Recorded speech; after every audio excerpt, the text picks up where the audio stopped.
Alright, so we do have the bracket here. I'm going to start out with AV Ultima versus Chip from Space. We may have to skip that one early on because I don't know if AV Ultima's up yet. The Kane Train will be playing, I think it's pronounced Brepost, I don't know. TNT Josh will be getting a bye facing the winner of AV Ultima versus Chip from Space. Pigston will be facing LeConte. Nathan7131 will also be getting a bye, and Law Steamroller will be playing Bloatier. Or Bloater. Y'all got some weird names. I'm gonna just put that one out there.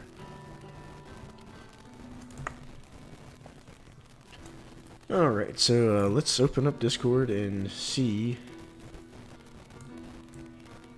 Is the guy here?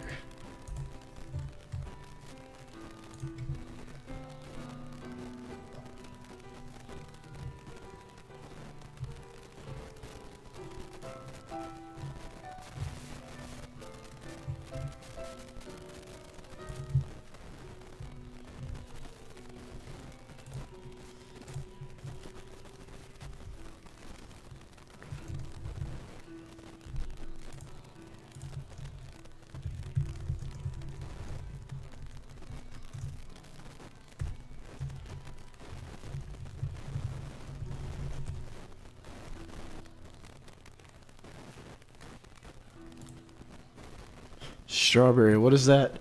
Well, I'll tell you what it is. It's the correct inn to start eating a Neapolitan ice cream sandwich from. And if you think otherwise, you're wrong. Alright, so Chip's here. AV Ultima is, gonna go with not, most likely.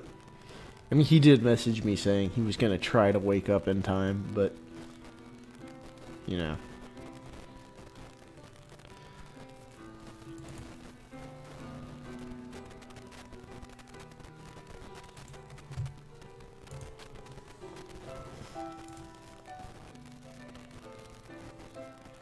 I gotta figure out how to show FFZs in my stream inlaid chat. Alright. If that's not going to be the first match, then the first match will be...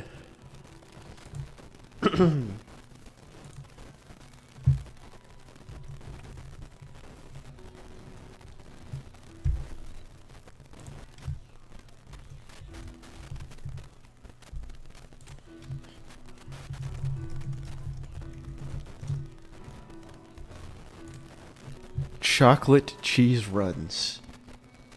Get out and never return.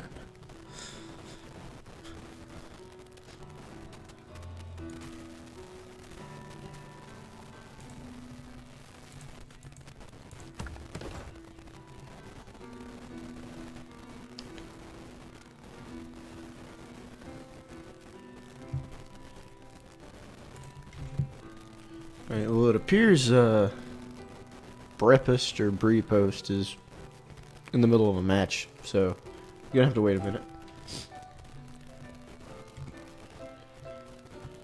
Weird seeing Twitch chat without constant flow of caps, screamers, and memes. Yeah, you guys gotta up your copy pasta game, man.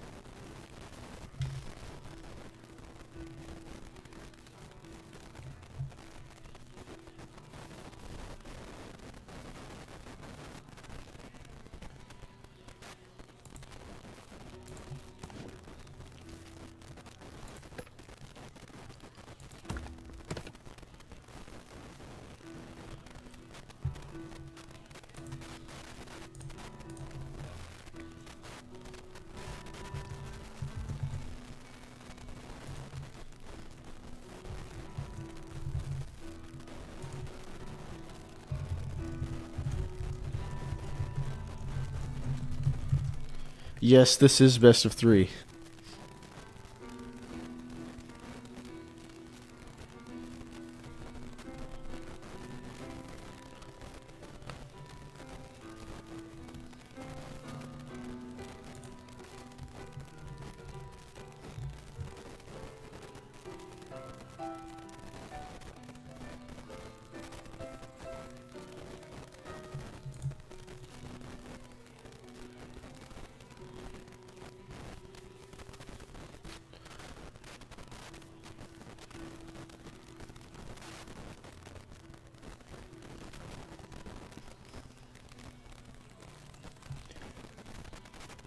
I'm half inclined to turn the camera on, but I'm still in the process of assembling this new apartment, and it currently looks like a disaster area, so...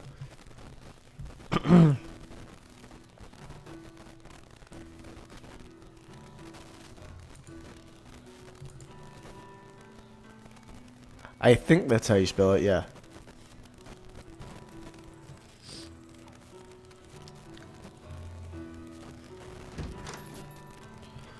Alright, the cane train has arrived, and here's breakfast. And let me lower this thing so I can see. Looks like we're getting our way into our first match. And, I really wish I knew whether or not I was pronouncing these guys' names right, but yeah, breakfast immediately knows what he wants. Going for Squizzards with a side of Toads. Badger. The, Tier 1 turret. And some mines.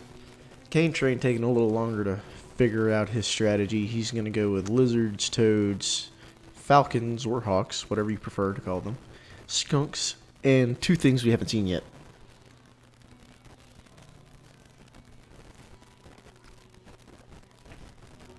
Let's put a picture of a chair for my picture. I do need a new chair. I'm going to get a DX Racer. I just got to wait till I can get one. Moving into a new apartment, like, especially when you didn't have an apartment before, is very expensive because you gotta, like, pay all these deposits and stuff.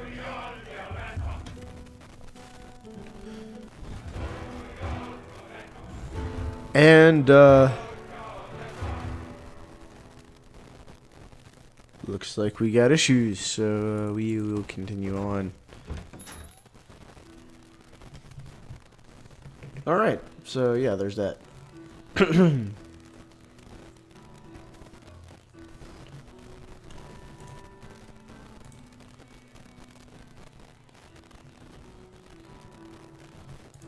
Figure out. Okay, he crashed.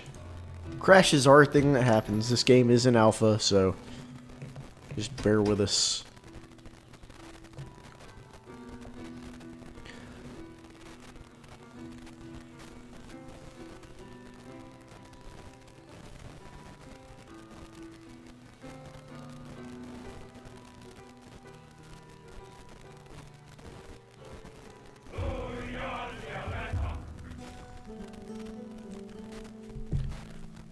Alright, first match is now underway, and gonna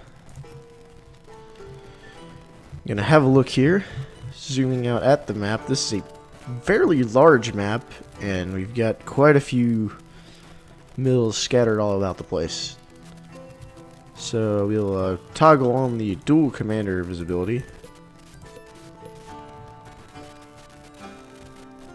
Or I think I did it wrong. I guess dual commander visibility is not a thing right now, so we're just gonna watch these dudes run in circles and look at each other's mills. We've got 7 down for the cane train, and Brepost already has gone up to 8. Still not seen our first Warren yet. Lots of scouting coming out. This map's kind of all over the place with the hills and the walls, so we've got one pretty far expansion up to the top, and one a little closer to Cane Train's side on the bottom. He's got one pretty good natural, and Brepo still looks like he's going to have a little bit harder of a time getting to some of these expansions. He's going to have to take that middle one, or maybe even try to steal the one on the bottom, because he doesn't really have a free natural one. We've got 2 Warrens, presumably lizards coming out for Brepost. Yeah, lizards. And over on this side, 2 lizards as well coming for the cane train. So pretty similar timings there. God, the stuff he knows. And a little bit of early attack coming out from Brepost. He's just kind of going in and scouting what kind of defenses he's going to be up against. But lizards move very quickly, so he won't lose anyone. He will, however, have to heal back up. 6 lizards out for Brepost, and going up to 9 for Cane Train, slowly but surely building. Brepost also putting out squirrels and toads, building up a little bit of a meatier, more varied Tier 1 army. Now, in general, I would say a more varied Tier 1 army like this one, when you have the lizards and squirrels and toads coming out, will beat an army of just straight up lizards, but now we're getting some toads in from Cane Train as well. And in general, it's the unit numbers that more so make the difference, but when they're pretty similar numbers, varied tends to win over just spam. Unless you're spamming a broken unit like squirrels are in half the patches. But, you know, it's just my opinion. Got the somewhat early one base badger going down for Brepos. We'll see if it gets scouted, and it probably won't just because there's all these units blocking the path. But we've yet to see any expansion from either player. Sorry about that. So looking at the units, Cane Train is starting to get his hawks up. And neither player expanding. They got 2 minutes before the big economic bust comes.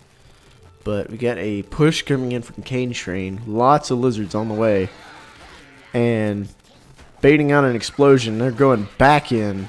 And right now it appears that the Brepos is going to lose a lot of his lizards. But the squirrels will stay alive. And they're honestly your backline damage dealers here. Oh no, that's bad. 2 toads getting wasted on like a single unit. And so this is going to be a push in. This hawk needs to be careful, but he is dealing a lot of damage and not getting hit for the moment. Now it looks like he may go down. He is going to get out. And so a loss of 1 farm, but it could have been so much worse for the Cane Train.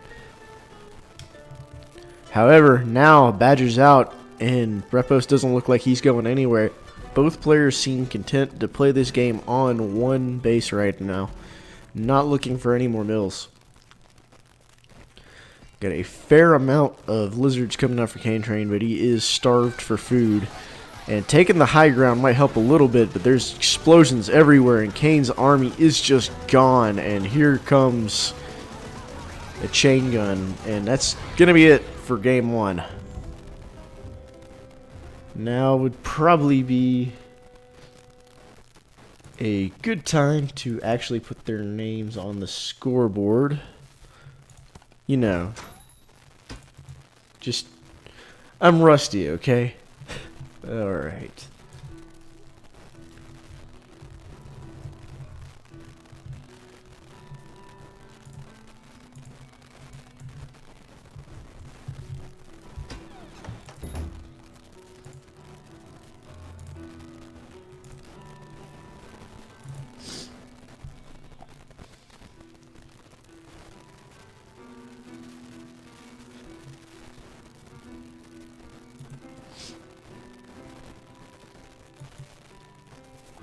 Alright.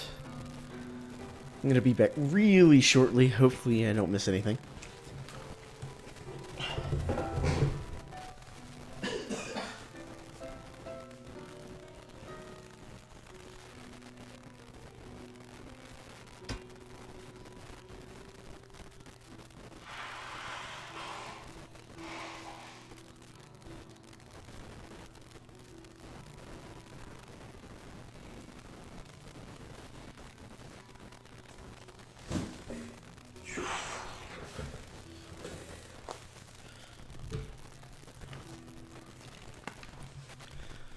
Alright, I'm back in. Looking into game number 2, we'll see what adjustments are made by both players.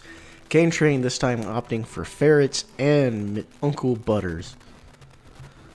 And we got a fox and the pigeons, or doves, whatever you prefer to call them, coming out for... oh, they switched sides, excuse me. That's Brepos, who's now playing the keep away game with the fox and the extra healing. Yep.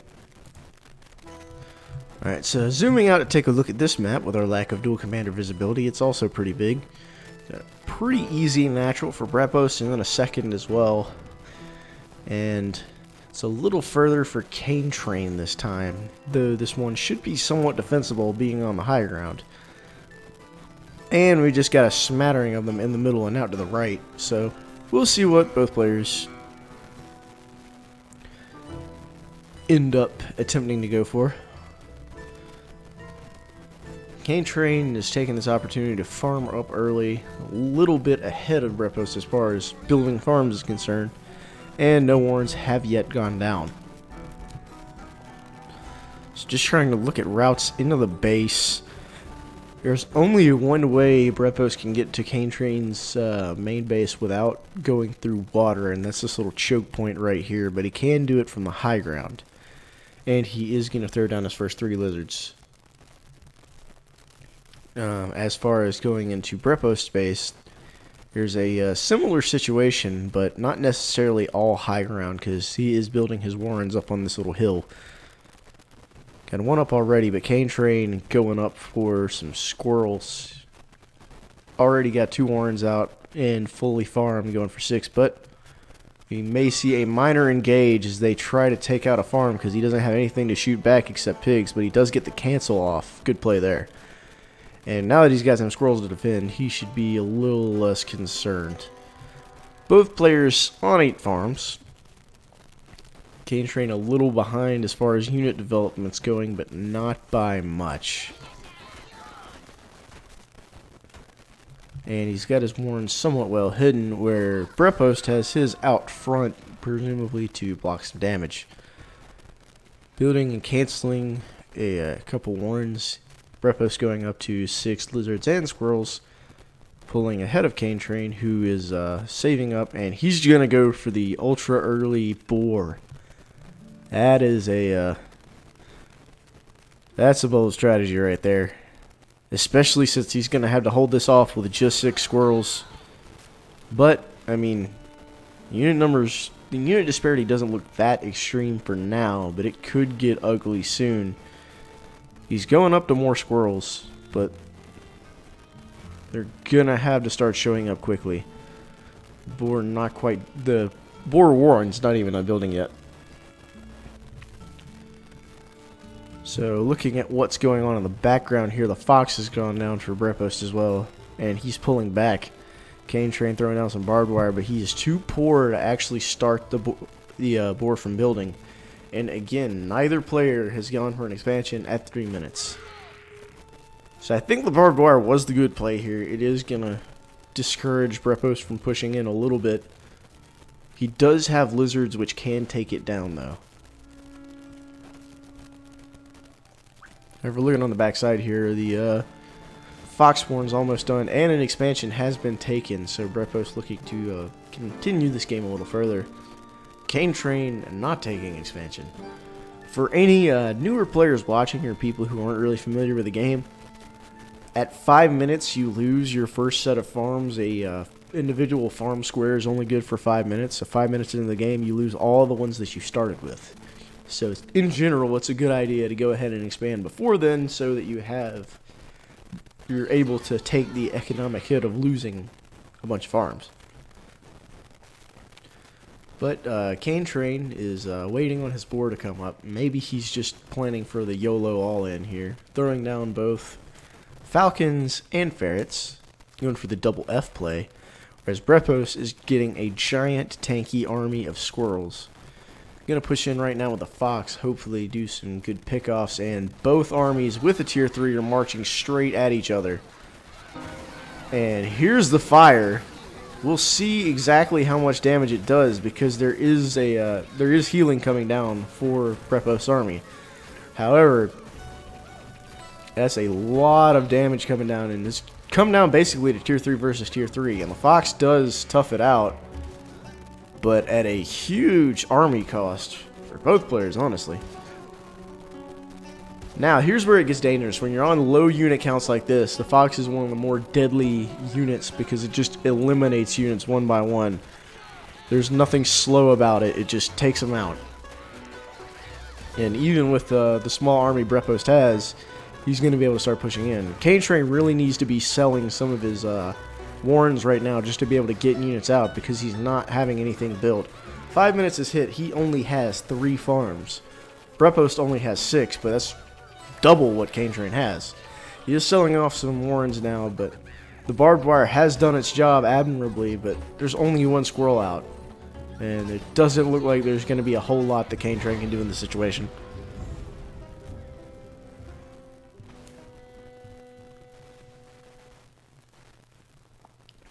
Burdock 101. You're like the only you watched my Seasons After Fall run. That makes me want to play that game again. I really appreciate that. Okay. So we're going to put Brepost up 2-0, meaning he will advance and Cane Train will drop in the lower bracket, but all is not lost for him. So we will update the bracket here.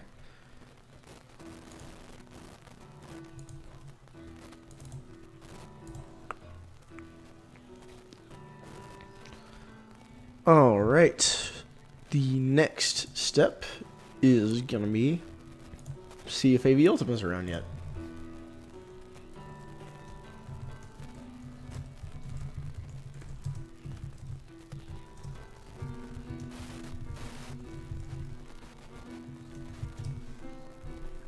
Let's see if I got this dude on Steam.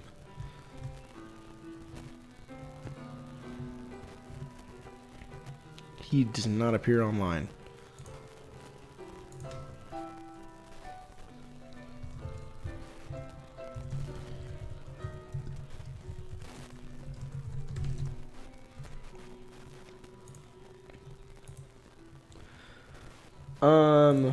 If you've never heard of this game before, it's like if you mix StarCraft and Pikmin, yeah, that's basically what you get.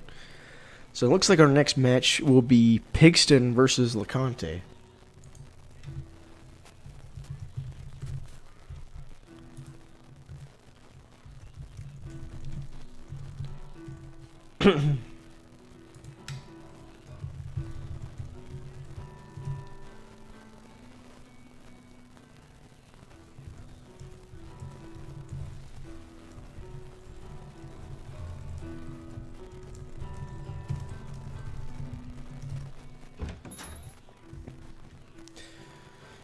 All right.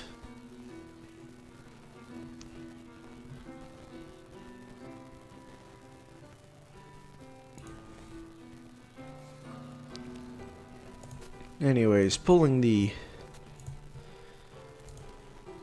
game back up. LeConte is in the lobby. We'll wait on Pigston here. Anyways, as far as speedruns, I may do some more seasons after fall because I'm really not satisfied with my 100% run. I could definitely get that down to a 2-hour time. This is a Strawberry Cup, Burdog. It's not a prize pool tournament. It's mainly for newer players to practice and get good at the game, or just have the opportunity to play in a tournament environment and get some games casted. But anyways, going into LeConte versus Pigston Game 1. Let me put their colors up real fast while I'm still thinking about it.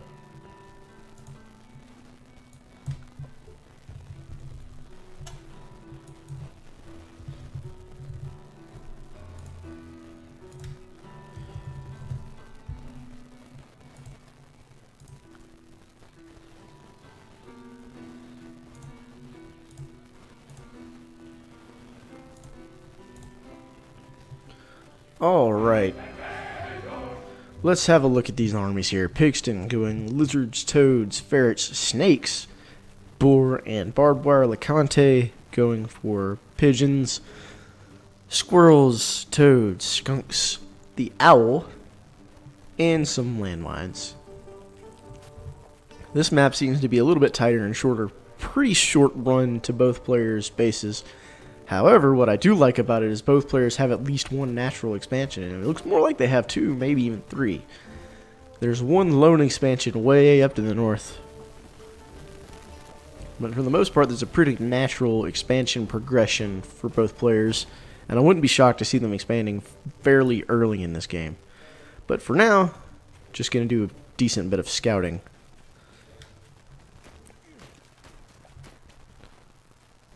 So another thing about this northern expansion is it's completely walled off by water, which makes it a little more defensible than ordinarily you would have. When you're looking for like a cheeky expansion play, this is the kind of expansion you look for. I don't know if either player's been up there yet. Pigston's gone ahead and dropped down a Lizard Warren. LeConte meeting his timing by dropping some squirrels down. And both players now on 8 farms, so looking to farm up pretty early. But the scouting game continues. You never want to stop scouting in a game like this. You always just need to have awareness of the map. And because you're scouting with the one unit you have that's capable of producing more units, you got to kind of be. That's the main gist of this game, is mixing when you're scouting versus when you're fighting versus how you're moving. Because it's not a game that you play with a mouse where you can just send units everywhere and kind of have people watching stuff. You're only able to see where you have units. And you're really only able to see where your commander is because you can't move the screen around. Anyways, LeConte going up to 6 squirrels with some toads. Pixton, on the other hand, is just going to go 9 lizards. And LeConte thinking about that expansion but not taking it just yet. Instead, he's going to drop some skunks, expecting a large amount of lizards to come in. Pixton taking his first expansion at 2 minutes, 17 seconds. Fairly early on, but you can do that in a game like this, where you've got the ultra close expansions. It's already gone up, and not a whole lot LeConte's going to be able to do about it. So LeConte's also adding some pigeons into his arsenal to keep his skunks and other units alive a little longer. As Pixton getting his toads and throwing out a couple barbed wires. Defending little uphill chokes like this one above his main base is a really good way of using barbed wire. And LeConte actually does not have lizards, so he's going to have a hard time getting around it. Pushing in a little further now, he's got flying vision from his pigeons. And he's just trying to mainly get some good skunk shots off, but he loses the skunk to a toad explosion. That's not good. However, the skunk gas still being out will help him a little bit in this fight. And he's got another skunk coming in, but he's got to be careful not to lose it. Excuse me. Now, LeConte, if you notice, is still not taking his first expansion. And Pixton's branching out to the north, adding in some ferrets to his army. And LeConte's still looking to fight, even with this relatively small unit count. He really believes in these skunks.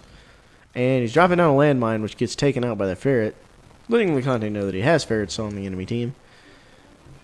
And we'll see what he ends up doing. He's got the mill down, and he's dropping a whole bunch of farms. Going to take advantage of the fact that Pixton's not really pushing him. He's actually going to pull ahead of Pixton in farms for the moment, even though they're not up yet. And he scouts around. He sees the size and the composition the army he's dealing with. He knows there's probably 2 ferrets there, even if he didn't see them. So making his way back to his base. He appears to be saving up, dropping a couple landmines, but he may be going for a tier 2 or possibly even a tier 3 unit. Negative, he's just going to drop a whole bunch of farms. When your opponent doesn't really want to fight, farming up is probably a good plan.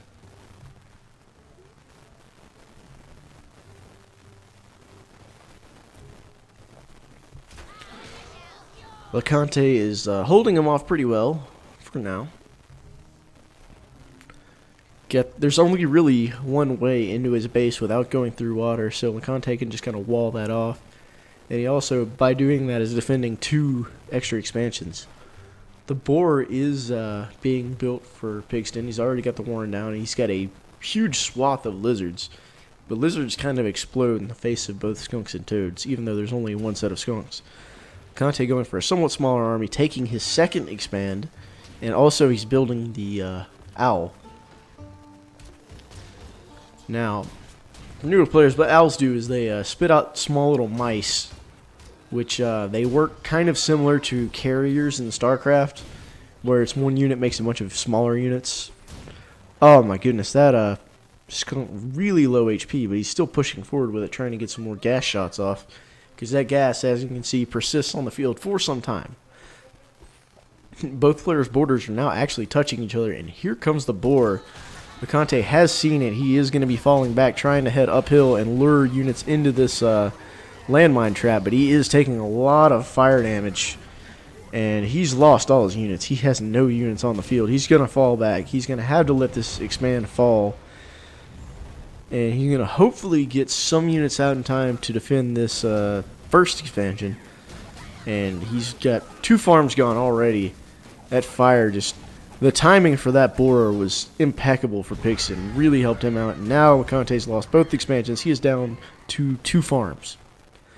The owl is out, though. LeConte is looking to fight somehow. He's got to get something out of this. He's got to hold it off. Gas is really well positioned, and all of Pixton's units are dropping really low, except that boar. And the boar is what's doing all the work. That flamethrower is just eating through LeConte's army, and it's looking like there's not going to be a lot left he can do. He's got some units out on the field still defending. The boar is dropping low, may have to fall back. But LeConte is now starving. He is on 0 farms compared to Pixton's 4. He's got to get a mill up, and he's got to get it up now. And he's going to take this front one. Pixton, meanwhile, recuperating his army. He's going to be able to go back in very soon. Now that the owls, mice are out, LeConte does have a way to start making his way through all of Pixton's barbed wire. But owl goes down, dropping mice. But that's going to be GG. LeConte can't do much more. There are some units that can only attack ground, and there are some units that can attack air as well.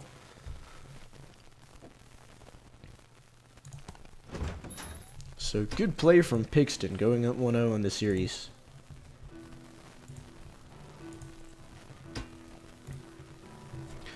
Displaying bots actually help. They don't react and they don't think the way another player does. The main reason I would play bots or practice by myself is practicing getting timings out. Just being maximum efficient and getting expansions out as early as humanly possible. Getting units out at the proper timings.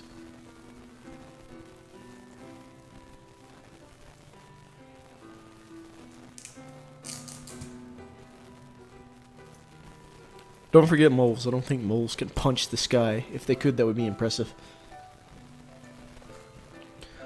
Alright, LeConte has made the switch to Fox this time. Now let's take a look at Game 2's map. Lots of high ground. A pretty short and undefended path between both bases. And doesn't look like Pixton's going to scout out LeConte's base yet, because it's a really weird place for it to be. And same with LeConte. I think eventually one of them's going to have to realize that it's a close side map. Now Pixton's got a natural, LeConte does not. And there's all these mills just kind of peppered across the bottom. This bottom corner, if defended, would be a huge economic asset. Both players kind of running into each other a little bit. So LeConte knows that something's around here, but I still don't think that he can... Okay, he can see, so he does know where the base is now. Yeah, what is that? Is he dropped a mine? Yeah, he did drop a mine there.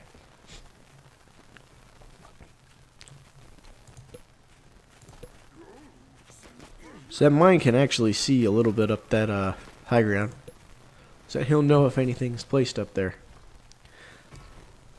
Now, Conte's already gone up to 8 farms, Pixton on 7, and lizards are being dropped for the time. Pixton also starting with his barbed wire. Now, Conte has switched to having lizards in his army just because now he knows that Pixton plays with barbed wire, and lizards just kind of make barbed wire a lot less of an issue. Mines are going down, but he cancels it because the lizard could have killed it.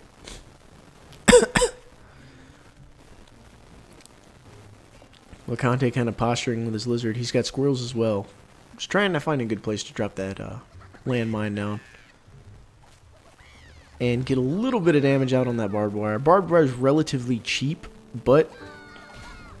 And that is a landmine explosion, which is kind of going to go to no use, because since no units died, they can heal up. But since they're weak now, he's going to take that opportunity to go kill some barbed wire.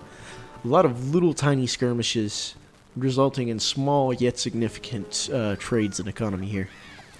He's going to go... He doesn't quite get the burst on the other one yet. But he does have squirrels in his army now, so he can fight. I actually favor LeConte's army over Pixton's. LeConte, however, is going to take this easternmost expansion because he is he's a little more hard up to find an expansion. Pixton can obviously just take the one that's right in front of him, and he has ferrets now to kind of prevent these little skirmishes, or at least deter them a little bit. He's going to take a little more micro play from LeConte to keep from losing units in these types of battles. LeConte losing most of his units, but also eliminating most of Pigston, sending the army totals down to being relatively low. But Pigston's still only on one base at 3 minutes as opposed to LeConte's 2, and LeConte's going to play the farm game.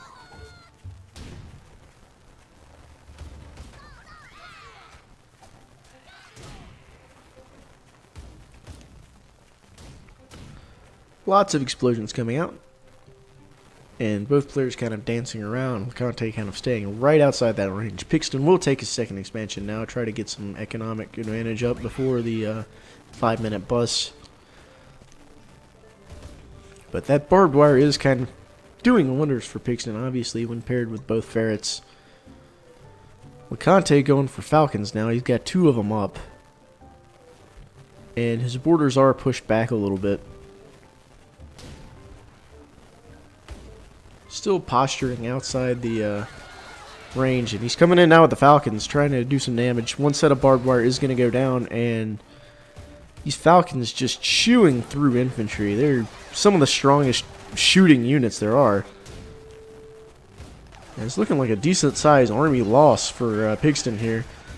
Those chain guns just doing the work, and more lizards coming in to reinforce. This could be an expansion going down, and it looks like it will be. Units dropping as well. When they march in one by one like that, there's nothing keeping them from just getting mowed down by these chain guns. And LeConte going to fall back. He doesn't really have much army left on the front lines except those falcons, but they're what's doing the work. And now he's in a very good position to start taking the mid game here. 30 seconds until the economic bust. He's going to drop down another farm just to be prepared for it, and go back for another skirmish here, because Pigston now is hard up. Going to be losing a lot of farms very shortly. If he loses this fight, he'll be in a very bad place, and the fight's not looking good for him. Wardens are going to start dropping. A lot of damage coming out, and he's just going to call GG.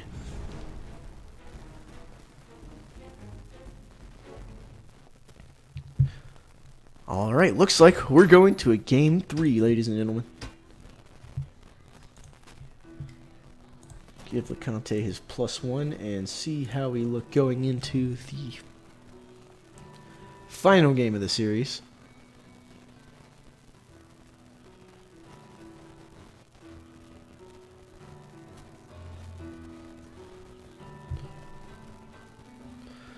Oh, wow. Going into this last game, both players have chameleons. I can't wait for this. And oh my goodness, look how short the distance is between the bases. There is no distance, and LeConte is going to have a huge advantage by discovering exactly where Pigston is a little bit earlier. This kind of play is going to be ridiculous because chameleons are very good at taking down bases very quickly, and both of them are just right there. They're spitting distance from each other. But they do have to scout out the rest of the map just to see how this game's going to end up going. LeConte's got a pretty free, easy to defend expansion behind his own, as well as one also on the high ground with him. Pigston's got 2 on the low ground and another a little further south.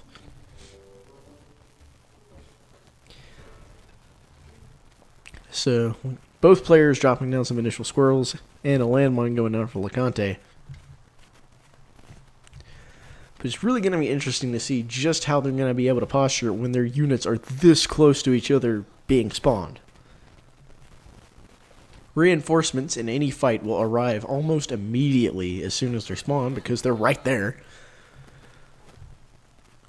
And if one player gains any kind of positional advantage, it could be over for the other in a matter of seconds. This is going to be definitely a game that every single unit counts. Both players queuing up 7 farms and on 4 squirrels now. But LeConte has that hidden mine up top.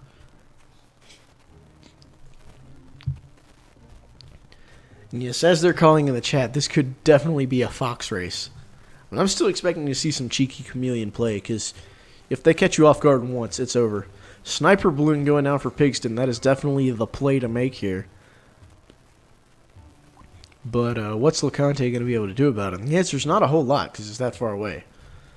Now, sniper balloons have an enormous range. They're probably going to be able to see up the side here and start harassing LeConte's units.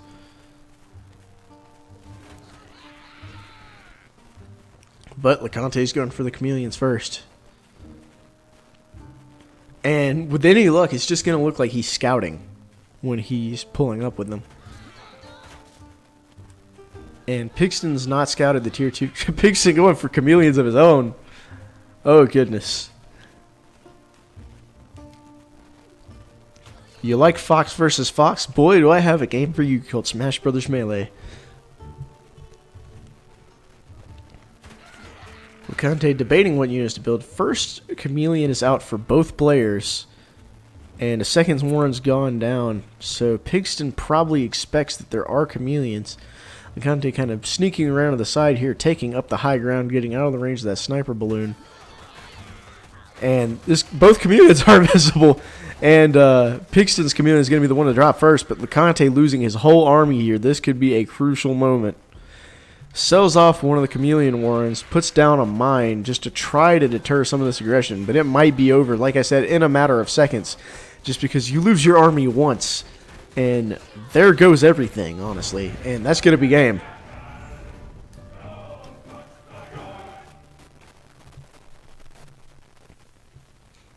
And like I said, this last game was definitely going to be a crazy one as determined by the map.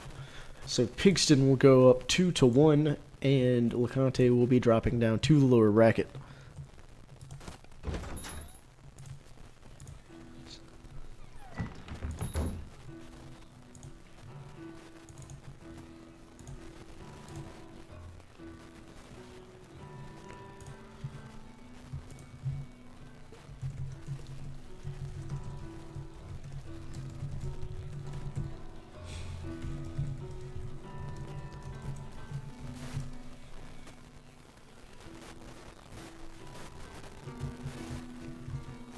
And now we ask the question that everyone's been dying to know. Where is AV Ultima? And the answer is we honestly don't know. And I don't know that LOL Steamrollers are going to be back yet, so looks like we might have to play Nathan 7131 versus Brepost. Just playing what we can while we can.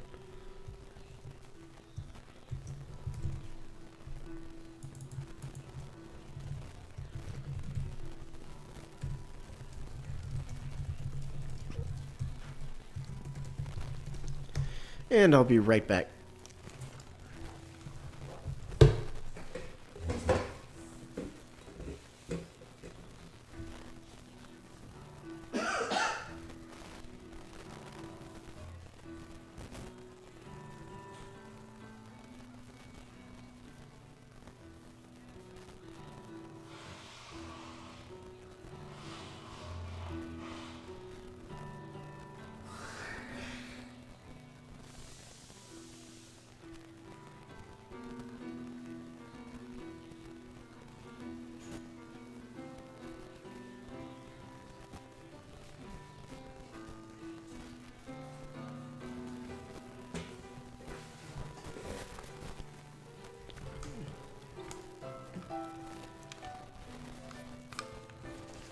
Alright, I have returned from parts unknown, and apparently Nathan is offline.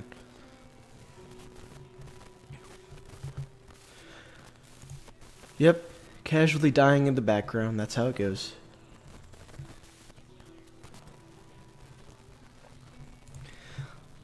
Alright, so we have 3 matches we're waiting on.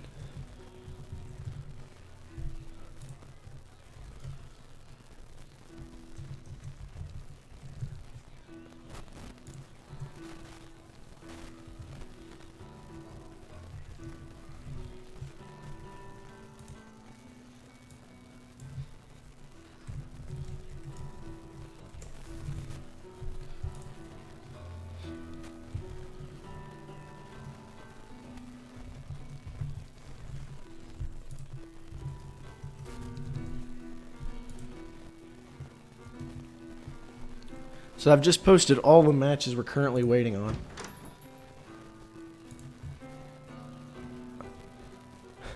I mean, yeah, we could do the losers bracket match, but just waiting on these dudes.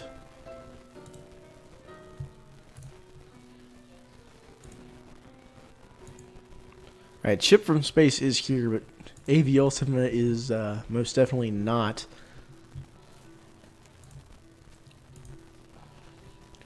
Okay, Nathan is here. So you will do Nathan versus Brepost. And that'll be the match.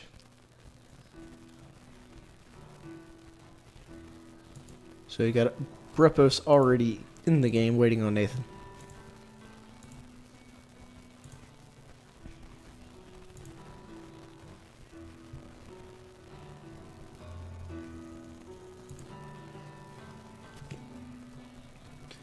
Anyways, whilst we wait, just want to thank you all for watching. This is the Strawberry Cup Returns. Coming to you live now from Tucson, Arizona, in my own apartment where I actually have an internet connection that's proper. As opposed to, you know, all the previous times. 14 viewers, that's way more than I'm used to. If you're watching this and you don't know what this game is and you want to get more info on it, find the Discord. I'll have somebody send me a link that I can post for it. But that's how you get an alpha key to this game. Is you just kind of hang out in the Discord, you chill with people. Eventually we decide you're cool people and we give you a key. Chip from Space is BRB for a few.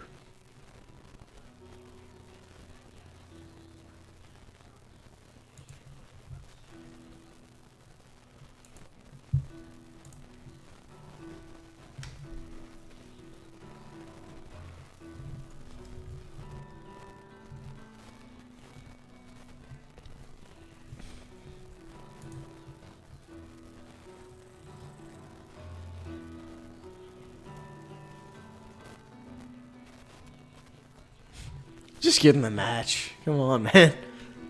The people require entertainment.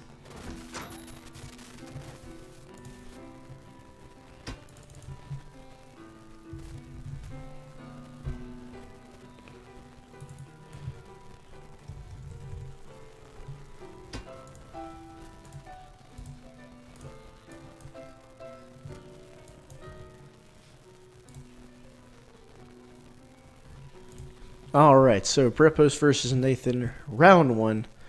Brepost opting for owls this time. Nathan not really sure what he's opting for yet.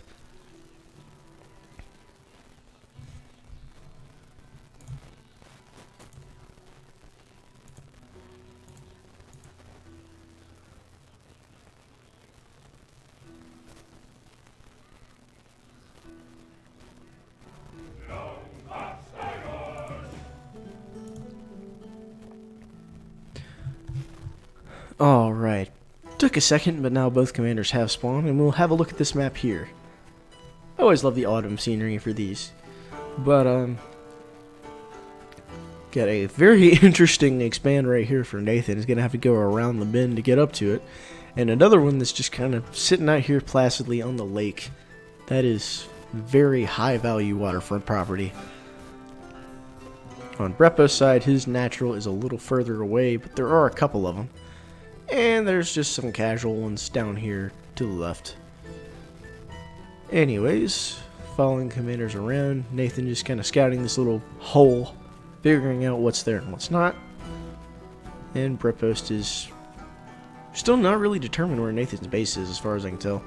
Nathan, thinking about the early squirrels, is going to go for them. He's got chameleons on his side, so he can do a lot of crazy early game play if he wants.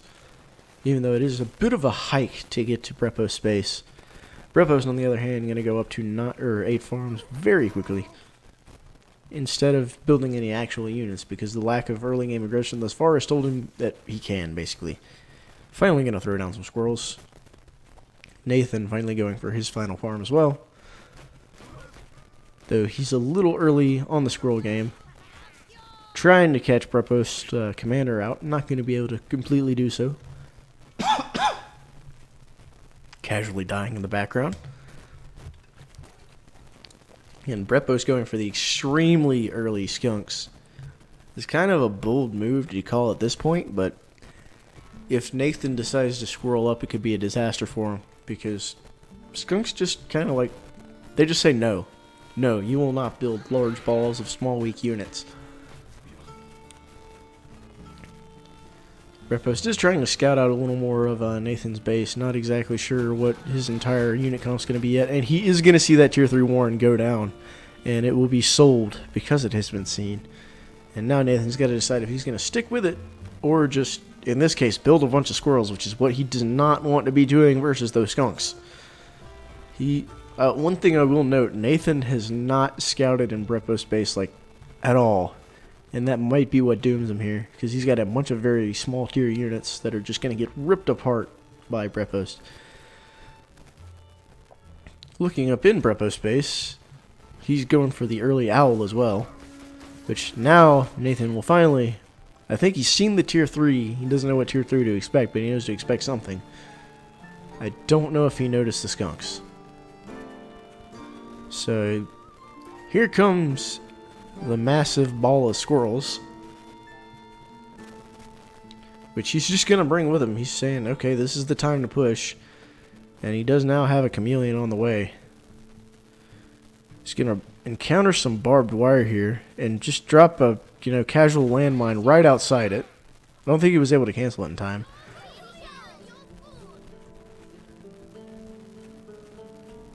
And neither player has expanded yet.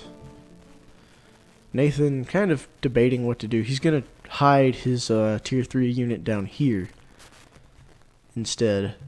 And Brepost has got a little bit of a crowding issue on his hill here.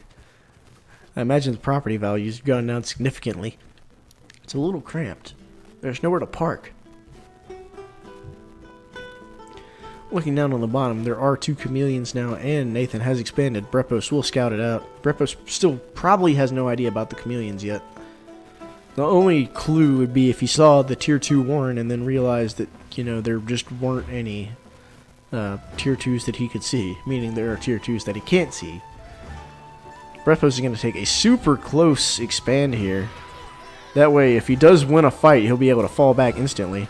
And now here's where that gas is going to come into play, because this got Nathan on the run. He's just going to have to stand and fight. There's not really many other calls to make here.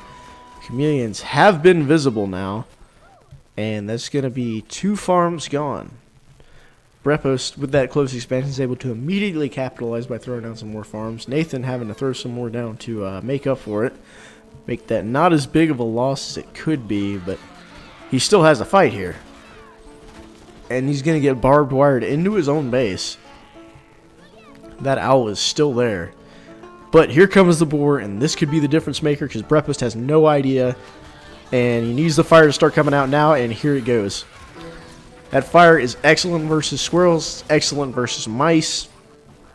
But Brepost still has such a huge lead in army.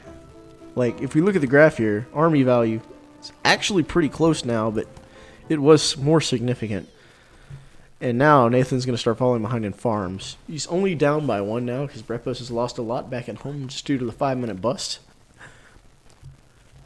But both players are going to have to look to reinforce. And oh my god, that fire was just the best call that Nathan could have possibly made, keeping that boar being built.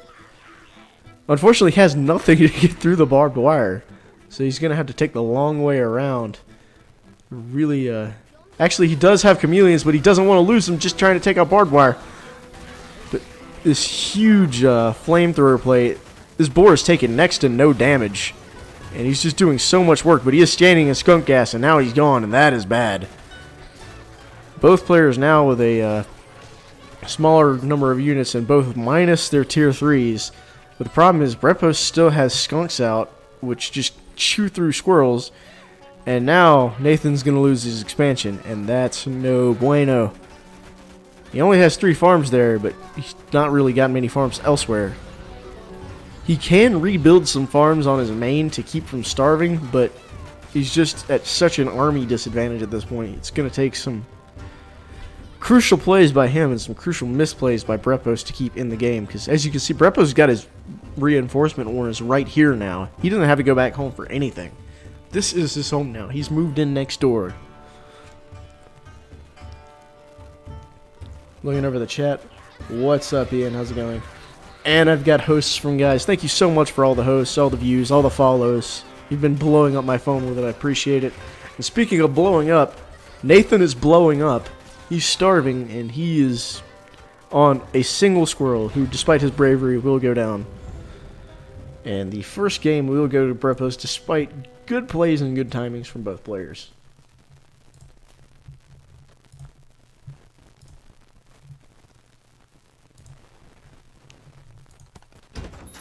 So you'll continue on into the second game.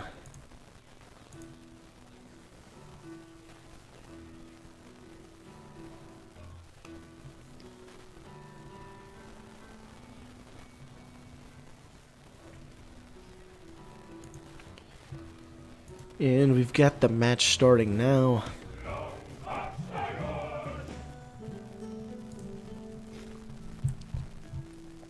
Alright, so Nathan's got a cozy little hidey hole up top. And down bottom, Brepos has made a lovely little home next to this giant pile of bones. So looking out and around, Brepos got a couple of easy expands to take towards the bottom, and this one at the top here is really weird, surrounded by a lot of walls. On Nathan's side, he has one pretty obvious natural and another decently obvious secondary. But aside from that, there's really not that many bases for either player to take. This one over here is going to be interesting. Some static on my side, not really sure what to do about that. I can just try to get closer to the mic. This is one of my older microphones. It's my first Blue Yeti that I got while I was still in college, so we'll see how it goes. And we got mole play coming out. Oh, this is dirty. He's got 3. He's keeping hidden for now. He's waiting for his 4th or 5th. Brepos has no idea what's coming. He may have gone too early, Nathan, but he is tanking up a lot of these hits. That's 1 farm down. That's 2 farms down. These warrants are being sold off. That's 4 moles still fully healthy. And they're going for the base now. This is just going to be a mole rush to hell. And it worked.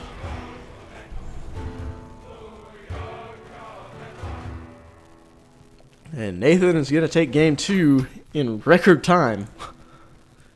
Sending it to a game 3. Yes, there is Fog of War on the map for the players. A very well played mole rush. Very Metal Gear Solid hiding on the wall. And now Nathan has decided, well, it worked. I'm not going to do it again. He's gone instead for the fox play. So let's check out our map for game 3 since, you know, game 2's map lasted so long. Brepos just kind of sitting out here in the open. He's got some pretty obvious expands to all sides. Whereas for Nathan, if he wants to expand, he's just going to have to pick up and move out elsewhere.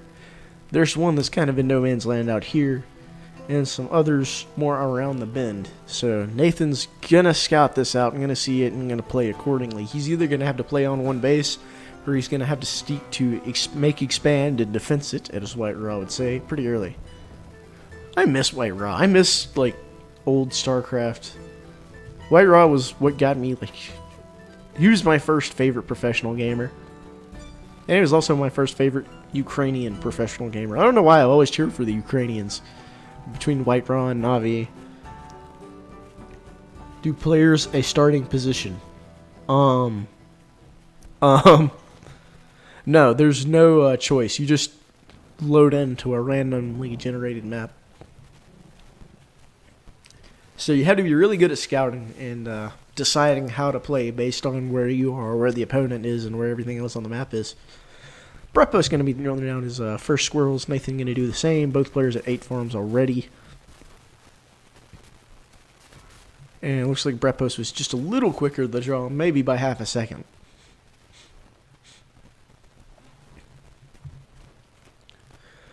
So now, looking at the map, both players doing essentially the exact same thing for the time being. It's going to be interesting to see just what Nathan decides to do about his situation. Because I would say he clearly has the disadvantageous map position. Brepost is now doubling Nathan's number of squirrels, but Nathan's going to go for ferrets. Nathan does not have skunks, which is the best way to deal with squirrels. However, he does have some toads. And ferrets do have their own fair amount of work. Squirrels can't move anywhere near as quickly as lizards can, so they're more susceptible for the artillery fire. But this to me is going to look like a slower played game, meaning the tier 3s are going to come out. But early push by Brepost. Can Nathan defend? Trying to stand on that farm and tank some of the fire doesn't end up working out for him. He can defend this, but it's currently looking pretty grim for him, honestly. He lost only one farm out of it, and he does have ferrets out now to defend, but a farm lost at this stage in the game does have a significant economic impact, meaning he won't be able to get out that second ferret just yet. Whereas Brepost is looking to continue snowballing by upping the number of squirrels and adding some healers into the mix. And losing a ferret for Nathan's going to be pretty bad here. Nathan circling back, going to have to try to make a crucial hold here again. By standing on top of the things he wants to defend, he'll cycle some of the fire to his commander rather than it going down. And Nathan's actually gotten rid of his tier 2 Warren and is instead going for just a giant ball of squirrels. Killing the building. If you lose your hero, they stay dead for about 6 seconds. So they do respawn. But because you control your units with your commander, like basically in Pikmin, if you lose yours, you lost control of your units for about 6 seconds, and that's really bad, especially in fights. However, in general, you want the commander to take as much fire as possible without dying, because that just means he can heal up. And Nathan, seeking that he's going to have to do something desperate, does throw down an expansion way over there. Whereas Brepost has dropped his own in a much more comfortable and natural position. And hiding behind the barbed wire, Brepost is content to just slow the game down for a second because he knows Nathan's behind on farms and he can just pull ahead. However, being behind on farms does not last for long in the early phases of the game just because you can do so much expanding. And Nathan, I think, is deciding now that he wants his Fox, but he's going to have to defend as well, so he's going to have to throw down some quicker units here. And he's got to pull his units out of that gas. He's got the healers up, and that also means he has flying vision, consequentially. And Brepost pulling way ahead on farms here, and the bust is coming soon, so we'll see which of Nathan's units were actually taken out. Because if his farms, if they were his initial farms, it's not going to be as bad as if they were his extra farms. One skunk will go down, but that's a lot of gas, and Nathan's now only on a single farm. And he's starving. He's got to get a farm up, meaning he's got to start pulling away. The fact that he's not lost instantly means that Brepost knows that he's got to expand somewhere, and he's probably got a good idea as to where it is. But Nathan has decided, no, we're base racing this. I don't know that Nathan knows that Brepost does have an expansion. Now, Nathan's only way back into this game is... Okay, he calls GG. And it's going to be a 2-1 for Brepost. Brepost sounds like breakfast. I'm hungry. It's only like, what? It's 9:37 here. I want breakfast. But GG's to both Nathan and Brepost. Brepost will be advancing on into round 3. Nathan will be dropping down into the lower bracket.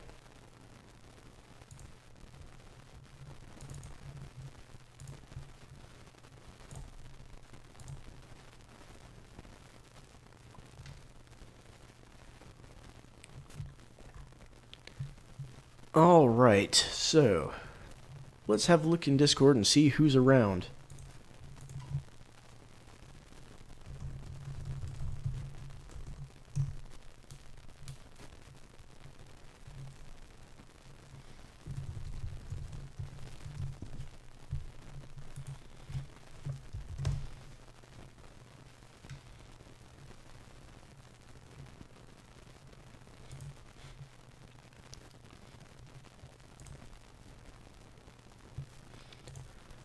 Gonna take a brief second look and see if we have recovered one of our players yet. Chocolate cheese runs approves.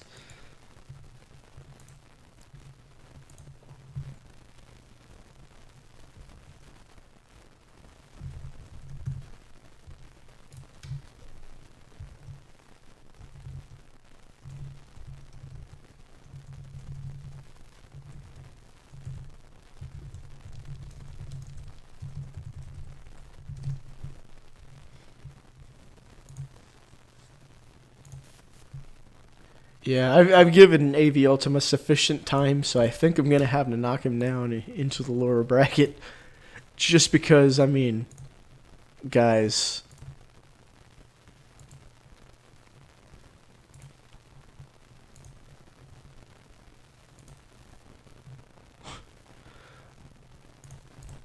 Alright, so AV Ultima's been DQ'd at least into the lower bracket for now.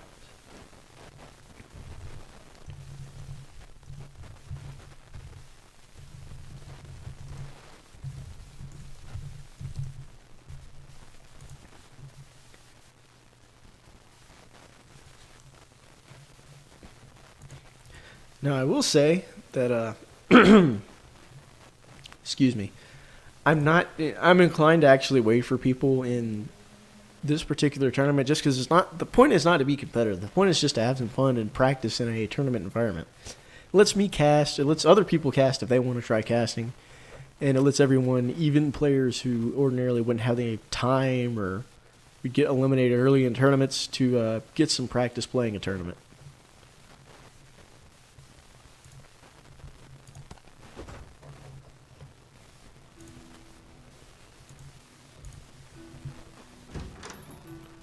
Alright, got chipped from Space In. First Quartermaster player I've seen all day. Now, for people who don't have this game and don't know, there's no difference whatsoever in the commanders other than the color they are. But as we all know, Quartermaster is best girl.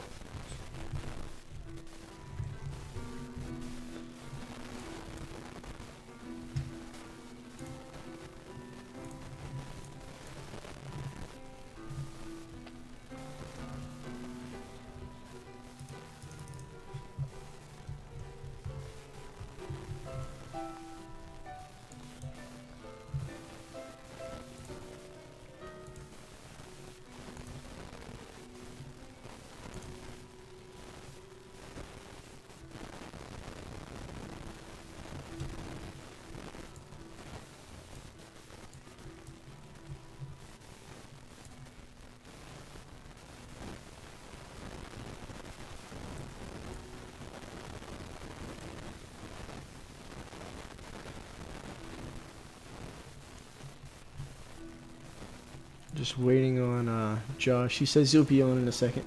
Yes, Quartermaster is a girl, and is in fact the best.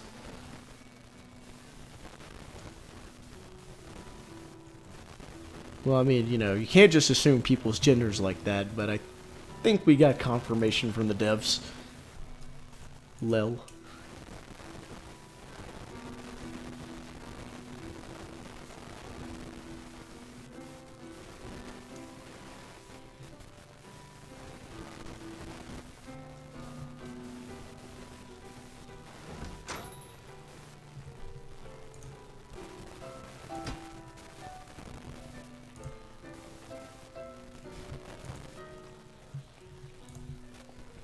And Hopper, the other character, is worst girl. Unfortunately, she's not that bad. It's just by virtue of there only being two in the game, and Quartermaster being best, I mean, the only other option is worst. So, unfortunately.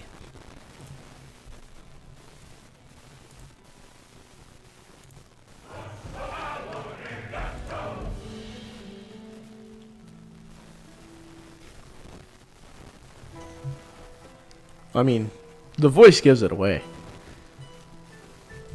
Anyways, enough about that. Let's talk about this map. Nathan has been given all the expansions he could ever need.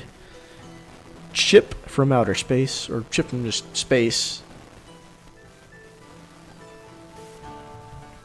is Wait, what am I even talking about? He's got plenty. He's got a couple expansions, so neither player is really going to be starting. Quartermaster's best because she's best. She's not Hopper, and she's just Quartermaster. She's got the eye patch. She's good at commanding. People listen to her. People like her. She's just the best. Now look at that dig. Look at that digging animation.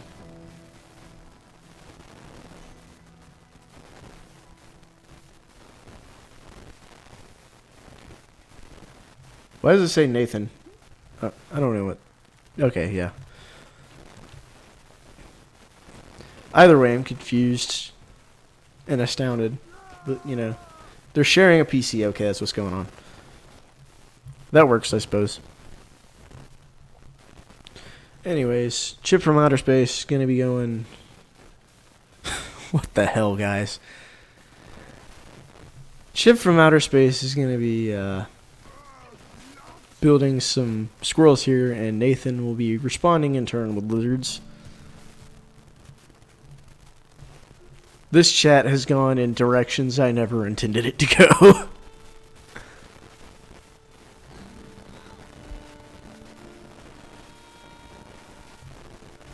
Nathan making a little bit of a push here. He's actually doing a Squizzard strat, but Chip from Space gonna be throwing out some toads. He's actually notable is he's not Chip from outer space. He's just Chip from space. So like he could just have a lot of room accessible to him, or he might have space bars. Like if you press the space bar, he'll arrive because he's Chip from space. We've just gone off the rails here. Excuse me. 9 squirrels and going up to 6 toads. That's a lot of explosions that could potentially happen. Nathan, on the other hand, going for more typical troops rather than suicide bombers, but you know, this could go so many bad ways.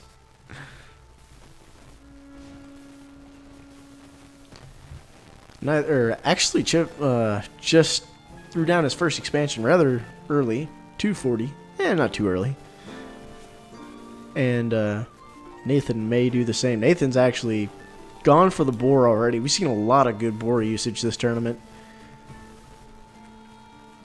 And he's going for a boar already, and he's just got a very large and diverse army. If we look at the... that's not what I wanted to press. Army value, he's pulling way ahead. And Chip from Space, on the other hand, is going to be winning the economic game. And for now, I'm not sure who would win a fight if they just ran into each other. But Chip is definitely going to want to fight before that boar gets out, or... like, once the boar gets out, he's going to want to not fight until he has some way of countering it. Because his army's just going to melt. I mean, like, most things, if you shoot fire at them, will melt or at least burn. But a small Tier 1 army like this is definitely going to fall apart.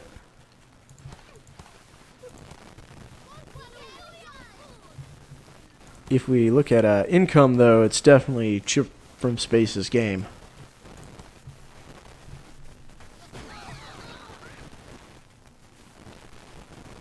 And it looks like Chip does not want to wait any longer. He wants to fight now, and he's pulling in, doing a decent bit of damage. A lot of Warren's actually going to be going down. The boar is out, and it's on the way, but there's a huge amount of economic damage being done. And if Chip can just pull out and not lose most of his units, which unfortunately he has now done, he did do a fair amount of damage. Problem is now he's got to reinforce ASAP, throwing down a lot of landmines in the hopes that that's the direction the boar is going to travel in. But this boar just... things are on fire. Things are very much on fire, and that's just it. Chip calls it. It's going to be Nathan, or excuse me, Josh's game.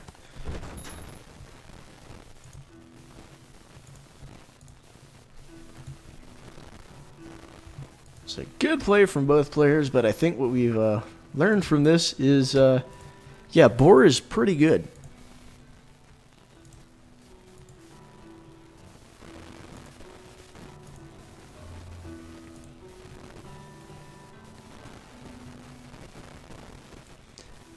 Being best or worst girl has nothing to do with it. It's all about the best strategy versus worst strategy. And Josh showing no love or no loyalty, getting rid of the boar that won him that last game, and instead opting for basically having the Air Force. He's got healers, he's got heavy damage, and he's got unit creators. Also going for moles just in case he wants to cheese. Chip, on the other hand, going to have pigeons or doves. I still don't know whether they're pigeons or doves. I got to find that out because it's eating me alive, and I'll forget it the second I look it up too. Squirrels, toads, falcons, or hawks, and a fox because, you know, this is melee. And sniper balloons, because sniper balloons are just the coolest concept for a unit ever. Like, we need a sniper that's stationary, but we also need him to have flying vision. What's our excuse? Let's put him in a hot air balloon. They are confirmed pigeons. And this is a mole rush, but I don't know if it's going to be a successful one because he's only got 3, and there are squirrel warrens coming up. And he throws down the 4th. He's going to get 1 farm, going to get 2 farms, and he's probably going to go for the 3rd farm rather than trying to kill the base. But he's got a split in what his units are actually hitting. So it's not going to be a complete mole rush. However, it is going to take out 3 farms, which is a significant amount of economic damage. However, the thing is, he's only pulled 2 farms ahead now, so we'll see exactly how it goes, because Chip from Space, now on the counterattack, has more than enough units to take out at least 1 farm. Going for a 2nd now, and since he's eating the damage with Quartermaster, he's actually probably going to reverse this. But no, he's content to just take the 3 farms and fall back. Really, really like the patience in the play from Chip. I feel like he could have clinched it out and killed it right there, but he wanted to be safe about it. And even with just those 2 more, he's on those way back in. He wants to do this again. Expecting correctly that Nathan's not going to have the resources to defend just because he doesn't have the money to do so. He's going to see lizards, shoot lizards, 1, 2, 3 down, and he's just going to go for the base at this point. And that's GG. Excellent counterplay, and the KSR will feast.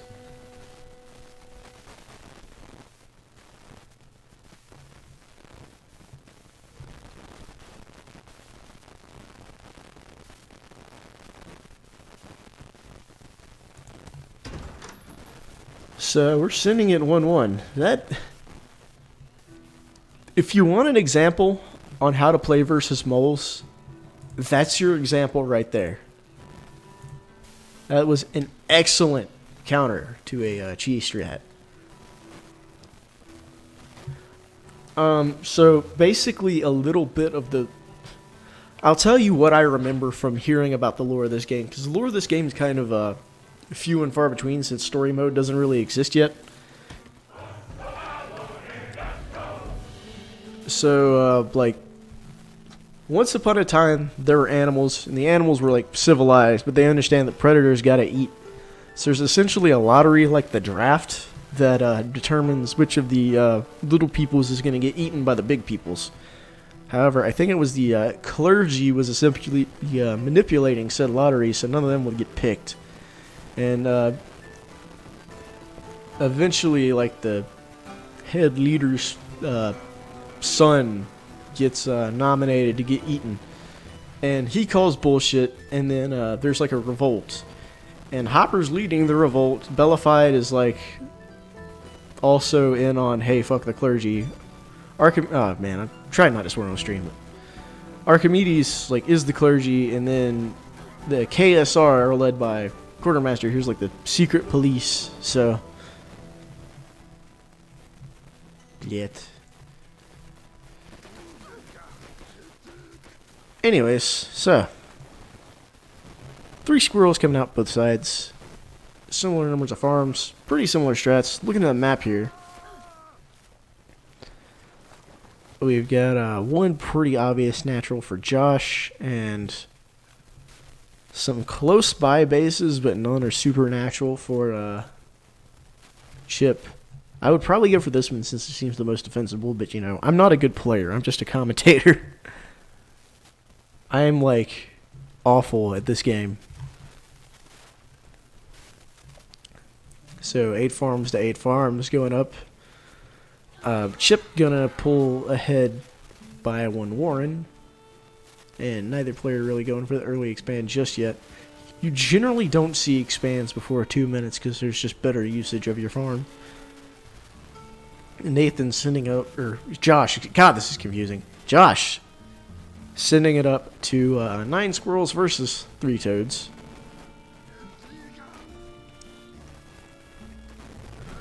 And Chip is saving his money. We'll see what he ends up going for.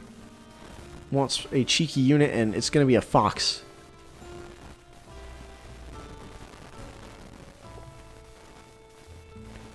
So the fox has gone down.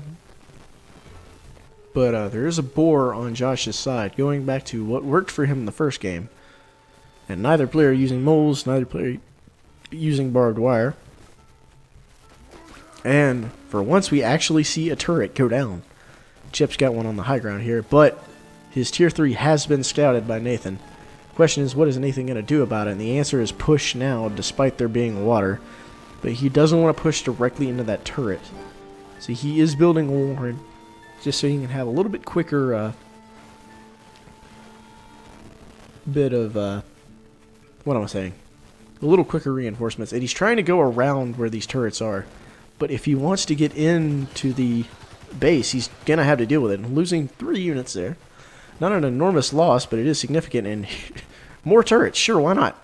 Actually, lots more turrets. And if these go up, that's going to be kind of disastrous for for Josh's push.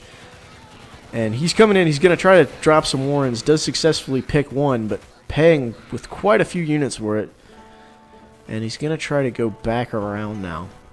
Maybe deciding the push wasn't quite worth it. Fox is down, and oh my god, at the squirrel ball. Nathan's selling off some of those turrets. Excuse me, Chip selling off some of the turrets, deciding he needs 15 squirrels and some pigeons for healing, and he needs them now. And it's just time to start sniping.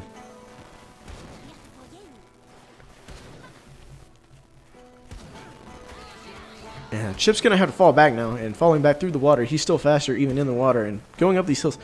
Excellent, excellent Fox Micro here. He's just getting so many units for absolutely free, no cost. Besplatna in Russian, that's free. What is in Spanish? Because I don't think libre is the proper one. Libre is free, like I'm free from the injustices of society. I don't think that's what you use when it's like doesn't cost anything. Alright, Chip taking the centermost expansion, deciding he wants to be aggressive. And here comes the ball of squirrels. Just shooting everything. He's got the healing coming out as well. And it looks like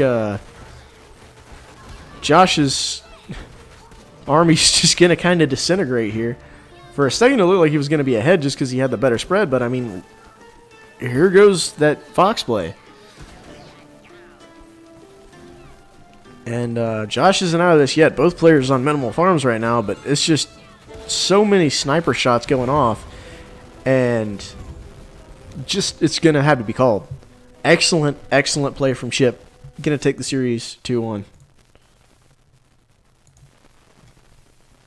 That was honestly a really good series, other than the fact that I dropped the F-bomb. I've been trying to swear, not swear on stream anymore because, you know, professionalism.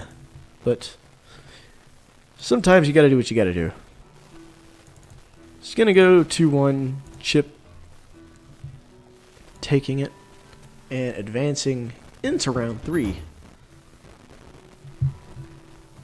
Going to look now and see if we have been rejoined by Wall Steamroller. It appears we have. So we're going to play our final first match of the day.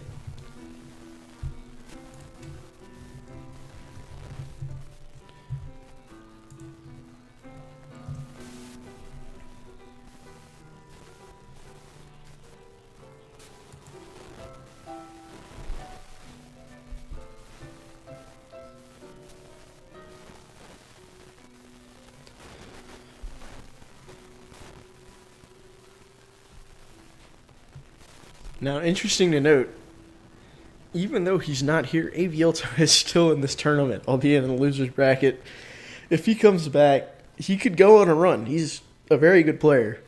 And I would be really interested to see how that turns out. But the dude's got to wake up. It is now almost 10 a.m. Arizona time. Nearly an hour and a half after the tournament started. Thank you all for watching.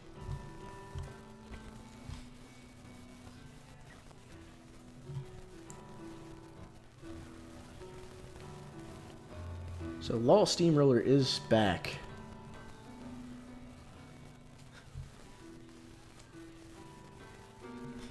Lev still holding on to the strawberry in his name, as he was the final Strawberry Cup champion once Strawberry Cup stopped being a thing.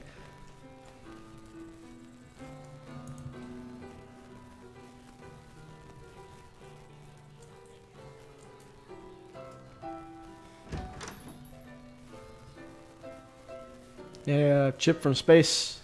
Yeah, you gotta go, fam.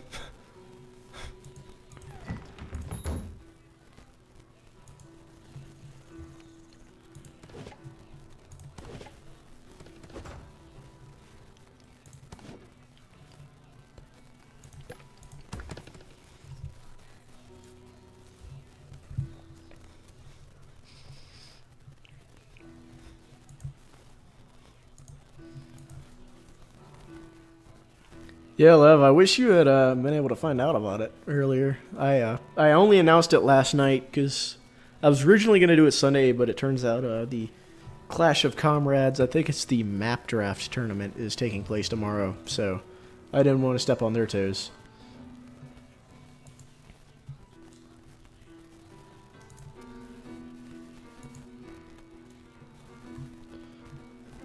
Question is, where is... Let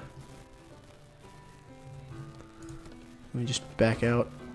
Create match again. Spectator, okay.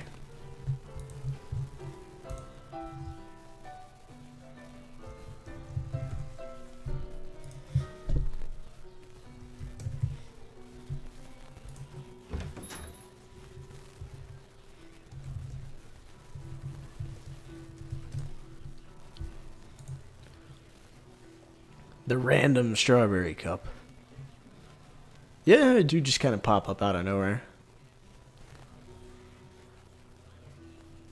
The other thing is I've just moved, so I'm trying to, like, kind of get my life back in order just a little bit. Gotta buy all the various things you need for a new apartment, like furniture and cookware and a baritone guitar with a sick amp.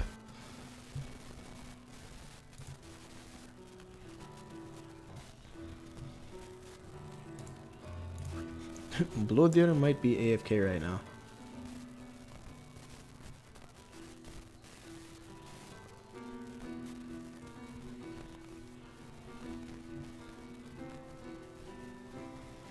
Okay, he's back. He's here. He exists.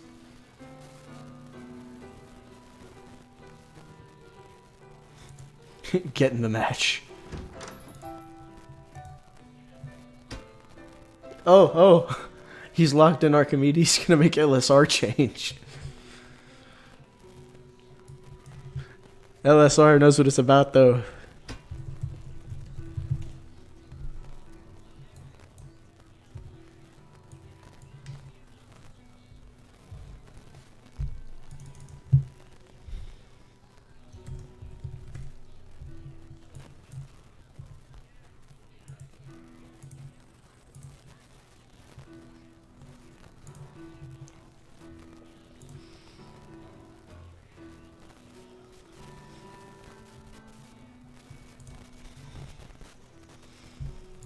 All right.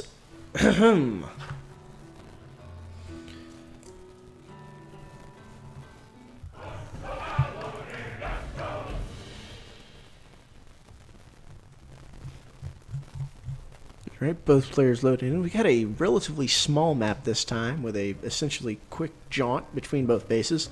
Law Steamroller protected on pretty much all sides, either by hills, water, or high ground. A combination of all three. Blow Deer, on the other hand, has got a pretty interesting channel into his base. Going to be interesting to see if Law Steamroller can figure that out and exploit it or not. Bloater has a pretty obvious expansion, and Law Steamroller has 2. I would say the map definitely favors Law Steamroller at least a little. But just given the map's size, we'll see how it goes. I can see Law Steamroller definitely wanting to claim this expansion early on and defend this high ground, because that can be his best friend or his worst enemy depending on who's up there, so he wants to make sure it's him and not the enemy. Both players going up to 8 farms, not a single unit been built yet. Just kind of staring at each other for now. Law Steamroller dancing. And both players dropping down their first set of Tier 1 Warrens. It's going to be Lizards coming out for Bloater. Law Steamroller, who does not have Lizards, will build Squirrels instead. Bloater going up to 6 Lizards, actually, whereas Law Steamroller's hanging on for now. Actually, he's gone up to 6 Squirrels.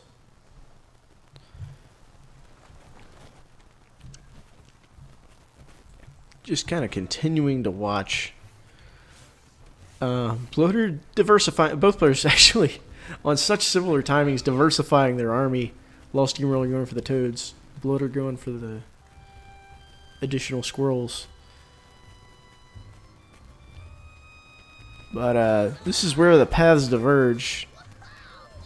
Law Steamroller hanging on a little bit before dropping down that extra Squirrel Warren. And just kind of waiting to see what we see. Bloater's actually got a nice little defensive patrol set up out front. While Steamroller, on the other hand, has his dude sitting right on top of the Warrens for now. Gonna step up a little bit and damage Archimedes there. And take, as I was expecting, the early high ground expand. He wants his border to stretch out a little bit so he can start building static defense up there probably. He's hanging on to it for now. He's dropped down actually on the low ground a turret so he can stand behind it on the high ground. Maybe hoping to draw the aggro a little bit. But now that he's got the gristmill up, he's going to start dropping farms. Try to get his economy going a little further ahead. Bloater, on the other hand, has already dropped down his Foxborn on the back. And is taking an expansion as well. And we'll see if Law Steamroller scouts this. He might just expect it, or he might be taken completely off guard when the Fox shows up. But it's still in the process of being built. The Fox isn't actually being trained, produced, whatever you want to call it yet.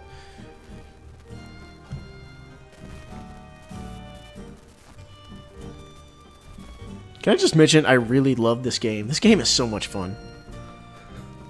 But, Bloater gonna take the high ground over here on his base for now, building 1 farm, but Law Steamroller is definitely ahead as far as farms go. We'll see how far he pulls ahead in economy. His Fox is going to be coming a little slower, but on a somewhat similar timing to Bloater's. It's going to be, I want to say 30 seconds difference.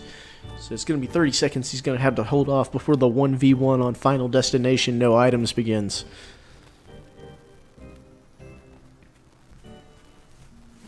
But both players going for similar builds, not really touching each other. They want to get that Fox out before they start fighting, and Bloater's going to get it first. Also important to note, there's double high ground here next to this high ground, so controlling that, especially since there's no flying unit, or actually no. Both players have flying units, so it's not going to be as big of an issue now. But here comes the Fox, and the Little Steamroller is only halfway built for now. We'll see how much the turrets help out. Taking a lot of damage, but while Steamroller able to deter aggression for now, his Fox still being built. It's going to have to walk here, but Foxes are pretty fast as far as movement is concerned. But Bloater's getting 3 free pickoffs right now. Make that 4. And now Law Steamroller is out. So the game has become a war of Fox Micro. Both players actually floating a lot of resources at the moment. Law Steamroller is going to start dropping down a sniper balloon and other such resources, filling out his farm, as will Bloater. And here goes the Micro Fest yet again. It's all about positional advantage and getting more hits off. This sniper balloon could actually make a big deal because it essentially is stationary Fox, with flying vision, of course. Bloater has taken his third expansion. I would expect Lost Steamroller to do the same rather shortly. He's just thinking about the best place to do it, probably. But he's also dropping out another sniper balloon. He wants to defend his side of the map. He actually has more accessible gristmills over here. One to his right, one to his left. And they're cutting the map in half. Because here goes some turrets down from Bloater.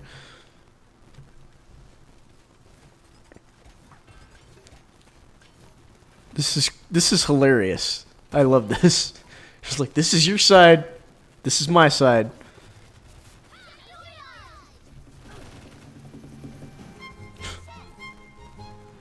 And we'll see where it goes from here, because for now it looks like Bloater's actually going to get a pretty significant economic advantage.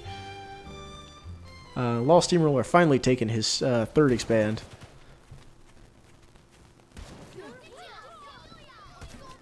And in comes the Fox Micro.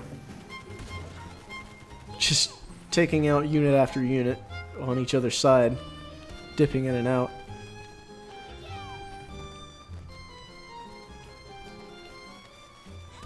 There's honestly not a lot to say. He's actually building warrens right here so the reinforcements come quicker. This is admittedly pretty funny. 27 squirrels coming up for Lost Steamroller. A fox can take out a lot, but he can't take out that many. And Bloater actually doesn't have any toads to help against this, and he doesn't have a unit like skunks. So this is gonna be the wild ride. Actually, no, Bloater also going up to 27 squirrels. But Bloater's going to have two fully populated gristmills, whereas Lost Steamroller's only got the one. He doesn't even have any population on his other. He doesn't think he needs it, I guess. He might be looking to play the super long Don't Starve game. Available on Steam sale for about $3.99. And just, 30. 30 seems like... No. Bloater says 30 is not enough. We need 36 squirrels. This is... Alright, here comes a push from Lost Steamroller. A lot of units going down. But he's just going to sit there and eat it, I guess. He'll get those units back. It's going to be hard for him to push in. There's actually a fourth gristmill down from Bloater. And I'm honestly not sure what the game plan is currently from Lost Steamroller. Other than just pick off units and fall back. And pick off units and fall back. He wants to not eat a whole bunch of economic and unit damage from running into those turrets. There's a lot of shooting and a lot of explosions. There's only so much commentary you can do. Actually, Bloater's lost a lot of units here. But Lost Steamroller needs to pick a target. He needs to pick a turret or something that needs to go down. And instead he just, kind of loses a bunch of units, sells everything, and falls back. Because he recognizes that at this point he's lost too much. And he needs to recoup his losses here. And he's playing from behind on the economy seemingly intentionally. And I'm not certain why, but... he's going to take this fight, actually taking out quite a few pigeons. And just holding his ground for now, dropping back a little bit. And maybe he has some tactical genius planned. He's still having to fall back to defend, and he's lost a significant amount of economy and a significant amount of... he's just going to call GG.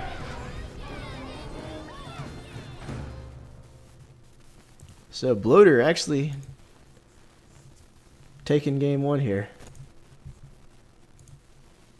Not sure why Lost Steamroller didn't go for the additional economy there.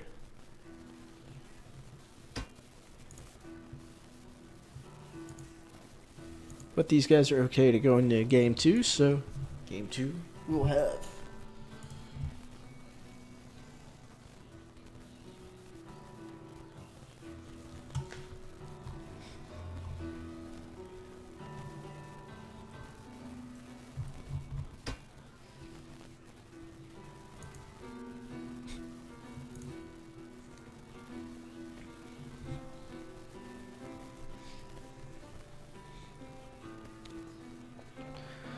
Right.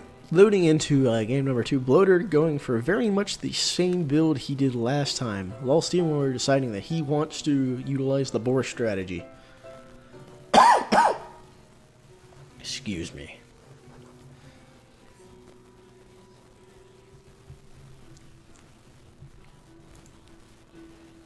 Speaking of things we want, I want a waffle. I want to go to Waffle House.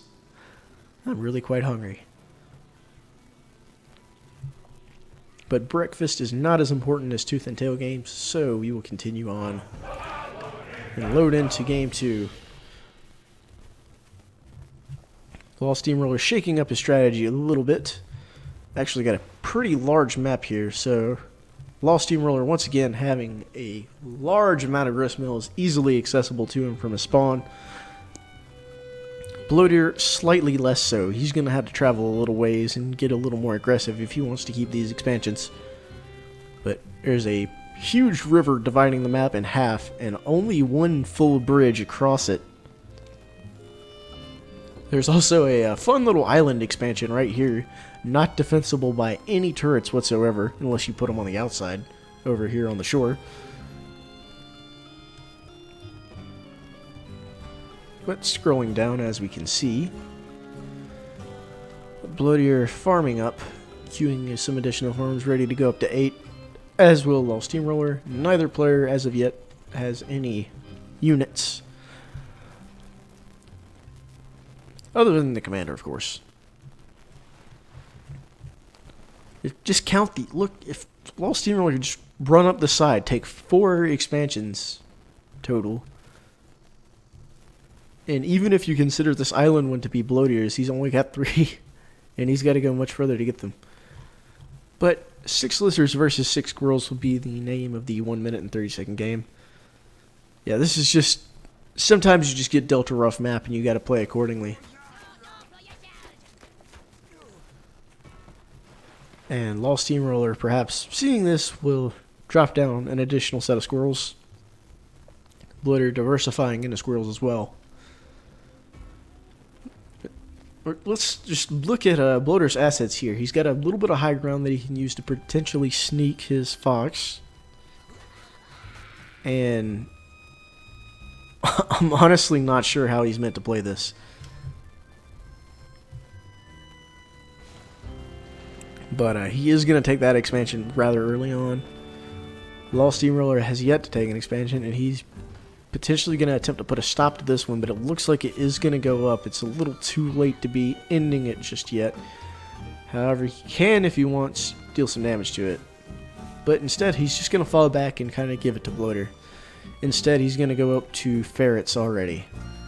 And Bloater building a little closer bit of reinforcements is going to go to 9 squirrels, 6 lizards, as opposed to Lol Steamroller's 9 squirrels, 6 toads. With Bloater's going to be the first to delve into the flying unit realm as well.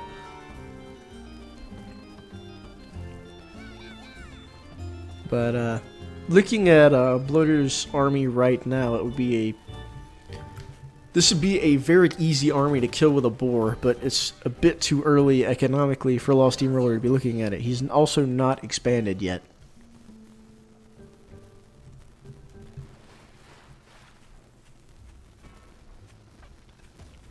And Bloater just going ahead and throwing down some warrens. And actually making a little bit of a push. And he's actually going to take out that ferret. That's pretty huge. He is going to lose a couple of units to the death ball of Lol Steamroller. But taking out an expensive unit like a ferret, especially one that's threatening you as much as that one was, a very, very good play there from Bloater.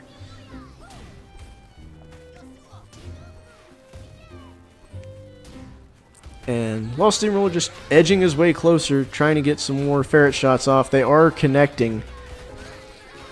And it looks like Lol Steamroller coming out on the top of this fight.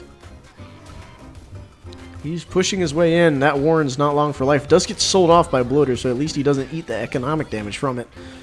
But now we're edging into 4 minutes, and it looks like Lol Steamroller is just going to walk over this expansion, and it's the GG is called. Lol Steamroller taking game 2. With a little bit of an assist by the map spawn, of course, but good play from him nonetheless.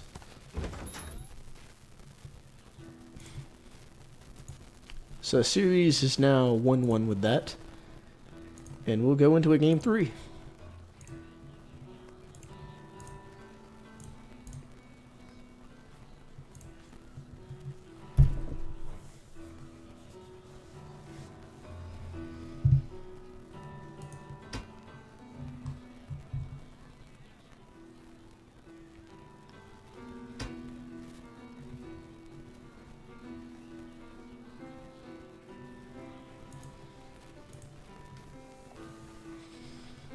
Alright, going into the final game. Little Steamroller again sticking with the boar this time. Debating on his choice of tier 1 unit composition. Bloater, entirely forsaking tier 2 units, has gone for an army full of tier 1s plus the Fox.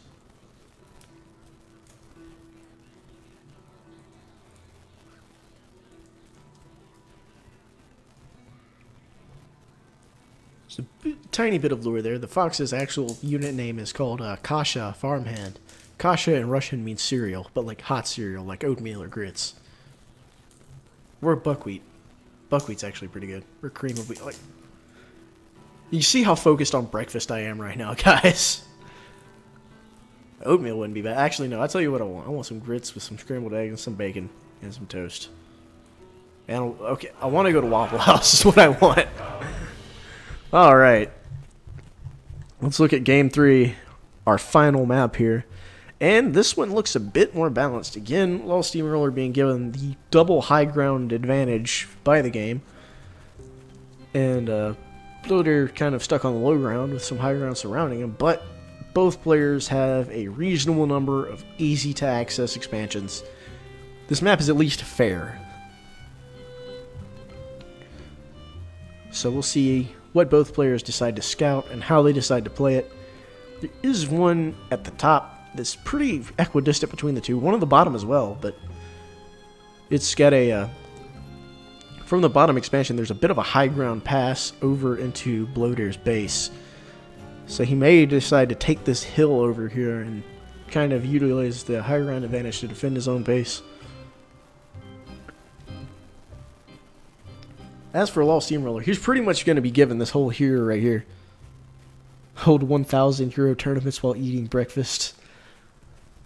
I would, like, if it gets that popular, I would gladly host 1,000 euro tournaments, and you can hear me through the glorious quality of my studio microphone slurping down, like, grits and various other breakfasty foods. Strawberries and yogurt. Except, like, actual good strawberries and not nasty, acrid strawberries like I had in Texas. Now, Liv can probably attest to the fact that the food when we were living together in Texas was occasionally a little bit suspect. I got so fat there because I kept eating at, like, the convenience store. We kept ordering Chinese. Anyways, on to the actual game. Enough about food.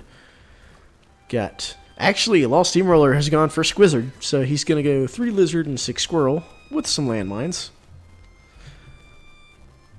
Bloater going for more lizards and up to 9 squirrels now. No landmines, though. And looking at the warren placement, Little Steamroller's actually got his on the low ground while he puts up this early expand with some landmines just kind of all around. In lieu of turrets, he has no turrets. Bloater's saving up a lot, and it's Fox time. Now, he didn't get Chinese at the convenience store. It was like a delivery place. Get like a huge thing of chicken fried rice and some crab rangoons. That's why I gained 20 pounds.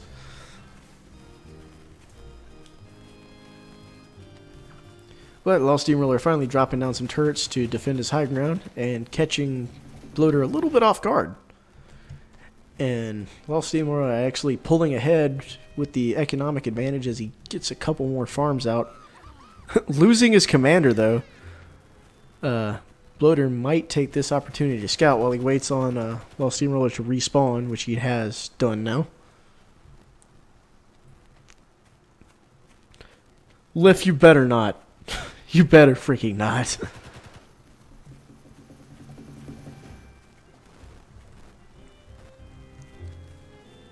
Like, what? Okay, get at least 2 and do it from the strawberry side first so you can taste how it's supposed to taste. Then wait 30 minutes to an hour, drink plenty of water, and then try it the other way around just so you can be disappointed and understand why. Blue Deer, going for the Home and Garden Television Award, is perfectly lining up these Warrens, getting them in a lovely little row. Lost Steamroller, not quite as many points on the aesthetic here, but he is going for his boar finally. The Fox is up from Bloater, though, so he's going to be on the defensive for a moment. However, keeping his units back, Lost Steamroller shouldn't lose too much. It is going to restrict exactly where he's able to build his farms, though. And Bloater has taken the his first expand. Second base, obviously. The Fox from Bloater actually takes a pretty hefty hit from that mine, so he's going to have to fall back and heal up for a moment.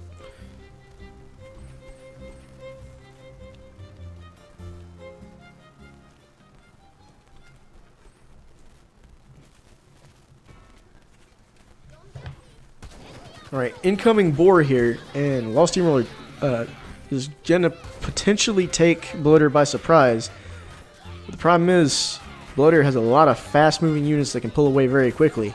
Lost Steamroller is knocking at his door, though, with a very low-health commander. You do not want to lose your commander in a fight like this, because losing your commander means you're losing your army.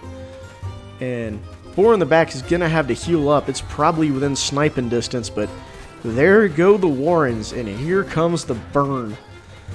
Not quite yet been able to... Oh, no, the Fox is going down. That is really disastrous. The boar is so low health, but he's just about done his job here, and it's going to be a GG. Lost Steamroller pulling ahead and taking the victory.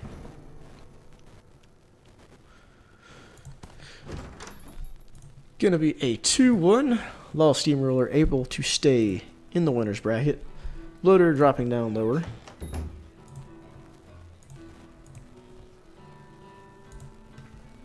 In a very fun to watch 2-1 series.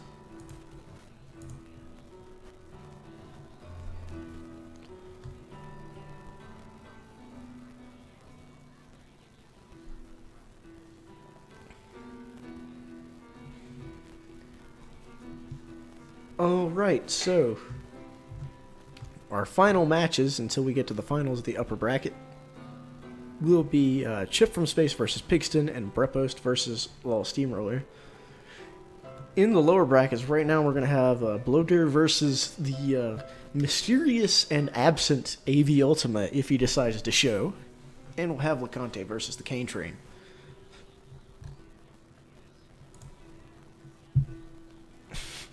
AV Nultima. Null because he ain't here.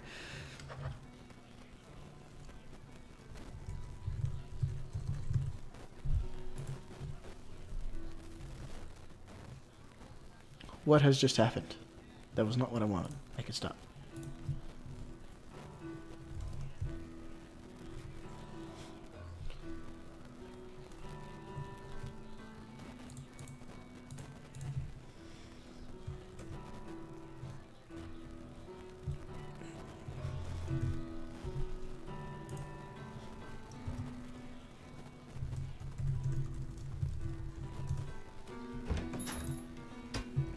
Chip from Space has arrived, locking in his choice of commander.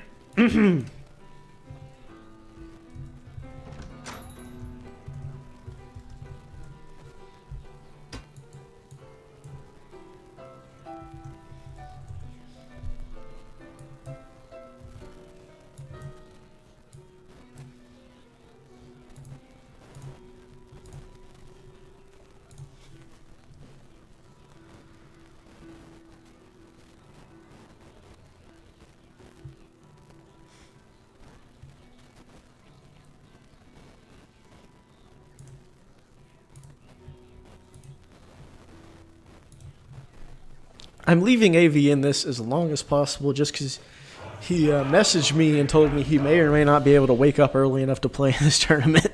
So I just I think it'd be hilarious if he woke up at the last possible second to be able to play his match and then actually had to.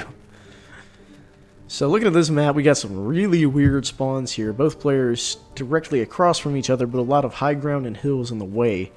Looking out around the sides, we got 3 expands that are kind of off in the distance, and 2 that are more so directly in the middle.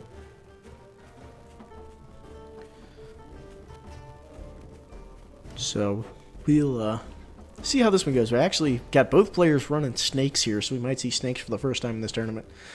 The last time I remember casting one of these, snakes had just gotten a buff where they stacked damage on structures, so they were a little ridiculous at the time. I don't know what they'll do now, but we'll definitely see.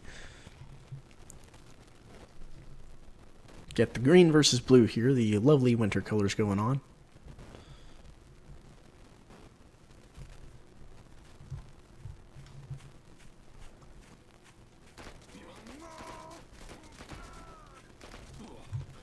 Now, Chip from Space is actually building his squirrels on the high ground, going ahead and sort of staking his claim to this particular gristmill without actually claiming this gristmill. They still stack damage, so snakes are actually still potentially disgusting.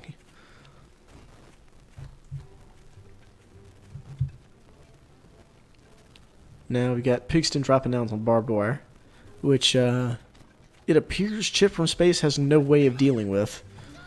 Does not have any melee units. Barbed wire can only be taken down by melee units, but lizards are weird in that they have melee weapons which they throw, so they're still technically capable of taking down barbed wire, but they can also hit flyers. The barbed wire will slow down and slowly damage over time any enemy units that are near it. Alright, Chip from Space playing the positional game here. They're just kind of ignoring the rest of the map north of them right now and kind of just going back and forth like it's football. This landmine somehow did not detonate.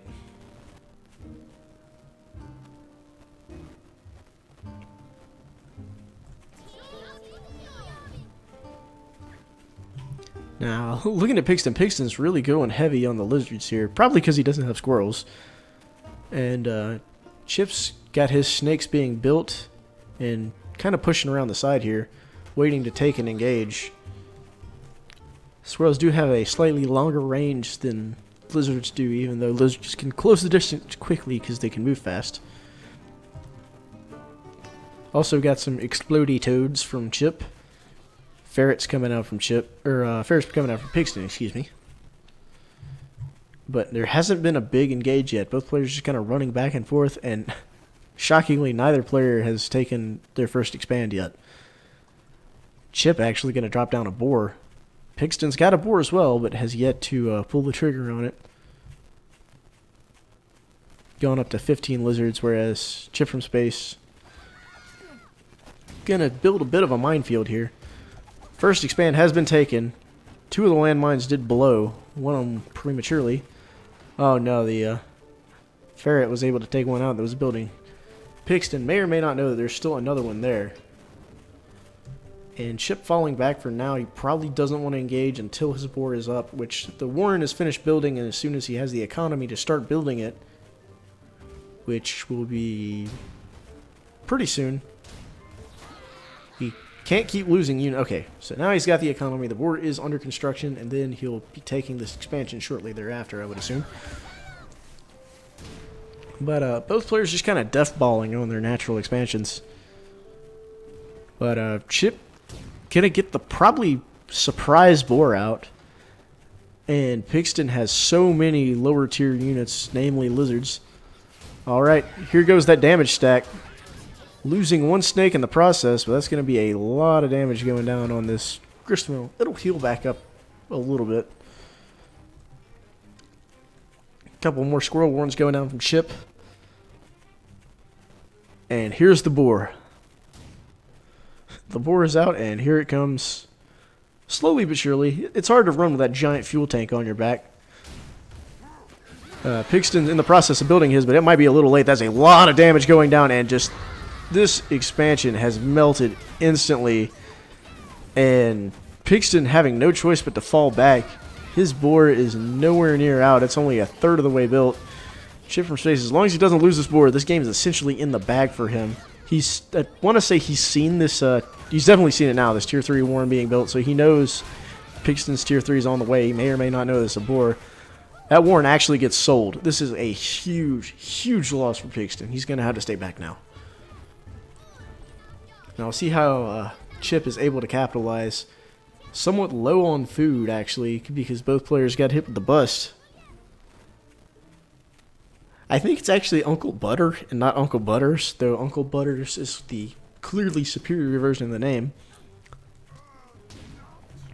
Maybe like the pluralist Uncle's Butter, but well, I don't know.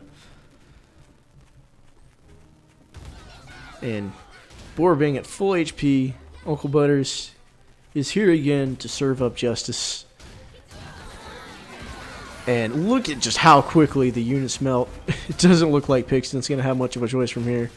Despite his efforts to stay in the game, he is on fire and it hurts. And there goes the base.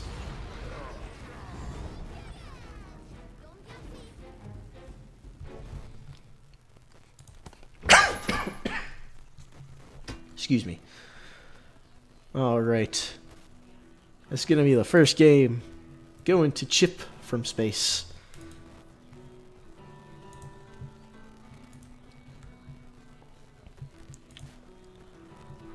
Going up 1-0. Pigston's adjustment will be Chameleons.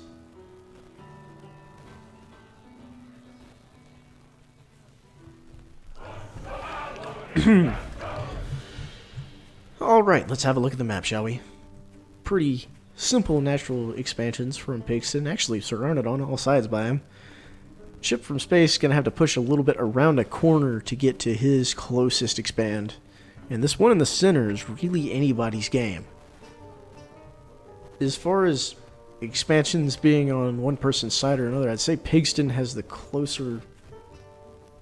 Pigston's got more easily accessible expansions. But let's watch how they scout. I'll put it on Commander Follow mode because I'm feeling like being lazy now.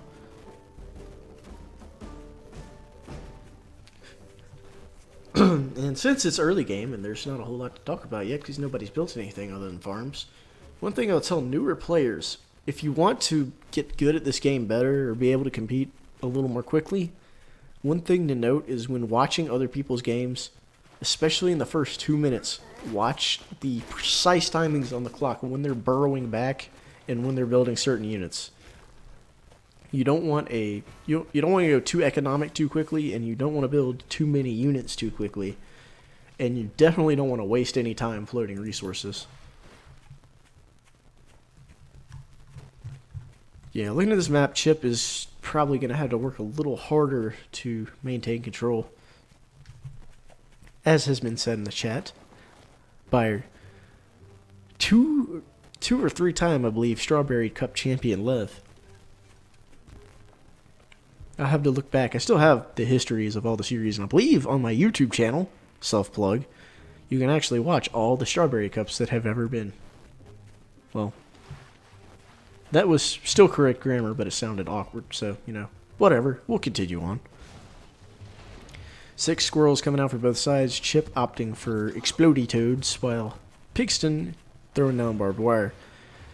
Once again, Chip from space has no method of dealing with the barbed wire except ignoring it and killing everything like he did last game. Chip deciding that he needs to take and hold this center expansion for his dear life, essentially, and he's done so. Building Warrens right on top of it to absorb some of the damage that may or may not be incoming. Pigston scrolling up a little bit. Something to note, Pigston's actually a little bit behind on his tier 1s, but he's building like the world's earliest tier 3. He just... Oh no. It's been scouted. And in comes Chip from space. This could be a huge disaster. And he's got... Oh, he doesn't get to sell it.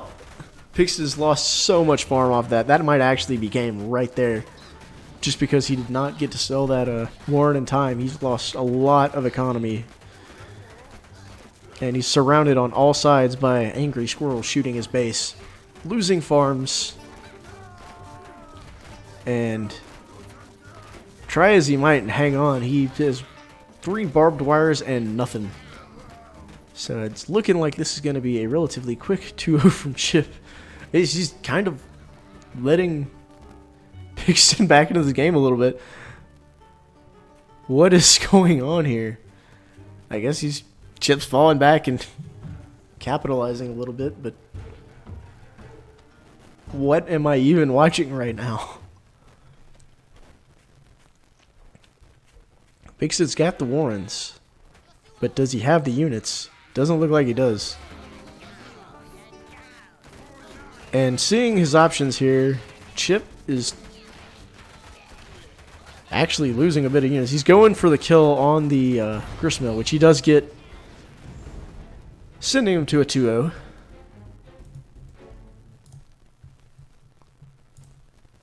And good play from both players, but GG's to Chip, managing to clutch it out, going 2-0.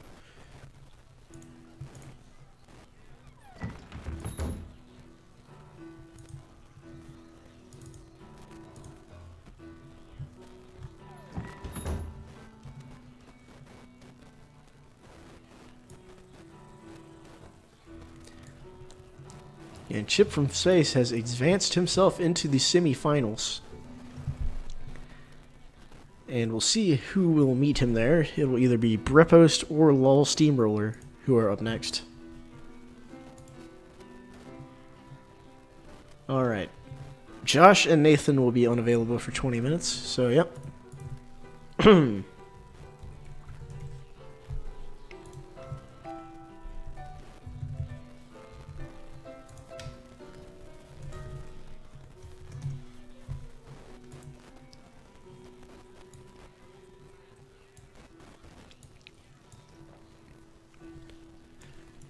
Not only will the grand finals be best of 5, we are playing this in the true double elimination format,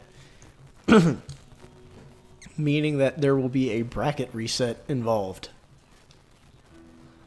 So, basically the way this works, in a true double elimination, if you're not familiar with how tournaments tend to work, every player has the opportunity to lose once. So the player who won every single game and got themselves into grand finals without losing once, if they lose in grand finals, the bracket resets and the final series is played again. So we're looking at 2 potential full best of 5s for the grand finals match.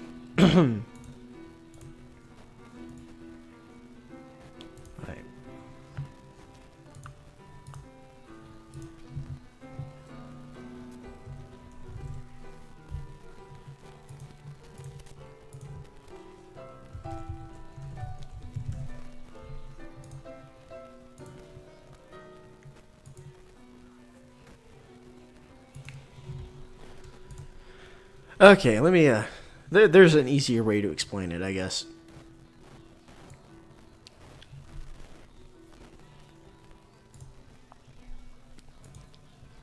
Alright, so you can see the bracket here. So there's an upper bracket and a lower bracket. If you lose in the upper bracket, you get sent to the lower bracket, and if you lose in the lower bracket, you're eliminated from the tournament. And everyone has the opportunity to lose once in the upper bracket and still be in the lower bracket and continue, including the guy who's made it all the way to the grand finals. So whoever these 2 people are, one person's coming from the upper bracket, one person coming from the lower bracket. And if the person coming from the upper bracket loses, they play again because now they're both in the lower bracket.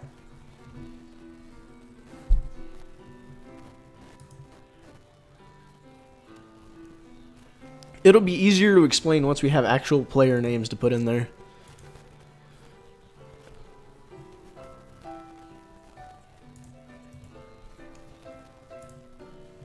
This is the format that you'll typically see in fighting game tournaments like EVO. Whereas when you, in games that take a lot longer, generally like Dota or, I don't know how League of Legends does their tournaments, but when they do a double elimination bracket, typically they make it to the grand finals and it's just one straight up series with no advantage. Yeah, the same 2 finalists could be doing a best of 5 twice, assuming the person from the lower bracket wins the first time.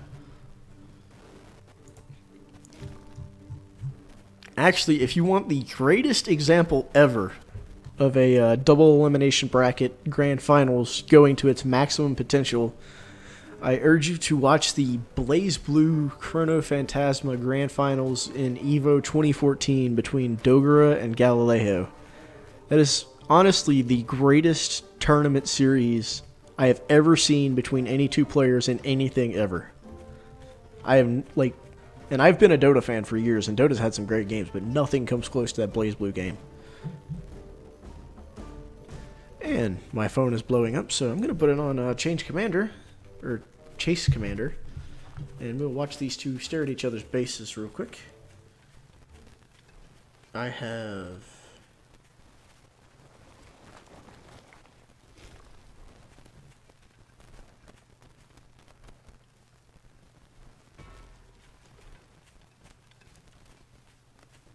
Basically, I got bills to pay.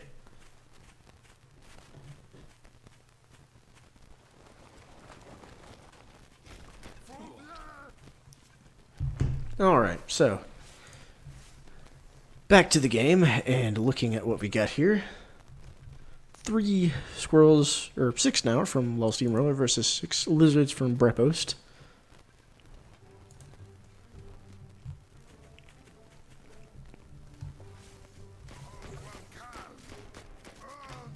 Lots of shooty bang bangs coming out from Brepost's pig army, defending against the intrusions by Lol Steamroller. Lol Steamroller is putting down his first set of toads, whereas Brepost is diversifying into squizzards.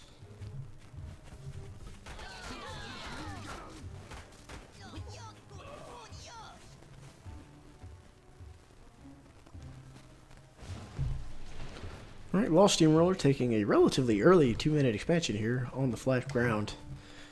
Brepost is kind of locked into a corner by this terrain here, and it's going to be interesting for him to try to branch out.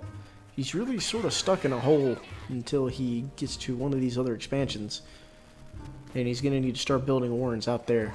But his tier 3, which is a badger, got scouted, so he cancels it, and instead decides to throw down a whole lot of squirrels.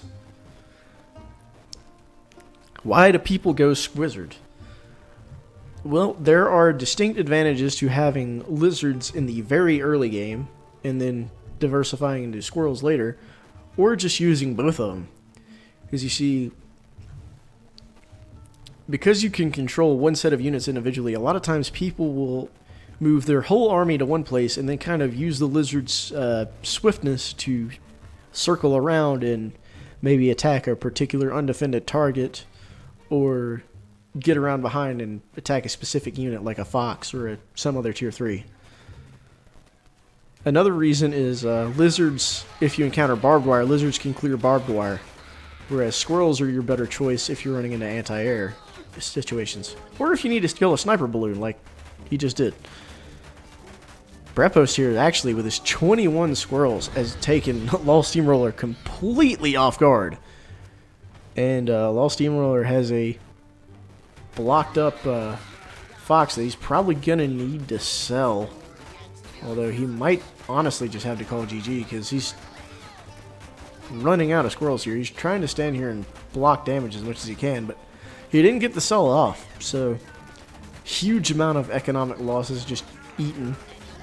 And try as he might to defend, there's just too many squirrels and lizards. He's going to have to call GG.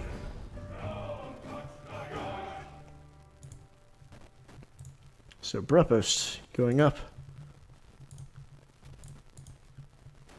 1-0 and continuing on.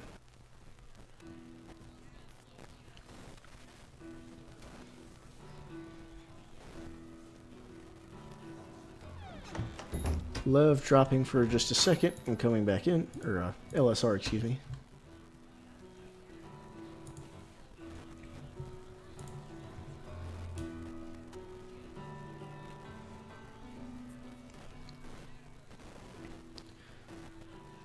Lol Steamroller once again going for a couple turrets.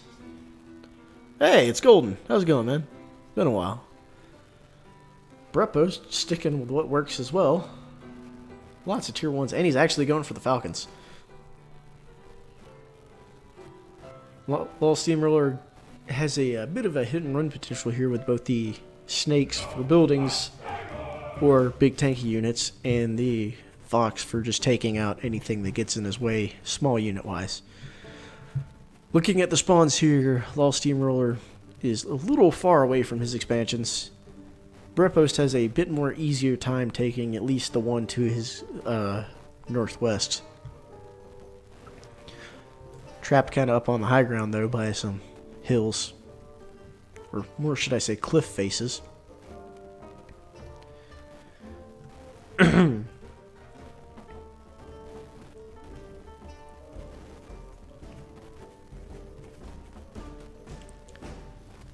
But both players kind of scouting around, looking at this dead center expansion.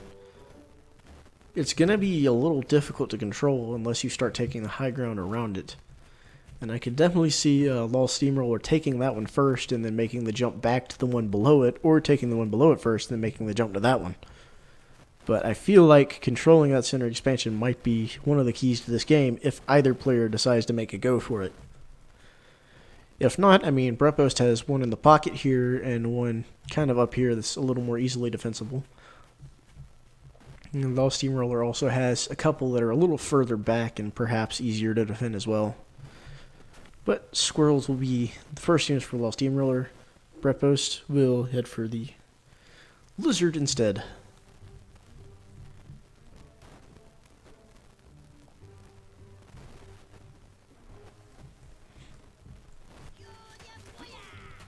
Just kind of looking back and forth here. Law Steamroller is... God, I can't talk this morning. Law Steamroller is throwing down his warrens very, very close to his spawns, perhaps looking to defend them from any early aggression. Brepost doing the same and having a even better time of it because it's all on high ground. And neither player has yet opted for a flying unit, so high ground really matters. As a matter of fact, other than his sniper balloon, Law Steamroller actually doesn't have any units with flying vision at all. But he's making a bit more of the early push, perhaps seeking to take this expansion for himself, which he does. And he's going to have to hang on for dear life to it, but he is taking it for now, and Brepost is not pushing into it just yet, even though he can. He has a pretty sizable army. And here they come around the bend right now, probably looking to go high ground. Law Steamroller not scouting that high ground. More lizard warrens being dropped. Brepost does not want to just give this away for free. And he's going to stop that turret from going down. Law Steamroller did not get to sell it in time. A couple explosions going off, and Brepost has more squirrels than Law Steamroller has, although some of them are shooting the gristmill instead, which is giving a little more of an advantage to Law Steamroller. He's just going to have to give it up and fall back. There's nothing he can do about it. Now he's got to worry about his own base. Brepost still has more Tier 1 army. Law Steamroller, while he does still have the economy, is going to throw down some additional warrens to be able to defend his home base. But good denial of the expansion there by Brepost. Law Steamroller squirreling up, getting them all in one place.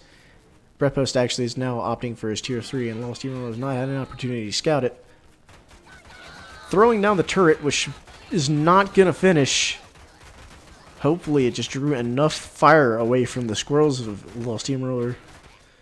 And Law Steamroller will successfully defend, but not without losing a lot of his own units. And now Brepost, that Badger warren's almost done, and the Badger will start building. 344, neither player has yet taken successfully an expand.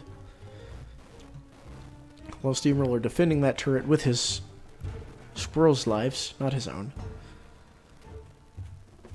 And both players kind of wondering what to do about this expand, because both of them are expecting some sort of aggression. But Brepost now almost halfway done building his Badger. And throwing out some more squirrels, because, you know, you need squirrels. More toads will be the name of the game for Law Steamroller, as well as a fox. But I don't think a fox wins versus a Badger, especially not a Badger that is about to come out in just a couple of seconds. But we'll see. Maybe with some successfully cheeky plays, Law Steamroller will be able to pull it out. It's going to take a lot of effort, though. Probably even a miracle, because neither player having any expansions means that one bad loss of fight would be the end of it. Now, Brepos has lost a large amount of his army. He is killing a lot of Lost Steamroller's units. Badger's now down to half HP and is not healing. But there's nothing left to defend from Lost Steamroller. Fox not going to be done in time. There's no squirrels left. It's just ended. And a 2-0 is going to be it. Brepost will be moving on.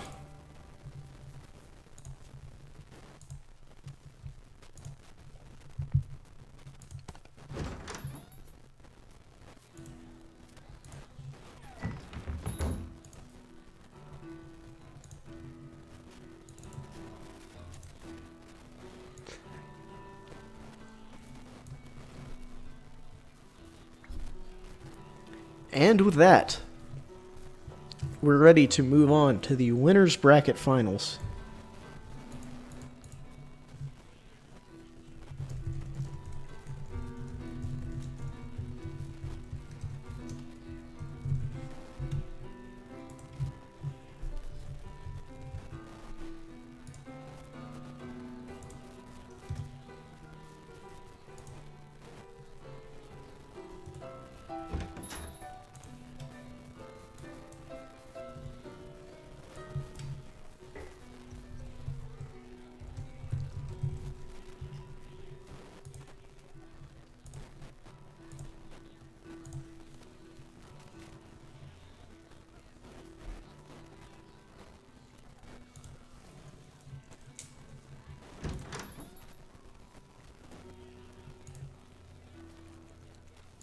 Alright, we are now ready for our winners bracket finals. Brepost versus Chip from Space. Almost 11 a.m. here in Arizona. Hoping you guys are enjoying watching this as much as I'm enjoying casting it.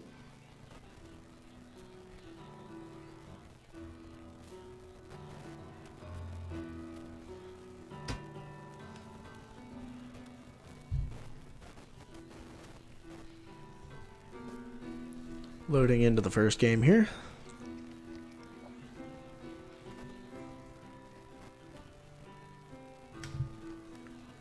Brepost opting for Squizzards plus Toads, taking ground turrets instead of the flying falcons, and a fox.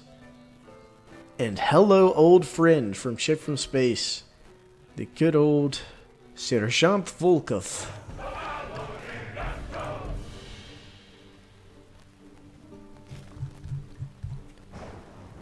Now, a couple of patches ago, back in somewhere around October and November, Sergeant Volkov was the definitive tier 3. Like, you didn't have other tier 3s. You had Sergeant, like, if you had another tier 3, you also had Sergeant Volkov. So you'd see, like, Wolf and Fox, or you'd see Wolf and Owl is a particular favorite of a particular player who may or may not be in my chat right now. They've reworked the way the Wolf works. I'll have to see how the buffs go down now, but he used to just buff everything around him's attack speed and attack damage.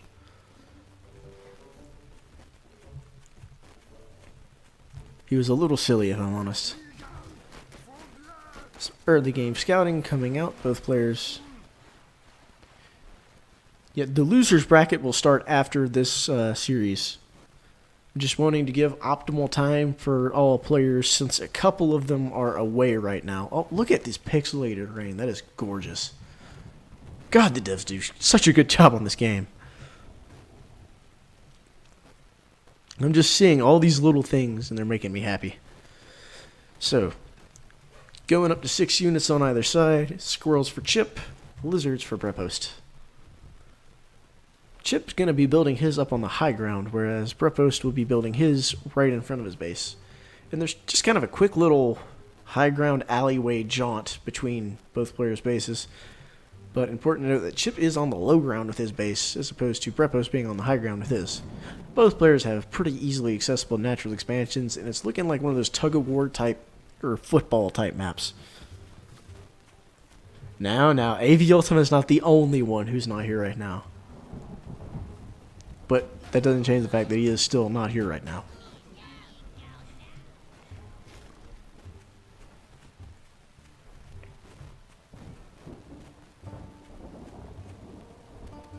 Alright, so looking at Chip's army, got 9 squirrels, 6 toads.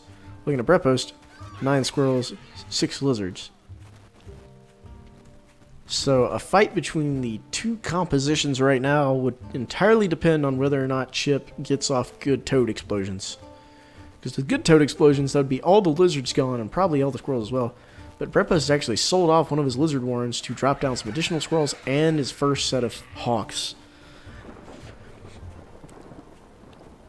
Now, 4 hawks are capable of just chewing through an army, but Chip is actually going for falcons of his own as well, so we'll see how the aerial dogfighting, or in this case hawk fighting, goes. But coming around on the low ground, look at how low Chip from Space's commander health is. Dropping his first expand. Brepost doing the same thing. Both players kind of great minds think aliking at the moment. Brepost a little ahead on the squirrel count, and also a little bit ahead on having early falcons. But Chip will be the first one pushing for 4. I don't know why, but 4 seems to be the magical number where they just start ripping everything to pieces. This falcon is visible. Brepost has 1 out as well. We'll have 2 very shortly. And is dropping down a turret. Just for, defense. Now, Chip's got his further expansion. He can take his closer one as well. But after that, if he wants any more, they're going to have to fight over this one on the right. And Brepost has a much easier time getting to it. Brepost running in to do some scouting. From the high ground, he's probably able to see both warrens. And actually, Chip's going all the way up to 6 falcons. And Brepost has sold his out in favor of getting a fox. I don't know if that's the play. As a matter of fact, I can almost assure you that that's not the play. However, perhaps 27 squirrels is in fact the play. Dear Lord. Look at all those. It's not a human number.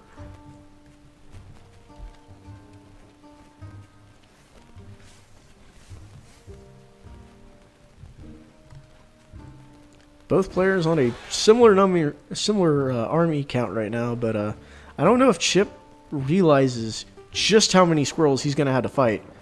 And even if you got that many falcons, they will die versus significant focus fire. However, with his squirrels also in play, he's able to cut down the squirrel army completely and start dropping warrens. He should be able to take this expand essentially for free and potentially even in the game here.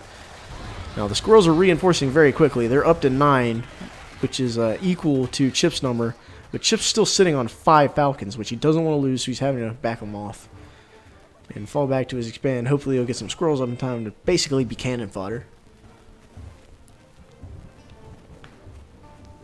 But Chip has now gained a significant economic advantage. And now while the fox is here, the fox is not going to be able to instantly take out falcons. And it's almost dead. Barely making it away with its life. And taking out some good units in the process. Good Fox Micro is going to be Brepost's key back on the game here. But he's also going to need to get some economy going. Which, as of right now, he's down to 4 farms. And they're going to tick out soon. So he's got to get building an expansion.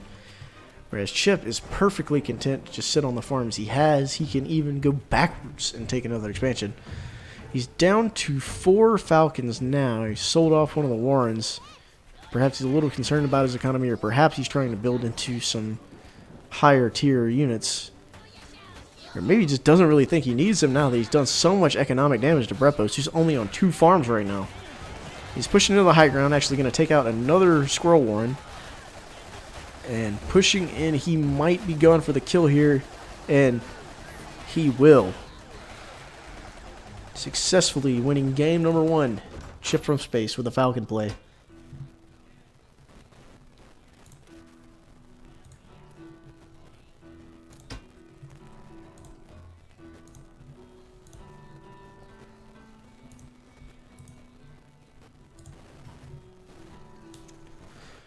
Alright, loaded into game number 2.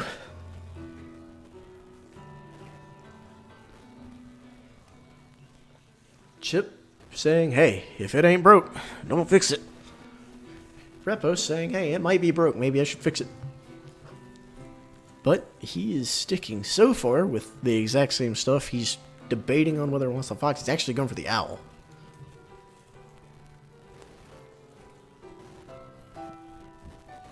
And Falcons. Falcons are just a good, solid unit in general.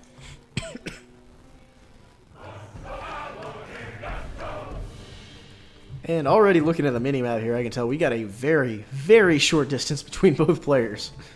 This is another one of those super short, straight jaunt maps. And this high ground expansion in the middle here is almost certainly going to be the key to victory. Whoever has that should honestly just win if they can defend it. If they lose all their units defending it, then obviously it's going to go the other way. But holding on to that would be huge. Going out way to the right and way to the bottom here, you can see some other expansions that we will probably never see get taken because the bases are just so close together. But, you know, I could be proved wrong. Brepos got one easy to take to the left and one pretty simple to take to the right. Chip's got one easy to take to the right, and he's actually closer to the high ground one on the left. This could very easily be a one-base game, yes.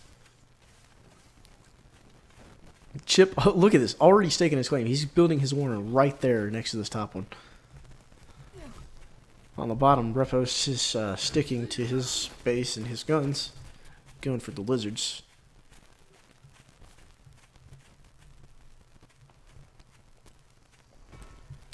Chip throwing out a second Warren now, and Brepos can see what he's doing, but the question is, can he do anything about it? He's got two lizards coming in, going to try to start hitting Warrens.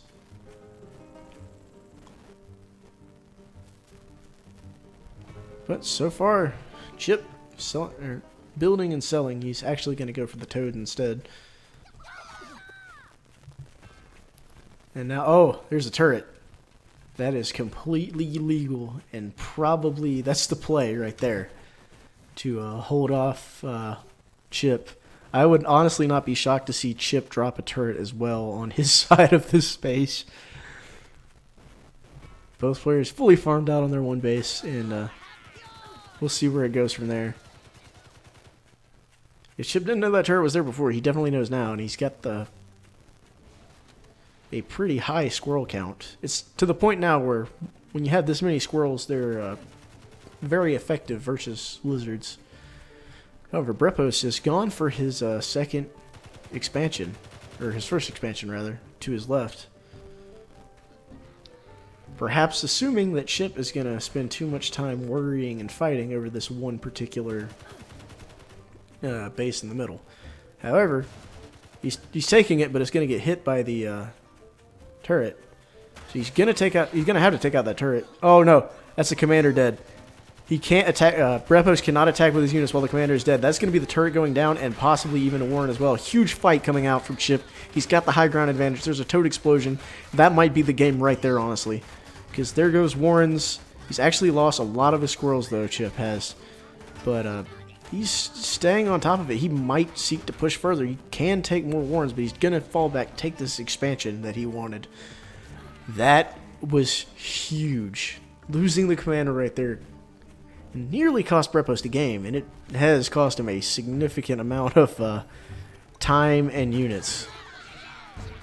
Brepos still technically ahead in economy, but as far as army size, he's hurting.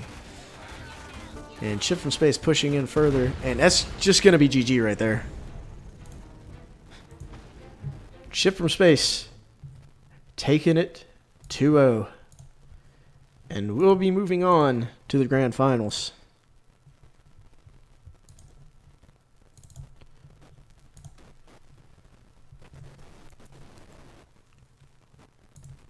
Very impressive play from both players on the tiny little maps. But now it's time to check in Discord.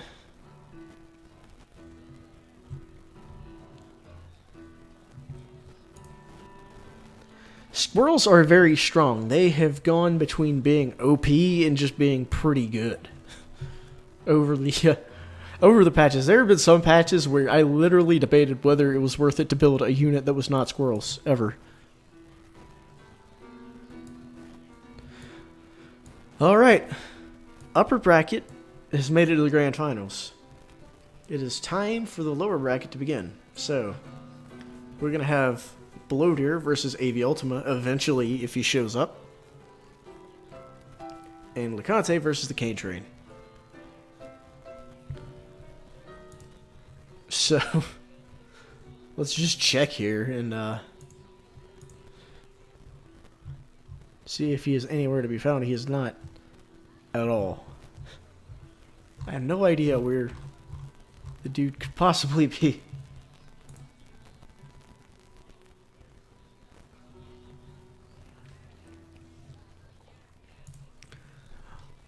Alright, one last chance. One final chance for AV Ultima to show up. It's going to be LeConte versus the Cane Train for our first match of the lower bracket.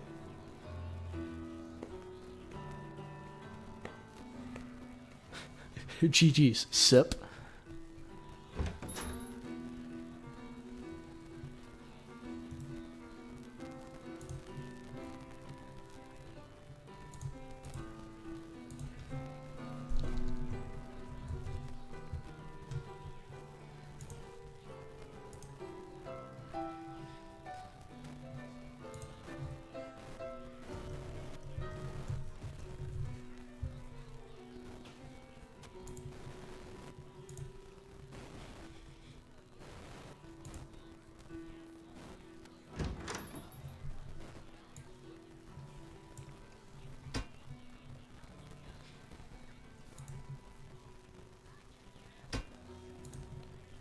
The Cane Train going with Corridor Master because he needs that commander advantage, obviously.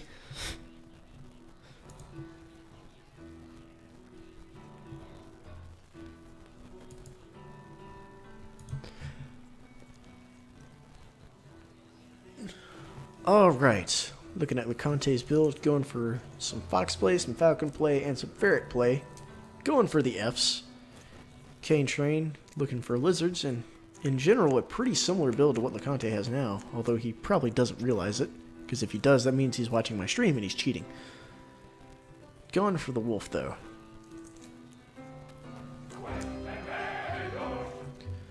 Alright, first map of the lower bracket. First map for the Elimination Series. Can I get some PogChamps in chat, please? Looking at the map here, LeConte, bottom right, Cane Train in the middle left. Pretty short distance between both players' bases. Cane Train's closest expansion is going to be up on the high ground, but pretty much just as close as it is to LeConte's base. And there's a lot of weird stuff. Like, there's 3 expansions up here at the top that I guess someone could take, but I guess not.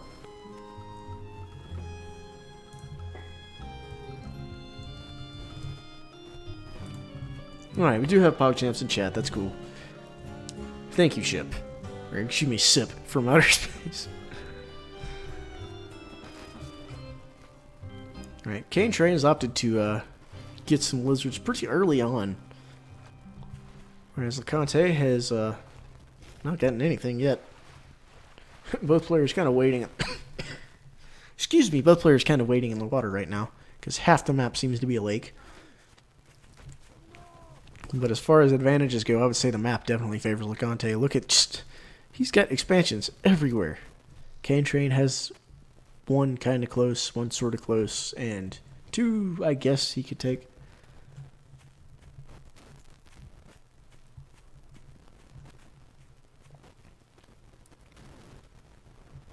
Cane Train opting now to build his second Lizard Warren and his third. LeConte only on 3 squirrels, 3 toads. Depending on how quickly Cane Train gets up his lizards, he could just kind of rush in and start doing some damage. There's a particular timing window there that he could hit. LeConte has actually started going for the Falcons, so he's going to be a little weak positionally right now as far as how many units he actually has. And if Cane Train's actually gone for his as well, so that just completely eliminated that. And now I'd say LeConte, whether he can get big explosions off or not is going to entirely determine the course of this fight that's about to happen. And he does get a very good explosion off, cutting Cane Train's army essentially in half. He's going to have to fall back. Neither players yet look to expand, but LeConte's Falcon will be out now. Cane Train's will be out in approximately 5 to 7 seconds. So it'll be out in time to defend. And there's just quite a lot. I don't know that I'd be running all my lizards in without the Falcon support behind. But a slow fight like this is actually one that squirrels are going to take. And in just a matter of seconds, there's a huge loss of units for Cane Train. He actually just might have lost this match there. And that's the thing about Tooth and Tails. You can lose a match very, very quickly if you wipe in an early game fight once the first tier 2 is up. He has stayed in the match, however. He's got 2 of his own Falcons. But at this point, with the Falcons out, lizards have become paper. And I don't know how he's meant to reinforce his army with what he's got in the tank. Honestly, if I were him, I would be building more Falcons. But the problem is now he's on the economic fact foot. Has lost a large number of lizards to the explosion. And 1 Falcon's gone down, followed by the second. And now he's just... there's not a lot he can do. Sitting in the back here, his Gristmill's taking a lot of damage from Falcons. It's going to go down. Game 1 is now going to LeConte. And we'll be going into Game 2 very shortly.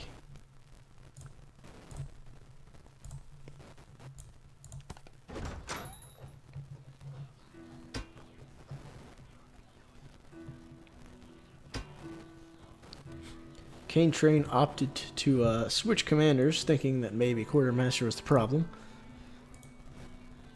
I have personal opinions on that, but you know, I'll respect his choices for now, and he's going moles. We could be looking right now at some sur. You know, some queso. We could be looking at cheese. And, yep. He's got moles. He's opted for squirrels instead of lizards. Got actually an interesting unit comp here with the snakes mixed in. We'll see how it all comes together for him. Looking at the map, once again, the bases are extremely close to each other. Actually, this might be the closest they've ever been. But Cane Train has a very safe natural expansion. LeConte does not. LeConte has some that are kind of far away, which he may be able to push for, but Cane Train's is free. There's just nothing stopping him from taking it.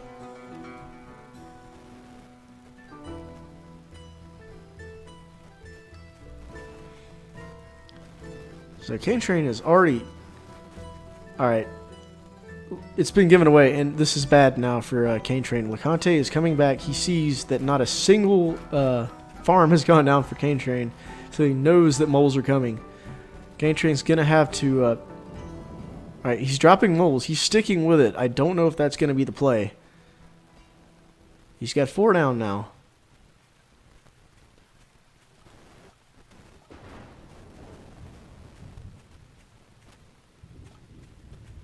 He's sticking with it. Conte's scouting it out. And he's found... Cane Train has found a way upwards into the base. And he's going to go to town. He's still, despite that turret going down, he actually might pull this off. And he does! Wow! Cane Train evening it up very quickly with the... not only evening it up, but now taking LeConte's commander. That's almost like... That's almost some fighting game disrespect right there. That's... Wow! That was a game right there. Cane Train taking it. Busting out the cheese. He had the sur. And this time he's going for Squizzard. Still sticking with that wolf. We'll see if he ends up using it. LeConte is sticking with also a pretty similar build to what he's been running.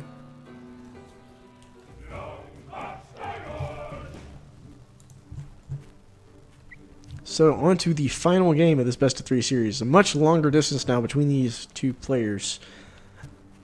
There's one pretty central high ground, or double high ground expansion. Cane Train's quote-unquote natural is a little bit further away from his base.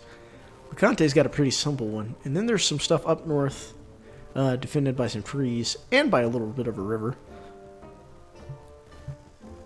So we'll see what both players end up deciding to do. Cane Train going for very early lizards. Might be going for like a half cheese push. We'll call that ham and cheese.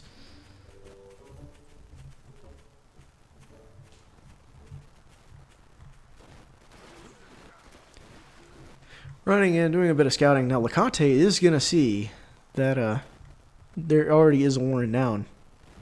So he'll drop one of his own. And now, if we look at the graphs here, just to see the impact that has on income of waiting to build your farms. And the change in army value is, well, for now, Cane Train does have a army value advantage. The question is if it'll be worth it in the long run. But we'll see. He's got one squirrel, one set of squirrels, one set of lizards. LeConte just going 2 squirrels. We got a bit of a disconnect here. But Cane is sort of choking on his food, trying to start getting those units out without having a issue. Finally, he's sort of caught back on the farms now. And we're just... I wonder if both players are also suffering from the connection issues. Probably not, just me. LeConte, before 2 minutes, taking an extremely early expansion, seeking to push his economic advantage. 7 farm 2 warning didn't rush. That's a good question, Brett Post. I'll be sure to ask him after the game. Now he's building up some units in the back here. He's got a lot of lizards and some squirrels. Pushing his way out.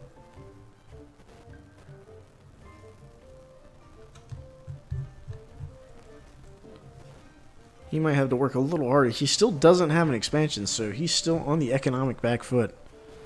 And LeConte scouting out is seeing his utter lack of expansions. And probably, I mean, yep, LeConte is doing the exact right thing in this situation. Pushing an economic advantage and getting some higher tier units out. Because once he's up to 4 falcons, he'll be able to clear squirrels and definitely clear lizards. Cane Train getting a sizable ball of units, but he's not doing a whole lot with them, and he can't even expand, even though you can see he went down to just try. LeConte's army's pushing in now. I honestly don't know if that's the call. Oh, I see what he's doing. He's dropped down a turret. He's taking this high ground expansion in the middle now, just to sort of stake claim to it, and probably he can start building warrens out there as well. Utilizing that border to his advantage, LeConte comes in, scouts, sees what he thinks he needs to see. And Cane Train just lost a lot of HP, but did not die. Dying would have been disastrous. And he's stocking up a lot of food, guessing he's just going to one-base it, and he's just building a bigger death ball. I mean, it can kind of work. LeConte doesn't have skunks, doesn't have a boar, and he only has 2 falcons. We'll see how the fight goes. It's going to be toads on toads, and Cane Train didn't lose a lot. He did lose some lizards, but not too many in that engage. And it cost LeConte a lot of toads to be able to do that. But Cane Train can't see the top of that base. Gotta work on my flow. My commentary's suffering a little bit because I keep saying, but I gotta stop. So, Cane Train dropping down a bit of barbed wire, just walling himself into this base with this giant ball of units. He's going to have to push eventually because he doesn't have an expansion. He's hugely on the economic back foot. LeConte looking very well poised to take this past 5 minutes. Cane Train is not. He is taking an expansion, which I think LeConte may or may not have seen. Some toads have popped, but LeConte still has plenty. And here come the Falcons. They're looking to take that expansion out. And in the chaos, there's a lot of toad explosions going off. LeConte is now out of everything but squirrels. So is Cane Train. Cane Train has lost all of his units. Going to lose that expansion as well. Cane Train can only reinforce once. And even then, it's going to take him quite some time. Because 5 minutes happens now, and there go 4 farms instantly. So now, Cane Train is on half the farm he once was, and LeConte is just chilling with more than double the farm Cane Train. And with a completely reinforced army already pushing into the center, he doesn't even feel the need to take this high ground expansion. He can just push in, scouting, trying to draw Cane Train's army out. Cane Train still has squirrels and lizards, and standing behind this barbed wire, he can defend because LeConte doesn't have a way to get through it just yet, but he's only defending 4 farms. He does have a wolf coming out that could be the difference maker, but it's going to take a long time, and LeConte will happily take his time. He may or may not have seen it yet. He hasn't gotten past the barbed wire. I don't know if vision extends that far. So, LeConte, now on 3 bases, 2 of which are farming, and pushing in a little bit with the squirrels. Cane Train defending this wolf with his life. He needs it to come out. It's starting to build now. But even then, LeConte he's banked up 200 farm. He's got a fox on the way, which he's probably not even going to need. It's going to be questionable exactly. Cane Train's going to need a miracle. Now, with the wolf, he has the opportunity to make a miracle play, especially if he can use his lizards and bait out a bunch of toads that don't actually explode on anything useful.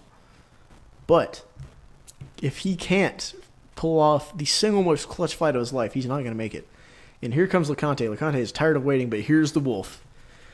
The last fight is about to happen right now. And there's a lot of explosions, which aren't hitting squirrels. But the buff is already gone. And it doesn't look like there's going to be enough squirrels to finish the job here. The wolf is dead. Squirrels are dropping. And that's going to be GG. And LeConte will take it 2-1. Despite the applaudable effort of Cane Train.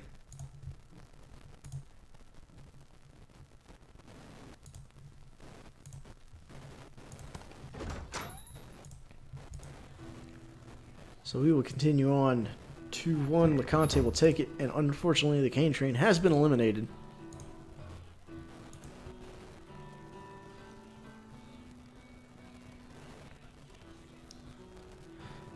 So, here is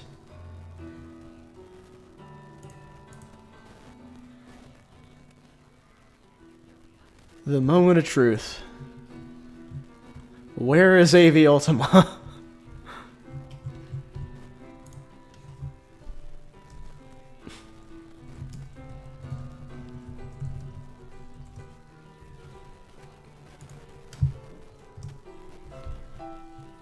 The single most hype moment of the tournament. If we're able to find him somewhere.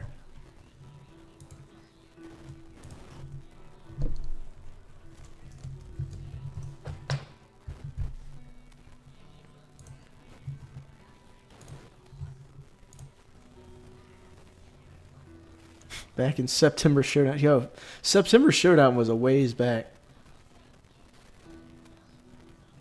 AV, is the dude even awake? Where is this guy? Somebody has his number, text him, like, raise your hands, give him your energy. I'm going to take a brief break, and if he's not back, he will unfortunately be eliminated.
Alright, we are back. Huh.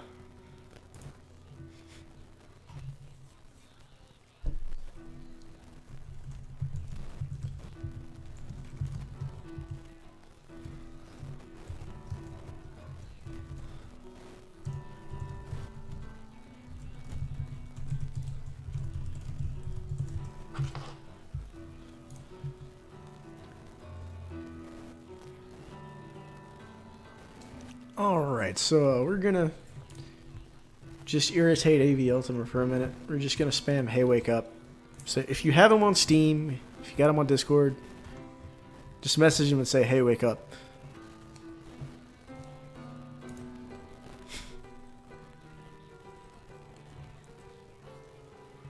The memes are strong.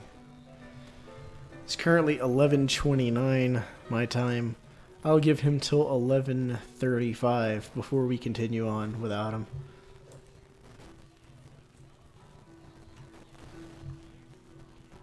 Believe that's plenty of time. We've given the dude, like, this tournament started at 8:30. That's 1 to 3 hours ago.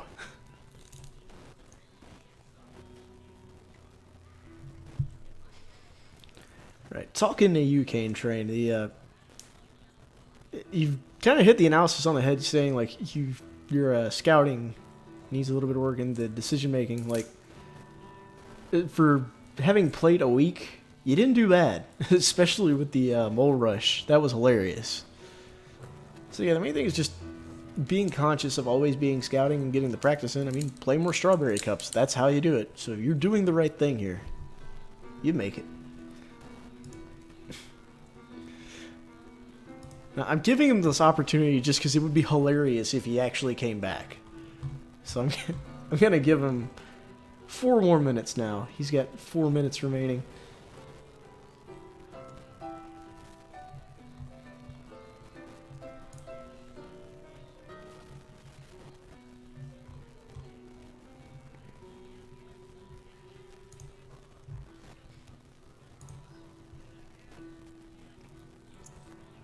Three hours of waiting. And AV Ultima did not make it. Wolf was great in several months ago. Back when it was the old mechanic and it was just silly.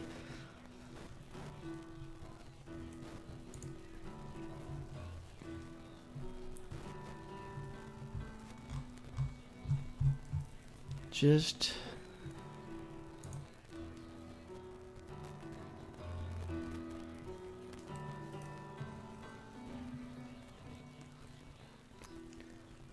yeah, it'll be, I'll have actually, once I remember how to talk, I'll actually have this all uploaded to YouTube here fairly shortly, after the tournament is over.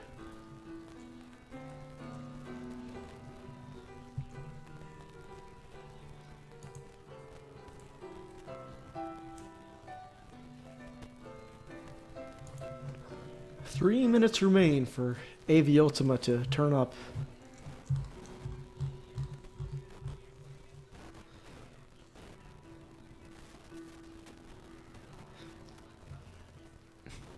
Actually, you know,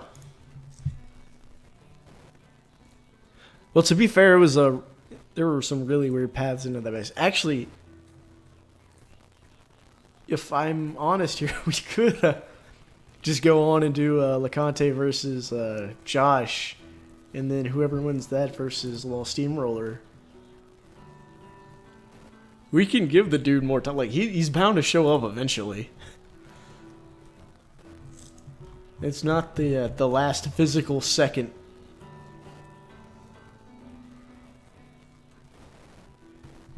No one will ever say, ever, that I am an unreasonable tournament host. I'll give you 3 hours to show up. Yeah, that's what we'll do. If he's not here by 11:35, we'll do TNT Josh versus LeConte.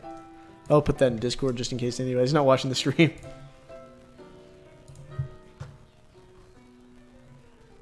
Yeah, Josh is actually told us he's going to step out too.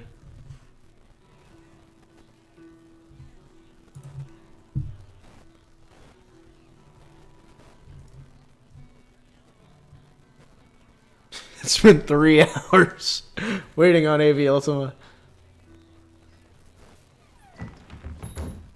Yeah, listen, let's get him in here. Get me Josh and LeConte. I am completely unreasonable. What was the reaction to the Mo Rush of like, oh no, he's seen it, it's not gonna work. It's not, oh no, it's not working. It's working. Oh no.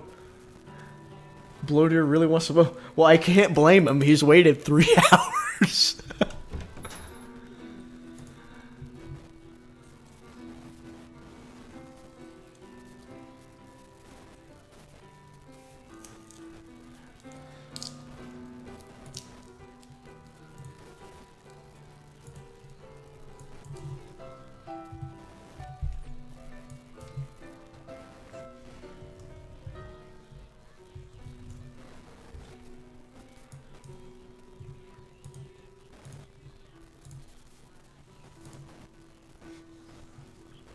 Yeah, all his pent-up anger is going to come out in the grand finals. Yo, that would be awful if we waited all this time for AV Ultima and then he actually shows up and like goes 0-2.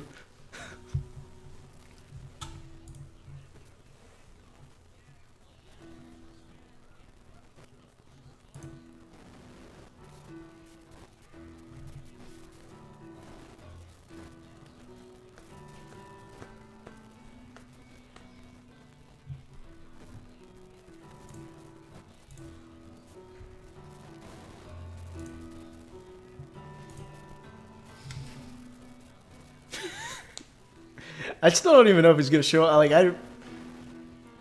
Like even if he went to sleep when this tournament started, like played Digimon Championship. I didn't even know that was a thing. I don't know about Digimon like that. Because Digimon was like PlayStation, and I didn't have any PlayStation products ever.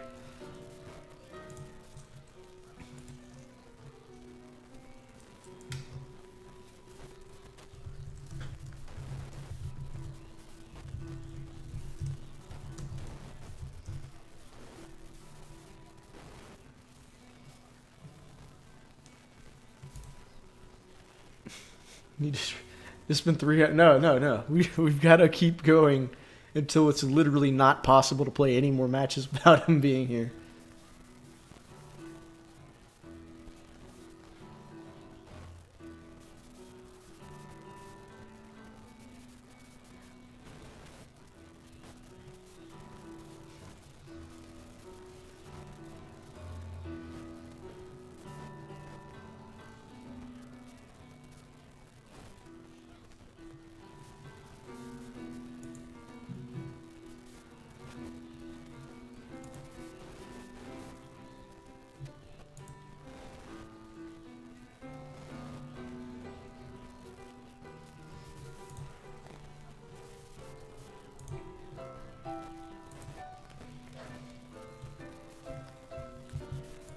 And just remember, ordinarily I wouldn't like wait this long for somebody to join a tournament, but it's hilarious.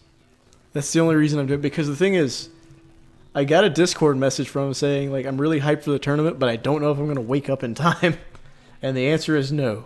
No, he did not wake up in time at all.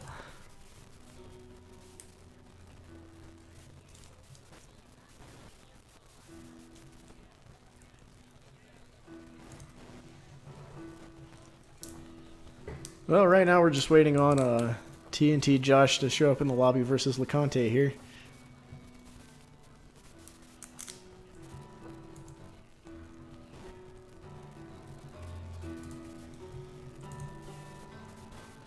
Yeah, just get his number and call him like, hey, where are you? Why are you not playing this tournament? This casual tournament that has no reason to wait for people because there's no prize whatsoever.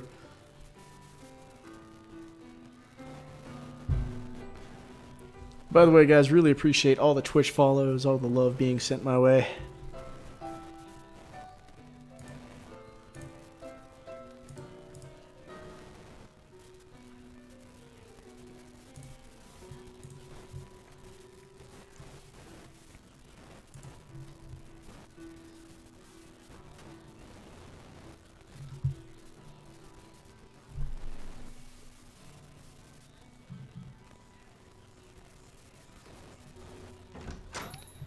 And he's here.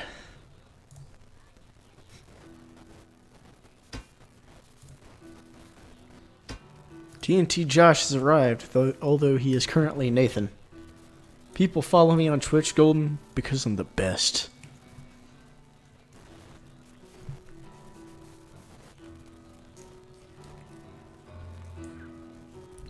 Alright, LeConte versus TNT Josh in the lower bracket.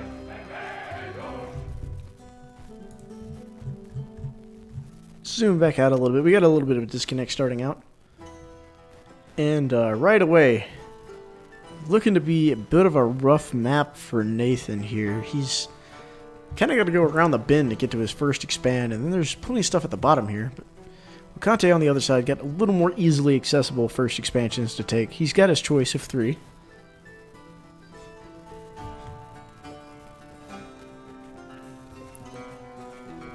But yeah, this is a rough map for TNT Josh. So both players going up to 6 farms, kind of taking the time. I didn't even notice TNT Josh actually has chameleons on his side, so we may see some chameleon play coming out here. We've not seen any with any sort of success yet in this tournament, but we have seen some come out. Uncle Butters also for TNT Josh, whereas LeConte going for the owl play here. He's got a couple of flying units. So as far as both players, get our first warren drop by LeConte. He's going to be building some squirrels. We'll just have to count how many times I say Nathan instead of Josh this particular time. I want to see the Nathan versus Josh grudge match. It's like, you're looking at my screen. No, I'm not. I got some mines going down on the high ground here. A couple of squirrel warrens coming out. LeConte got an equal number of squirrels, but he does not have mines, so obviously he cannot build them.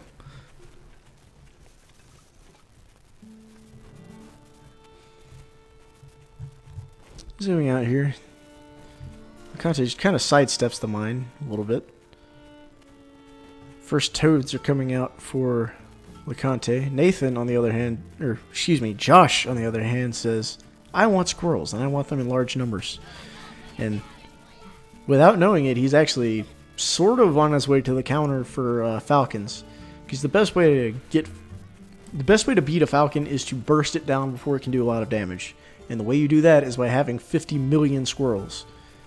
However, LeConte will be throwing down a turret to defend his base for now. He's pushing his way up towards this middle expansion, it looks like. He actually gets rid of the turret. Going around the side, he's going to take the back left expansion instead. And Josh is pushing his squirrels up towards the higher ground, but has yet to build any sort of expansion. He's got his chameleons being worked on, and that's probably the reason why he's got his squirrels so far forward. He needs to get up there and like micro them, though. He's letting them die. And okay, mine goes off, and that does a fair amount of damage. So it didn't kill anything, but it's an almost trade. Looking at it now, zooming in, LeConte's actually gone for a double expand here. Maybe just deciding he's only going to populate one of these. But we got a chameleon on the way. It is sitting there in the center of the map. And a turret going down and getting sold immediately. With, more squirrels. Although it's not as an extreme number as it once was, because now LeConte's caught up with almost as many. Plus snakes on the way as well. Josh building some more squirrels, but also going up to 4 chameleons. He's really going for like the clutch chameleon play here. And 4 is a good number to start that with. I mean, admittedly, you can do it with 2, but you don't want them to start swinging at enemy units. You want them to... You need the surprise factor, so you want them to take out a turret or a gristmill or something by surprise. Josh has finally thrown down his first expansion. It took him long enough, being honest. He's got his 3rd and 4th chameleons being built, going up to 18 squirrels, and getting down some pigeons. And pigeons help with keeping your chameleons alive, because they are paper thin, despite the fact that they do a lot of damage. And Josh has let that turret go down, but he's scouting around the side here. Oh, he's going to see the owl warren that's gone down. That's a crucial amount of intel, but he needs to get back and start defending his own units. He's only lost a couple squirrels, and he has not revealed the fact that he has chameleons yet. And he's gone up to 4. And I don't even think LeConte has seen his chameleons yet. He may suspect it, but like if he catches them going around the side here, it's going to be obvious. But he's got a very, very clean path into LeConte's base, and he could do a serious amount of damage. Oh, here it comes. Here it comes. And LeConte knows at this point, but he's already losing stuff. And he's got to come back. It's 3 farms of damage for utterly free. Now, he's holding fire on him for now, and he's bringing all his other units. He's ready for the counterattack here. There is an owl, meaning there are mice.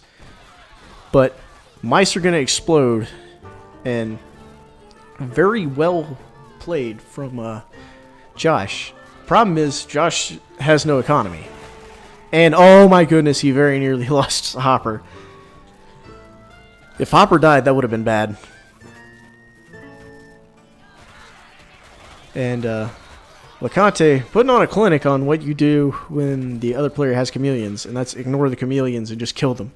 But there's also a boar going down, which is going to definitely help deal with the mice and the squirrels.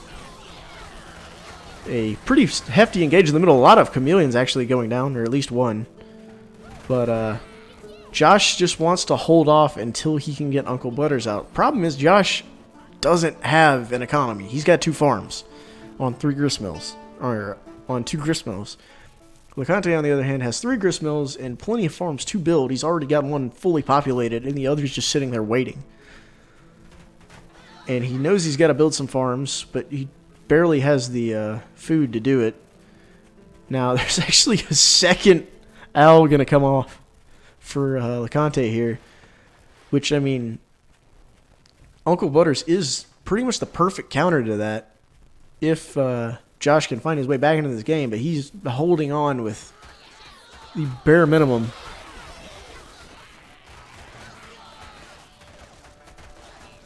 One.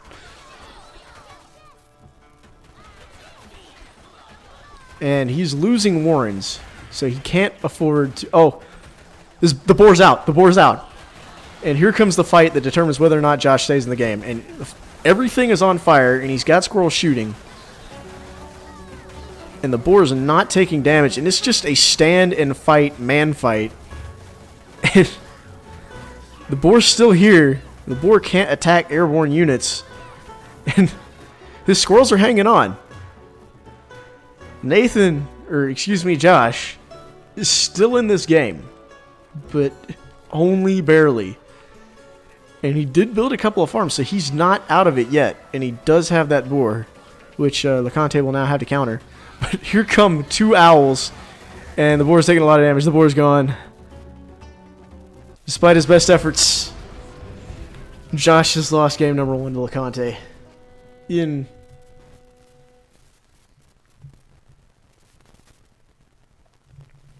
Continue, and LeConte will take first game, even though I've had him as the wrong color this entire time. My bad.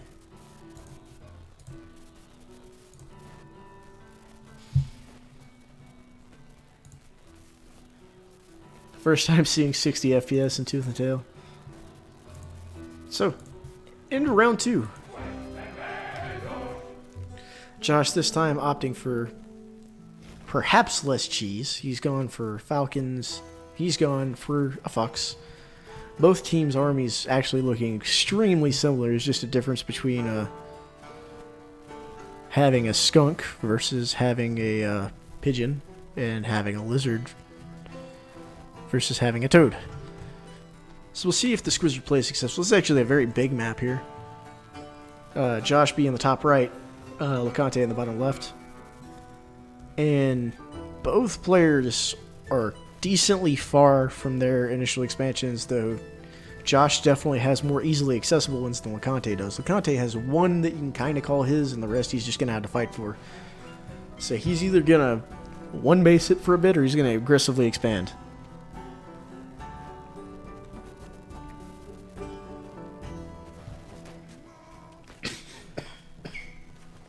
Excuse me dying, by the way. So both players fully populating and getting all their farms before they start building units. Still kind of scouting around, determining what is and isn't on this map. And I doubt either player is fully satisfied with the amount of expansion options. But LeConte definitely is probably suffering a little bit right now. Both players dropping down 6 units. Going to be for Josh, the lizards, and for LeConte, the squirrels. My dying is excused. I will carry on.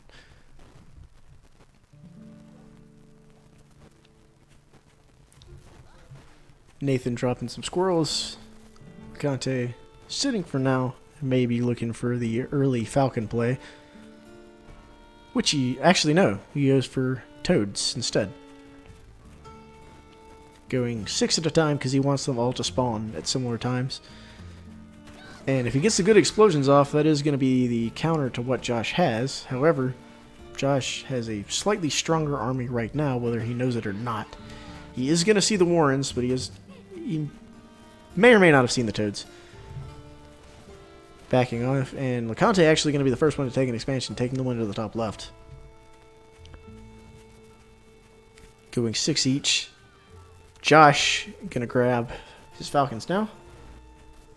So it's going to be 6 lizards, going up to 6 squirrels, 9 squirrels, and 2 falcons, and 3 pigeons. I like Nathan's army diversity here. I like his composition, but he's got to get it up. He's going to have to defend against quite a few explosions.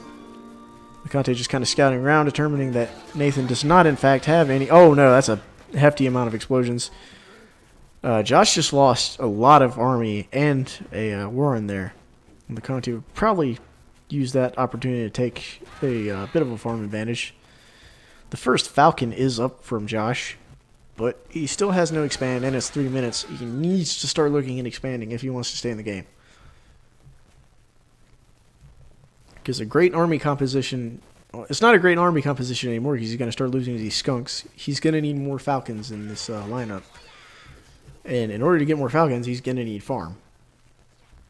Now, LeConte is sitting on only 1 farm on this expansion, but he's just taking his time because he knows he can fight right now.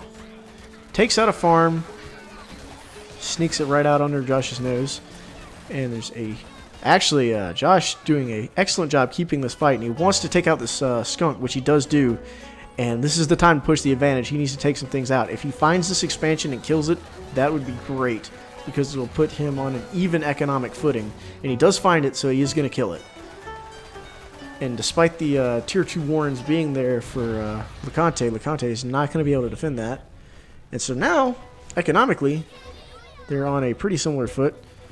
Josh is going to throw down his first expansion, and having denied LeConte's, he should be able to pull ahead in the economic game.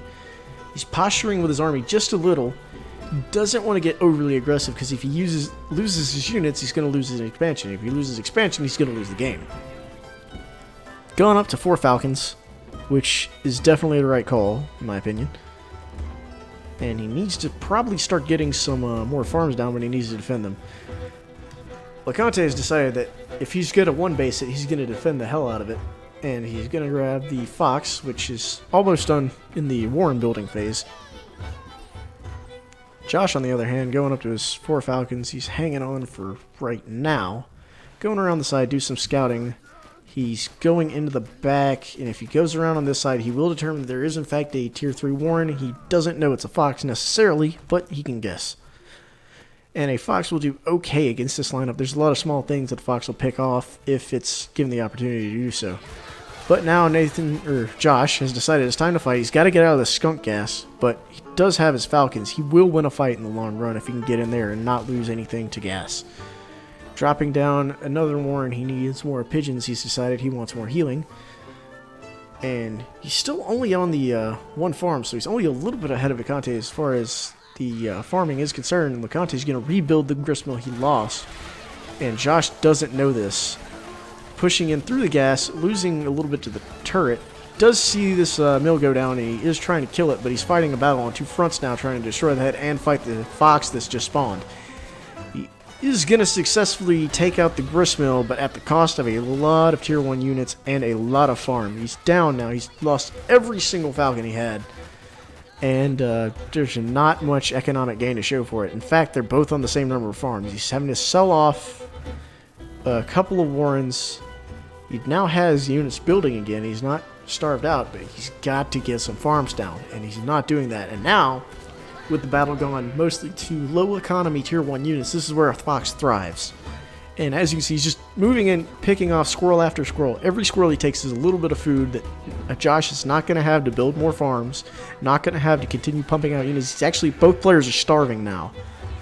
And if LeConte can drop a farm, which he should be able to in just a couple of seconds, he's got to sell something. But if he can drop a farm, he stays in the game. And he actually drops 3. Josh is building a gristmill, and he's gonna have to sell something to get a farm, because he's still starving. He needs one at least building. 30 seconds now, and he can build on one of those 2 red spots, but he doesn't want to. He wants to build on his new gristmill, so he is gonna throw it down. He's no longer starving, but it's a low economy game. LeConte's got a fox. As long as he doesn't lose the fox, he's in a very, very good position to take this game. Now have Callie spectating. And from the backlines here, that fox is just doing so much work. He's just eliminating Josh's economy, and Josh has to call it. That's going to be GG. So LeConte 2-0 over TNT Josh, despite some somewhat close games. Update the score.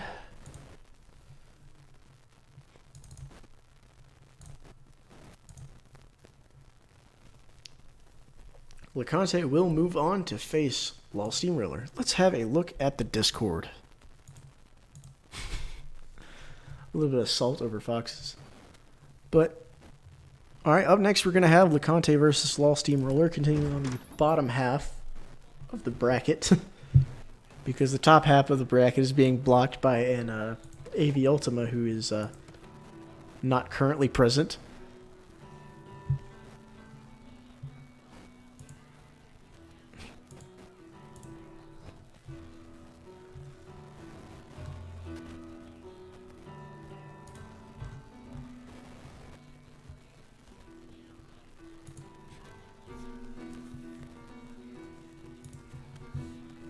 It has now been nearly 3.5 hours since the tournament started.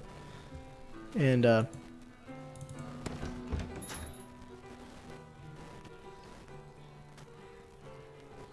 me put myself in spectate mode.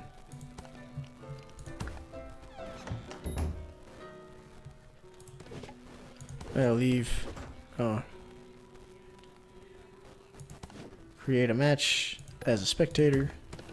There we go. Imagine the guilt. Yeah, if he comes back and watches this and realizes that we were waiting for him literally this entire time.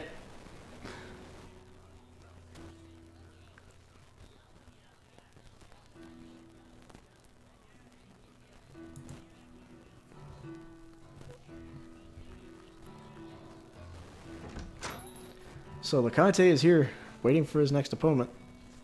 And his next opponent will be the man, the myth, the legend, LOL Steamroller.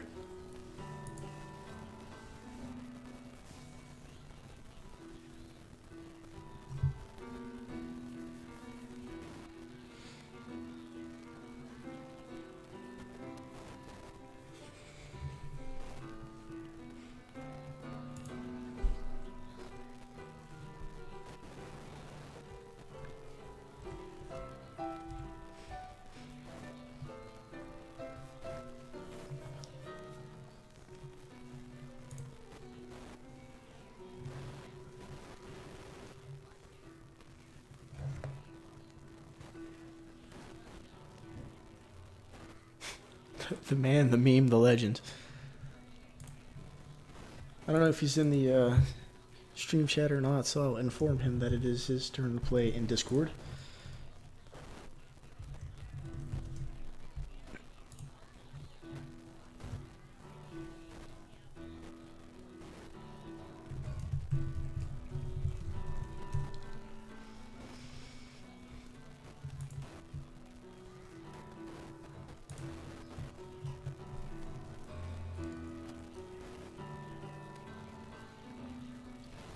Alright, so taking a brief look at the bracket here.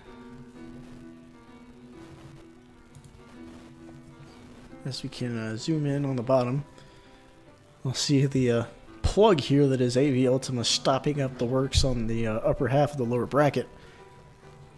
Would play Bloater, the winner of that would play Nathan, the winner of that would play Pixton, and the winner of that would play the winner of Law Steamroller versus LeConte, which is the match about to happen right now.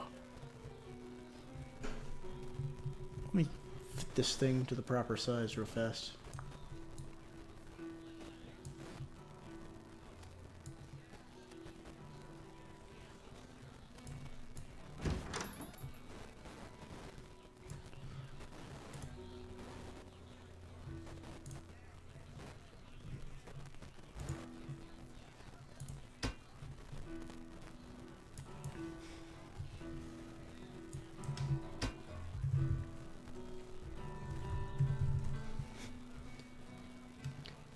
Well, no, we've only, like,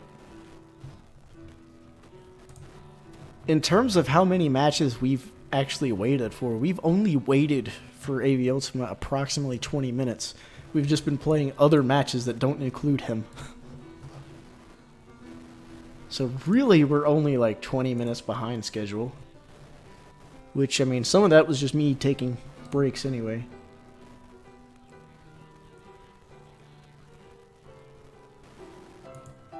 It's only been 4 hours, yeah. I'm sure he'll be here eventually.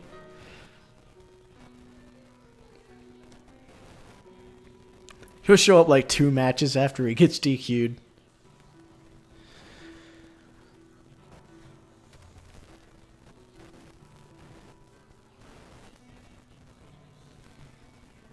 Looks like I missed breakfast and I'm now squarely into lunch territory. Might order a pizza, actually. Yeah, that sounds great, actually. That's what I'll do. Alright, so LeConte versus Law Steamroller. Round 1. Taking a look at the maps here. Both players have pretty accessible first expansions, and then the map kind of continues closer.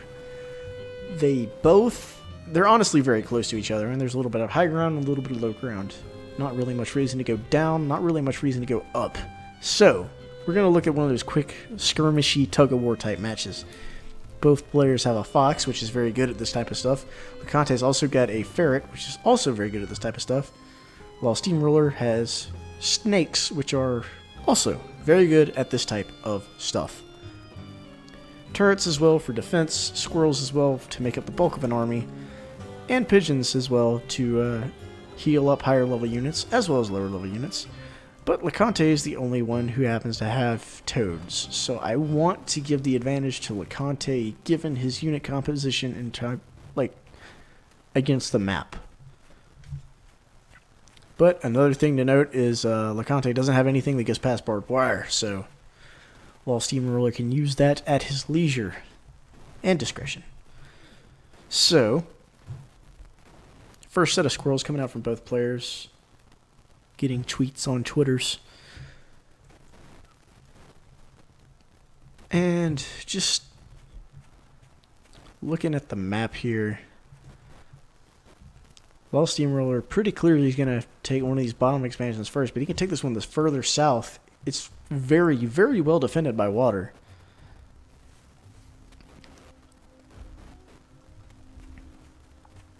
And already, first set of snakes coming out from Law Steamroller. He wants to use those early on and to great effect.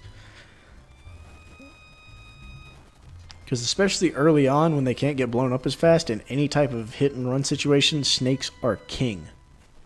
However, there's some ferrets coming out from LeConte, and snakes aren't super fast. So he'll have to micro carefully, Law Steamroller will, if he wants to keep his snakes alive. Because ferret explosions are a good way of keeping the enemy at bay in this type of situation. He's got a snake on the front lines with some healing for it as well. And he's almost honestly ready to fight right now. First ferret will go up from LeConte, while Steamroller deciding he needs more squirrels. Neither player expanding it, 235 into the match. And here comes the ferret and squirrel ball. While Steamroller has seen where the enemy is, and he's pulling 2 snakes out now. He's ready to engage here. The artillery shots have yet to hit, and first poisons have gone down. First little engagement going primarily the way of Law Steamroller. Only a couple of units lost, so it's not a huge amount of economic damage, but it is just a little bit, and just a little bit can be important. Getting a Venom tag onto the commander, actually really boldly taking this expansion here, finally selling it off. Losing a couple of pigeons, but nothing too serious. Every unit he tags dies, by the way. If a snake hits you, you're dead. It's like a fox, but slower. Unless you have sufficient healing going from all 3 pigeons over there. But the issue there is, if you tag more than one, they can only heal so much at one time. Neither player expanded yet, and the fox has gone down. Law Steamroller looking to play the most heavy game of hit and run in existence. Taking a bit of artillery damage there, but he's just pushing in and picking off a lot of squirrels with these 2 snakes going around. He is going to find the expansion of LeConte and losing a couple of squirrels to the artillery. He wants to do some damage. The farm gets sold off before it actually gets killed by the snake. And having not lost either snake yet, Law Steamroller has done a really good job of keeping his army alive and healthy through these skirmishes. He is throwing down his first expand now, and gonna look to take some farms, keep himself in the economic game. 419, 420 now currently is the time. As we're all aware, you lose farms at 5 minutes, so both players going to be similarly impacted because of the lack of farms. But LeConte is 1 farm ahead, and 1 farm can make all the difference. Couple of tags gone down, may or may not be healable by pigeons. That ferret barely staying alive. Couple of farms going down from Law Steamroller. His fox 3/4 of the way, or more like 2/3, now 3/4 of the way done. Oh, heavy damage going down on one particular snake. And the fox is out. Well, Steamroller is ready to play a dangerous game of hit and run. Lots and lots of squirrels out for LeConte, but squirrels melt in the face of this amount of pressure. And he's hit. Now he needs to run. Both snakes, excuse me, have gone down, and the fox as well. Disastrous fight for Law Steamroller. He's actually on no units right now except squirrels, and that could be the game. Foxhorn has been sold. He needs units to start coming out. He can defend a little bit. He's got a snake back, and the snake is all you really need to start taking out a lot of these units. But snake has gone down. Still got 5 squirrels,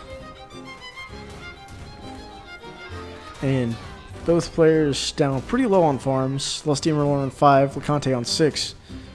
But that's a good hold by Law Steamroller. He very nearly lost right there. But now he's got to start making the comeback. And in order to do that, he's going to have to drastically change up his unit comp. And his unit comp has now become literally only squirrels. He's got slightly more than LeConte has. And they're melting quite quickly in the face of all this pressure being put on them by LeConte's squirrels. And if this Gristmiller goes down, which it does, Law Steamroller calls it. It's hit and run. It's not just hit. So LeConte will take game 1 versus Law Steamroller.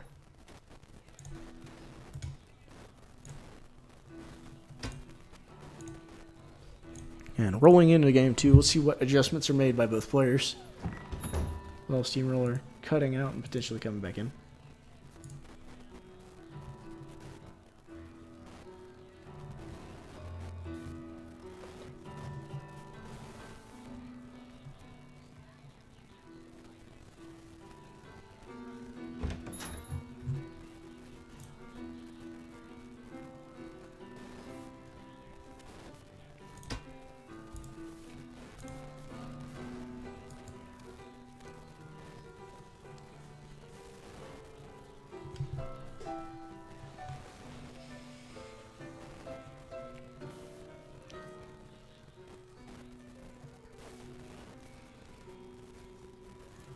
Alright, so. LeConte taking a very similar unit lineup to last time. Low Steamroller, pulling out Squizzards. And a Sniper Balloon. And a Fox.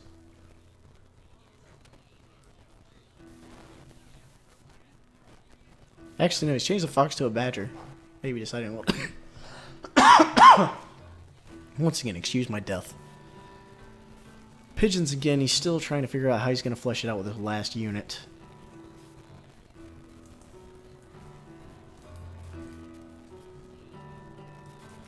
Gonna go for ferrets. So he's gonna have a probably primarily squirrel army with some lizards attached. Now this is a weird map. Low Steamroller has plenty in the way of quick and easy expansions. LeConte has one. But it's a really weird horseshoe-shaped map. Both players can kind of run at each other, but they can also go around in a couple of directions. This one little water cut into the map is making it kind of strange.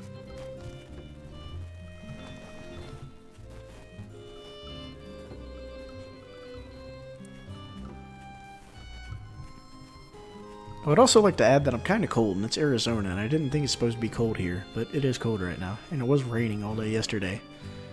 I'm like in Bizarro, Arizona.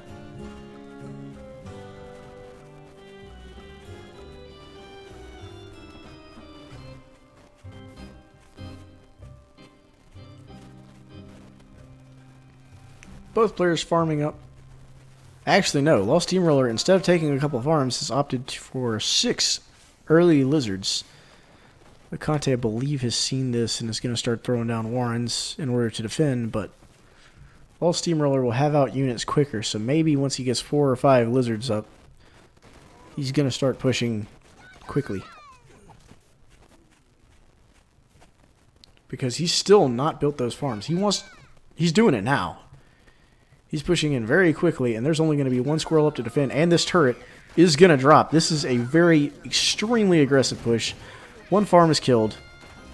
I don't know if 1 farm is going to be enough to excuse the economic damage that Low Steamroller has essentially done to himself doing this. So he sells off those warrens, just drops a Badger. Okay, alright. And a Sniper Balloon to defend the base. Probably isn't expecting in much of a push. Yep. When you do something like this, where you make a cheeky early gameplay and it doesn't work, your transition from that has to be just as ridiculous. You can't go back and start playing a normal game at that point because you're already too far behind to play normally. So it's time to do something even more ridiculous. He does have a squirrel to defend. Sniper Balloon is... Like, the Badger's been scouted at this point. The question is going to be whether or not LeConte is going to be able to do anything about it. Because he's only got the 1 squirrel now, and it's going to go down. So this Badger is coming out if Low Steamroller gets the money for it, which he now has.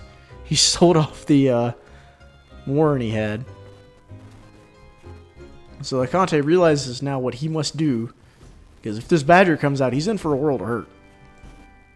Although Low Steamroller is going to need some units to back it up. There's another Sniper Balloon going down. I guess he does need to defend this. And that Sniper Balloon should be able to hit the high ground where the other units are going to try to come around. But that Badger, it's going to be out. The question is how long it's going to stay alive versus all these squirrels. Well, it's here. It's charging up. And there goes the chain gun. It is fully spun up, and now Sniper Balloon's being sold off. What is he going to do with this 440? Alright, so he's taking an expand now. He's decided he's held long enough, and now he needs to start expanding. This is a crazy game. I almost thought for sure that Low Steamroller was dead, but cheeky play like this is just how you stay in. Now, he is going to need units to back up his Badger now, because it will die when faced with the fire of like 12 squirrels plus a fox. But, I mean, sniper balloons at hand and putting himself back in the economic game. Now more farms than LeConte has. Trying to get off... he's charging himself up on LeConte's commander. And with a flying vision, he's going to start taking out the Warrens. And farms as well. The madman has done it. He's going all the way with this. He's going to win this game. He's just steamrolling. There's nothing LeConte can do. This game has ended now. It's absurd. Oh my goodness. What a play from Wall Steamroller. That's a game for the books right there. That's amazing. So the Wall Steamroller takes it back. Taking a 1-1.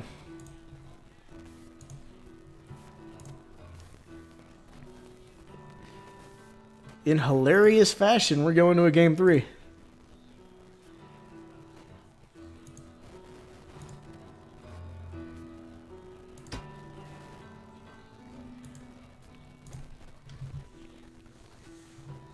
So we now have to see what tactics are both players going to have now. One thing I'd like to note is the very first unit that Wall Steamroller picked was the turret. Perhaps, wait, you look at that and it looks kind of like he's expecting some mole cheese coming out.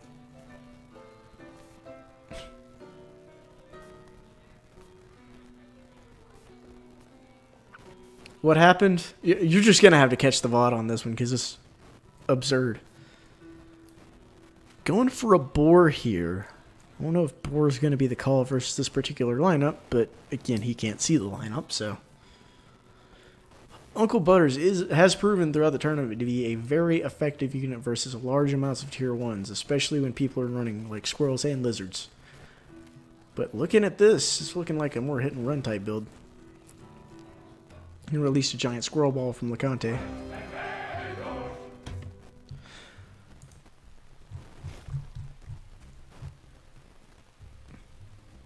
Alright, so game 3, final match of the series. Let's look at the map here. It's kind of crazy and very big.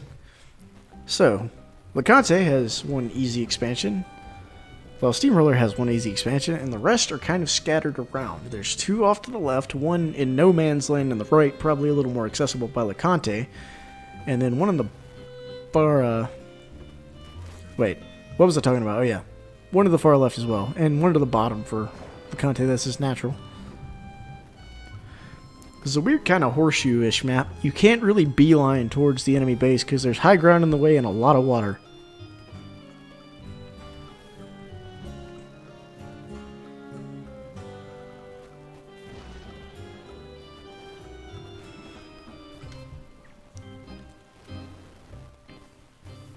So this has the potential to be one of many sorts of games. You could have a game that gets kind of out of hand a little early and then both players can't expand and then it turns into a low economy game where a fox really shines. Or you could have a game that ends up with a giant death ball of squirrels which gets roasted by Uncle Butters. Just all depends. We do have a turret going down for LeConte which will be canceled into 6 squirrels. While Steamroller not canceling anything, just building 6 squirrels, deciding to play this game a little more normally. Taking his first expansion absurdly early. But, I mean, the map is so big, he can't really get punished for it. It's going to go up regardless, and he should be able to defend it regardless. LeConte is doing much of the same. Man scouting it out, he'll see what Wall Steamroller's done. Pulling back. Now, Wall Steamroller will look to build some additional farms, because, you know, why not? Both players actually on similar food. But only 6 squirrels, both players up to 10 farms. Now, LeConte is pushing out with his, so Wall Steamroller will need to defend. He's actually, if LeConte pushes any further, of course, Wall Steamroller could build a turret, but instead he's going to build some more squirrels with some pigeons to assist. And then he's going to unbuild those, and instead build Uncle Butters. The early game tier 3 seemed to be the name of the game for LSR, and it's Worked out pretty well for him last game, so. Meanwhile, on LeConte's side, LeConte says, I need economy. Going all the way up to 16 farms. So he will be able to build either an absurd amount of squirrels or a very well developed army. I don't know that LeConte saw Uncle Butters being built. And a Law Steamroller. Selling some stuff off. What does he want now?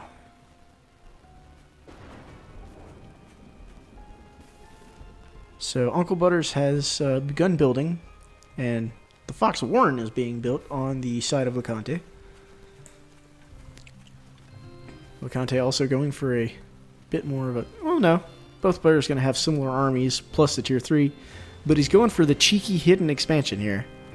Which, I mean, there's no way LSR is ever going to be able to scout what's going on all the way over there without having to fight LeConte's main base first. It's like, there's just not really a good path through all these trees. Well, Steamroller has now decided that he wants quite a few Tier 1s. And Uncle Butters is out. So he'll be able to reinforce very quickly. And whether or not LeConte's seen what's coming, he's in for some trouble. Now, the Fox is building very quickly, and there are going to be ferrets to back the army up, but turrets going down as well. Law Steamroller needs to get those killed, but he brings in the boar first. Burning down ferret warrens, burning down turrets. These warrens just do not last when faced with flames. And opening fire now on all these squirrels of LeConte, they're just melting. Now, Uncle Butters has gone down, but Law Steamroller still has a plenty large army of squirrels. But he does need to kill the fox. And a second fox warren has been dropped by LeConte, because now that the boar's down, it's going to turn into a bit of more of a Tier 1 fest. I don't know how to describe what's happening here. The second edition of Uncle Butters will be out shortly. The second Fox, Warren's not quite up yet. So now, got a bit of a... Not sure what Law Steamroller's doing here. Is he dead to the... Oh no, the commander died! And the commander dying ends up costing the game for Law Steamroller, who will now unfortunately be eliminated, going 2-1 versus LeConte.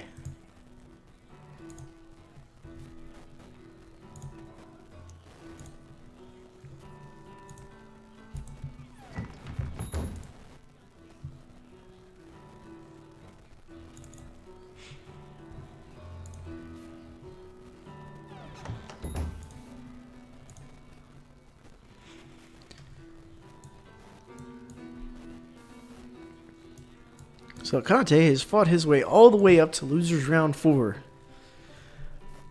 Now we got a problem.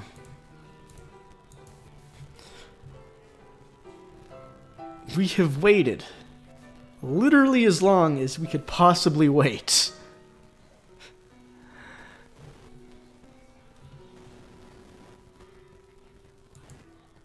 AV Ultima, it's time. You gotta show up. If you don't show up, you will unfortunately be DQ'd and we will have to continue through the tournament without you.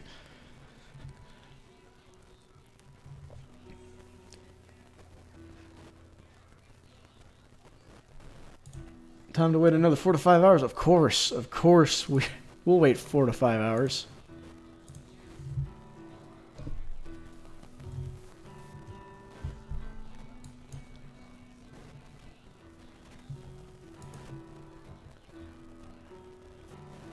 Yes, this is a Strawberry Cup tournament. I will put the current bracket in the Discord.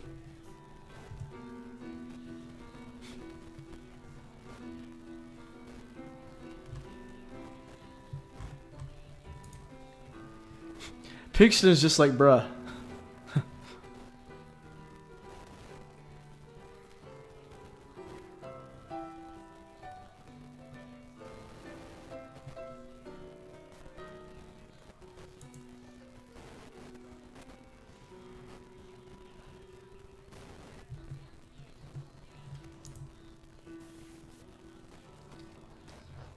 All right.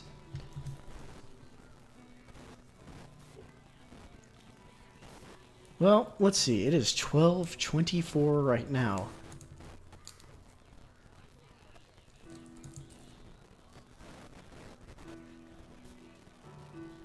Yeah, you can go ahead and get food because we got to play through a bunch of matches. As a matter of fact, I may order a pizza as well.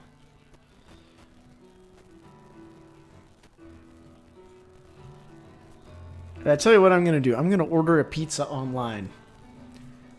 And if AV Ultima has not shown up by such time as the pizza has been ordered, he will be DQ'd. Alright. So, do I want Papa John's? Do I want Domino's? Just drag this thing over here.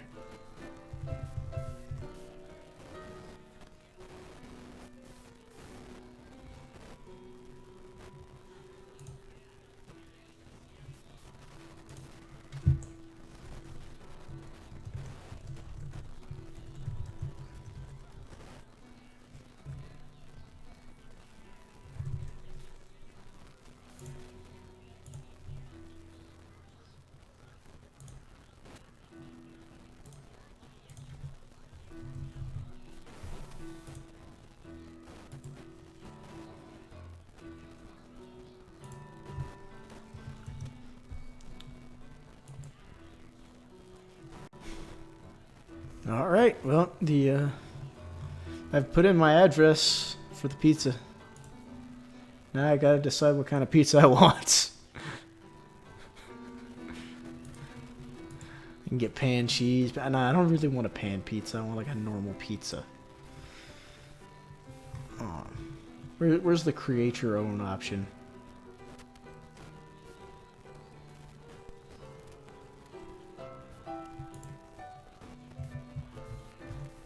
Okay, there we go. Get the original crust, get a large, the normal cut, normal bake. Typical sauce. You can get barbecue or ranch pizza sauce. I find that very strange. Normal size sauce, normal amount of cheese. Onto the toppings. We're gonna get some pepperonis. We're gonna get some sausages. Yeah, I mean, this looks good. Gonna add it to the cart. But I need something to drink. What am I gonna get to drink? Gonna get a Mountain Dew.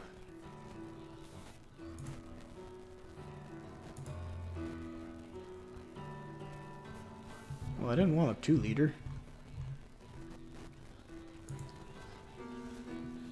It's like I have... Remove that. I don't need a 2-liter Mountain Dew. I need a small Mountain Dew.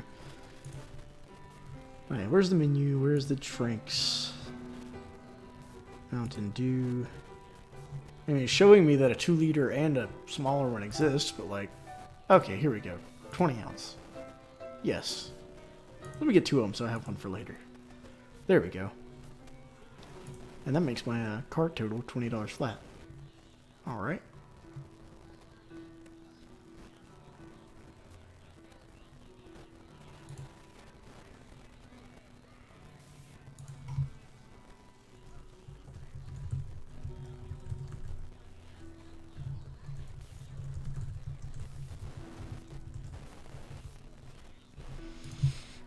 Alright guys, it's getting close. I'm putting in my name and phone number.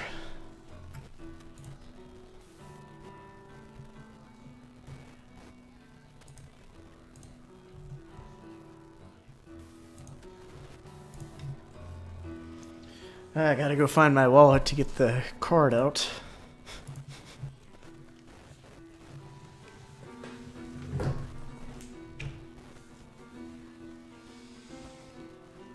Where did I put my wallet?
Credit card out.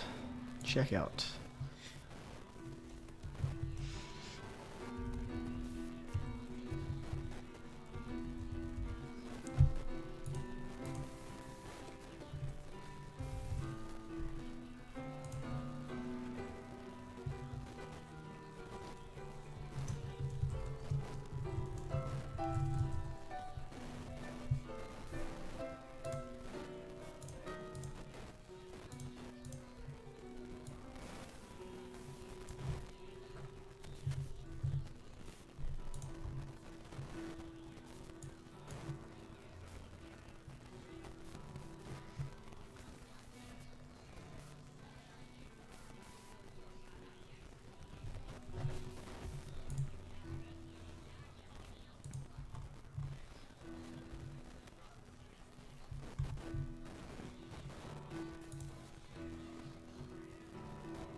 We have received your order. A confirmation email will be on the way.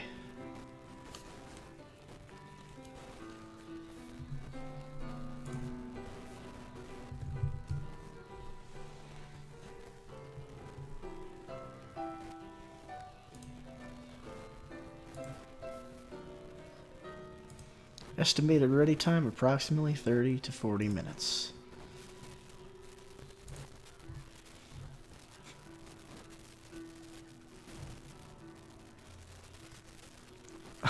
Right. Okay. I don't see him in Discord.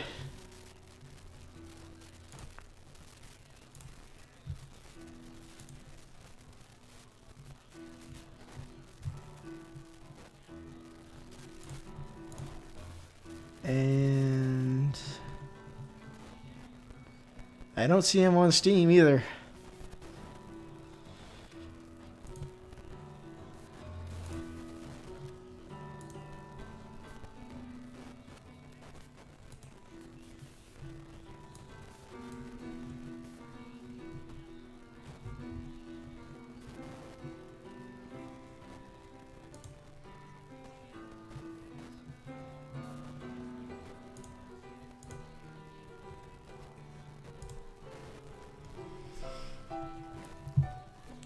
Can I get chat to count down from 10?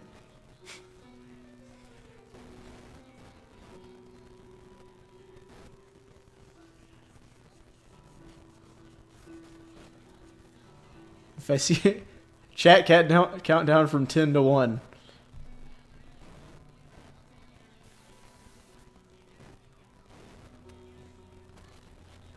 Bill Manley and Smatan. Oh my god. Lost Steam earlier. That sounds so good. These numbers are all out of order.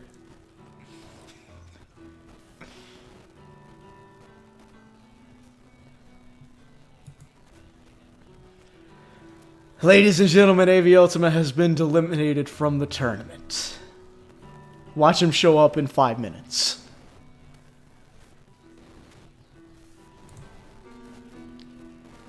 This, of course, means that the next match is going to be Nathan, 7131, versus Blowdeer. Or however you say his name.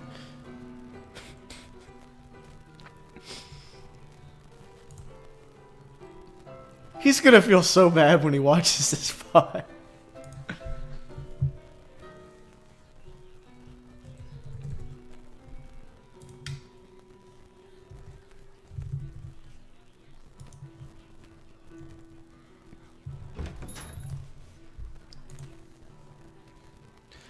Now the concern is, what's going to happen when the pizza arrives and we're in the middle of a match?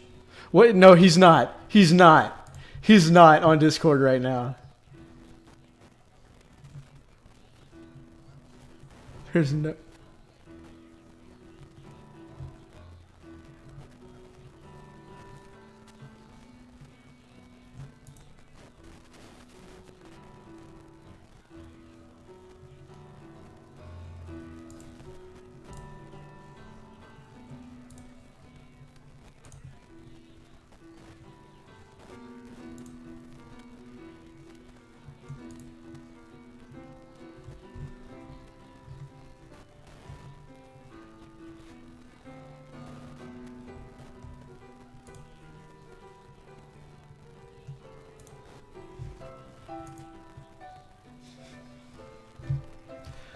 All right, where's Nathan?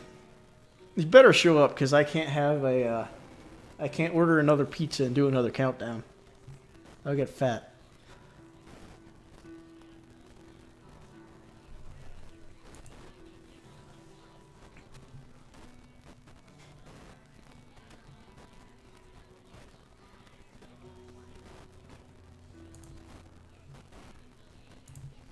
Where's Nathan?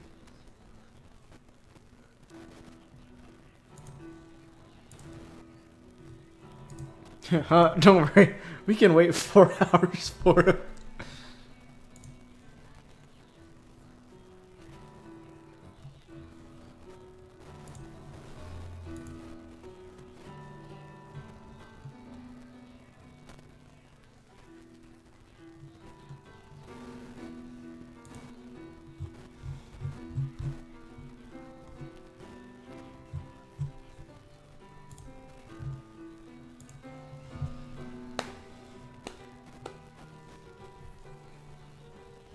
I did ping Nathan in Discord.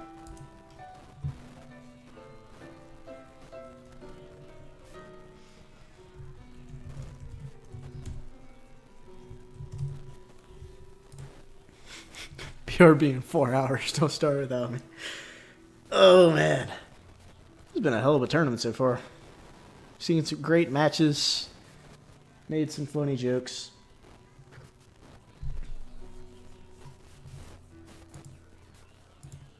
So whilst we wait...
Alright, Nathan is here and is on the way.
No, no, Golden. No, no, no, no, Golden. Well, get in the game. Nathan. Nathan, it's your turn. Get in the game.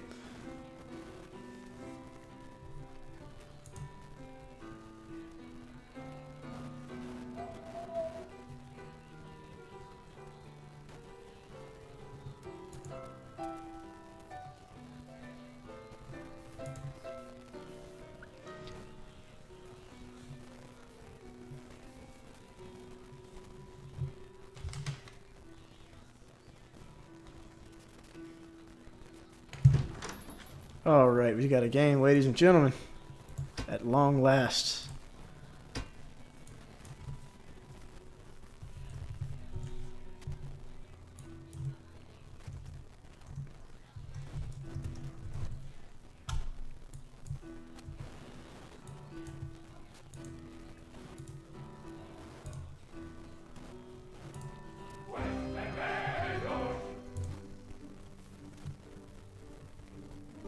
And as always, we must start every game with a customary DC.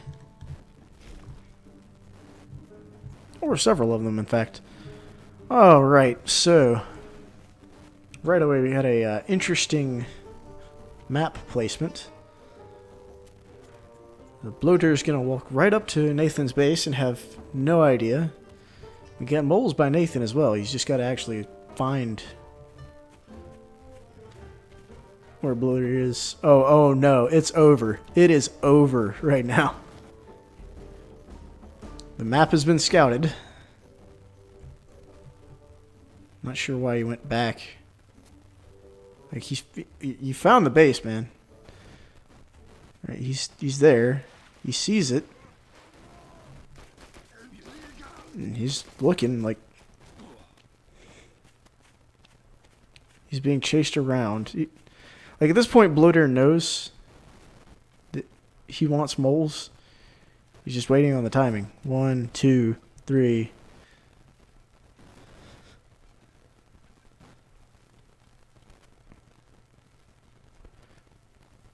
Bloater needs to be building a turret right now. And he's not. Oh man. Zooming in. Here come 3. 4 now.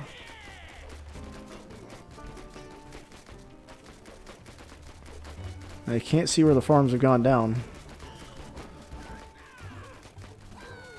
I see 1 down, 2 down, and now the gristmill. Oh, he's losing a lot of health on his commander. His commander goes down. And all the moles are dead.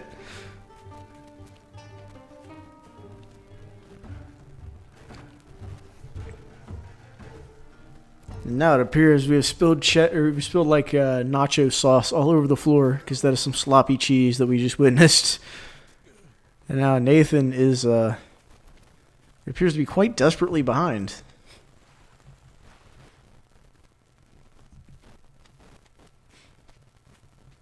I have no idea, honestly. Like he might honestly be going for it again. Like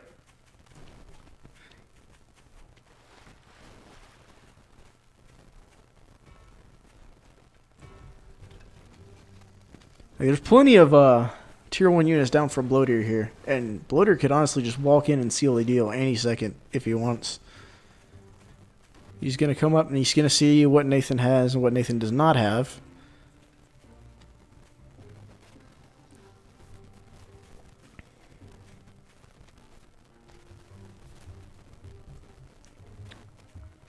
So now Bloater are both on the massive army and economic advantage. And Nathan's kind of looking around. He's doing it again. Maybe he's going to try with like 3 moles and 9 squirrels. Or like maybe attempt to catch Bloater and like pushing and not defending the base or something.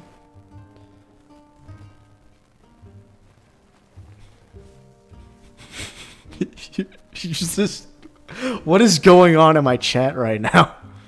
What is he doing? I don't understand. Now they're just... Okay, he's just, I guess, grouping them up. He's going for a big push here. He's got a lot of moles. Like, he does have quite... Like, he's invested every single penny of his economy into having moles. And into having an army. And, like, Bloater's not pushing. Bloater does have, like... the world's best defense on this base right now with the amount of squirrels he has just sitting there and the tier 3 unit going down. This is just... If this strat works, I'll be disgusted.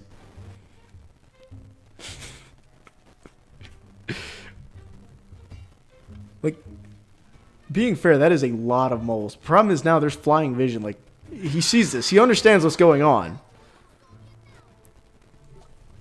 But, like, what do you do? He's pulling back with his moles.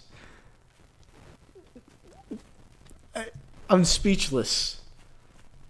I am utter. Oh, he's going to go around the side maybe. Like, it doesn't matter. He's just sitting there on his base, dude. What is happening? Okay, and here comes the fox. The fox is actually looking for him. He's not going to see him. He's just bringing the fox straight in the base. Like, he found him. What is going on? Now he's going to... All the moles are getting sniped. What is his strategy? He's just man fighting him onto the base, and he doesn't have any units left. They all just died.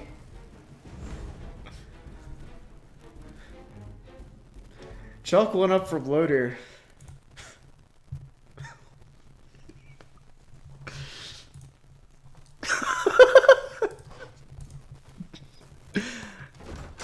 I mean, I don't mean to, like... I don't mean to be rude. Like, I'm not trying to be mean. Like, I really don't understand what the plan was there.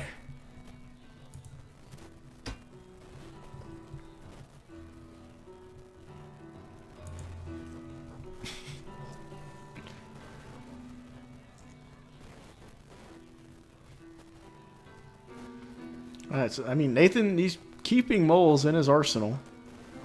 And he's got Air Force as well.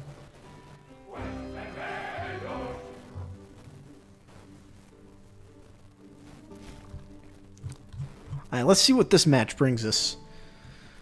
So, Nathan has some water defending his whole of the base and like 2 expansions on the outside. Bloater has a single expansion up to his north and then not a whole lot else.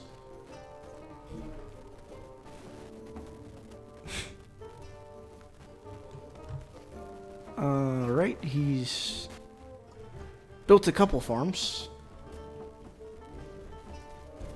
Built more than a couple farms, actually. So I don't think this is a mole rush, and if it was, it'd be the world's strangest mole rush. But I mean, well, actually, no. I don't think anything is going to top what we just witnessed as far as the...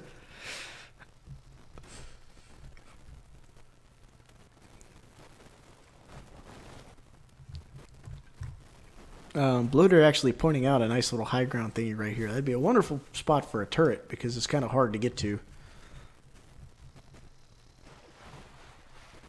Through the water, Nathan goes. Spotting Bloater's base and this little expansion. He's doing it!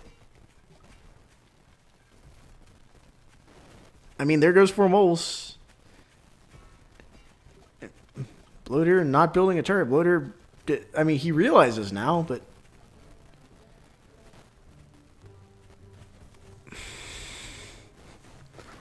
I'm not sure how this is going to work, because now he's got to contend with the Warrens as well. Because if he doesn't kill those, he's going to start getting killed by lizards.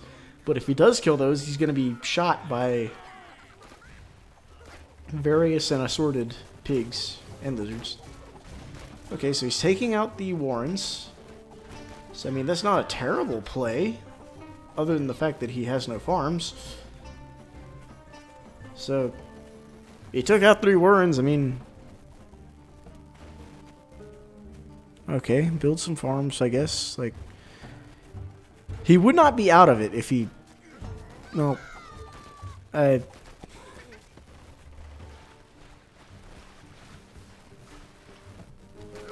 Much like Nathan's base, I am finding that strategy a little hard to defend.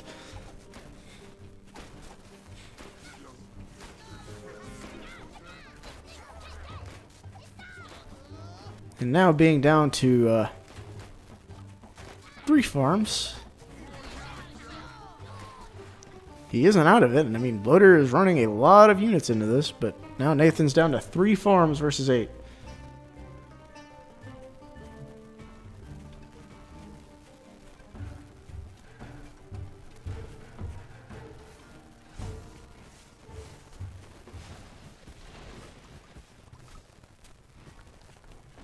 Bloater putting up an expansion.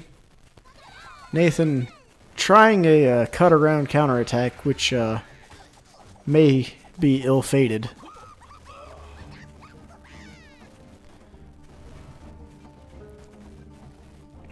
And now in come the lizards, and Nathan will have 2 squirrels to defend against 9 lizards and 4 squirrels.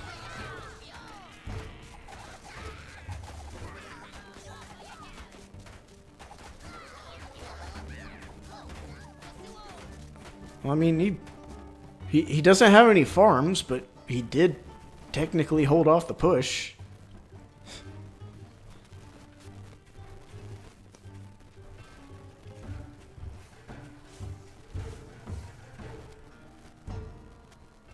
The man has turrets. You know what? Honestly, that might work. That may honestly work. Except Bloater has 16 farms. Alright, he scouted at the cost of his own life. But don't worry, in approximately 30 seconds, he'll have enough food to make another farm, and then his income will literally double.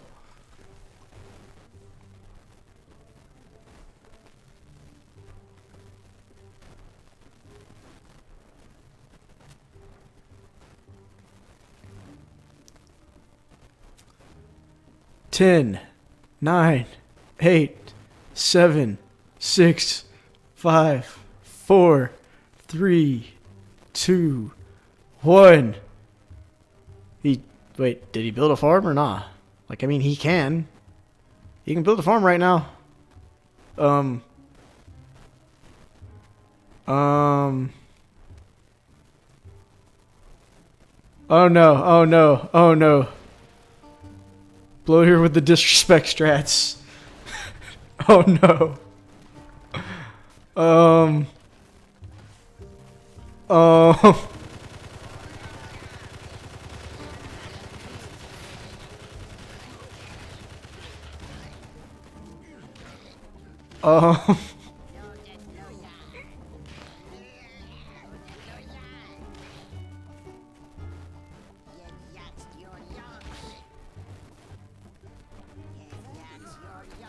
Behold, the only time you'll ever hear the Toad dialogue.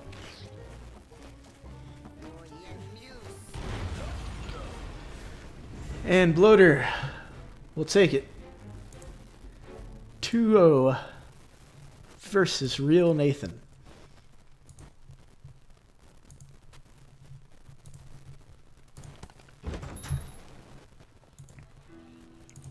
Bloater will now move on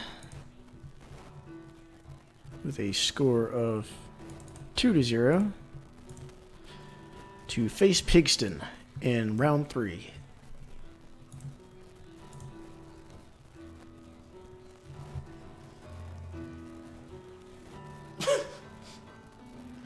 That game took 4 hours.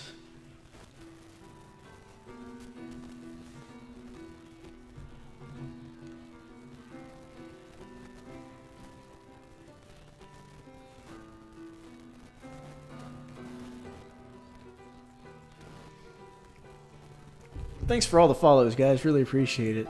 Like, my follower count has probably, like, doubled during this tournament.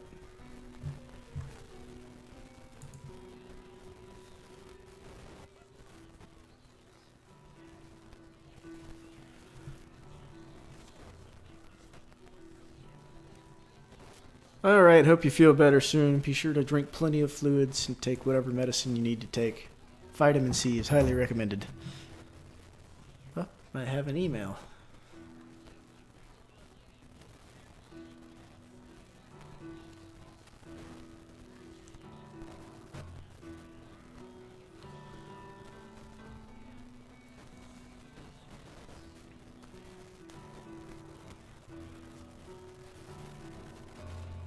You're triggered. I mean, there's not even any foxes here, dude.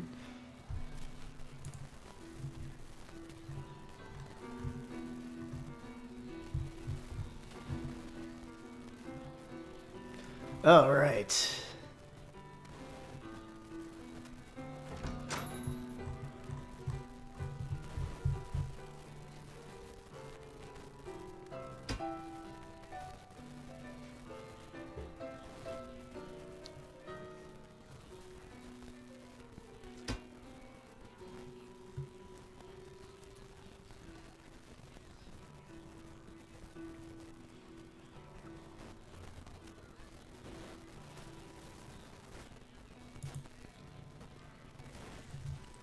All right, so I forgot to update the names. Gotta do that real fast.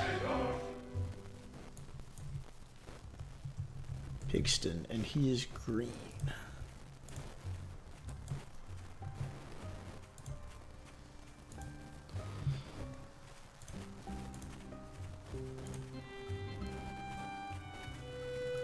Right, so Bloater versus Pigston, round 1. Looking at the map, Pigston seems to have a more economically advantageous side, several windmills at his disposal, quite close. Actually, no, that's Bloater, excuse me. Yeah, I think I said that. Pigston, on the other hand, a little further from his closest grist mills, but he does have one back here that seems to be easily defensible by some trees.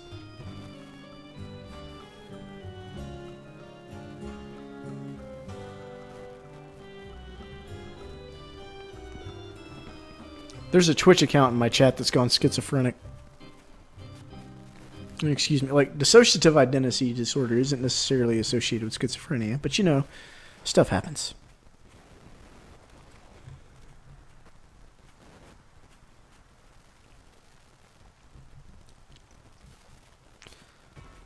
Alrighty, so 2 lizards going down for Pigston, and just 1 set for Bloater.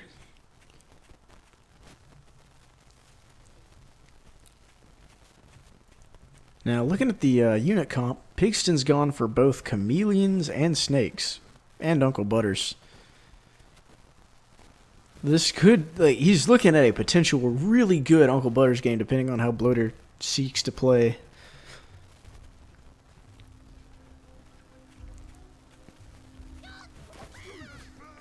But, look, I gotta stop butt-umming.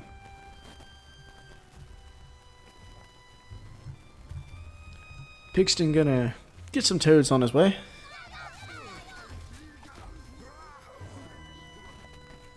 Bloater, on the other hand, is content to get tier 1 shooty units. And not really swaying from that just yet. 2 minutes 13 seconds into the game now. And Pigston probably waiting for his next set of toads. Actually gonna get his first chameleon warren up now. And Bloater will scout the tier 2 warren going down, but not be certain exactly what's being built.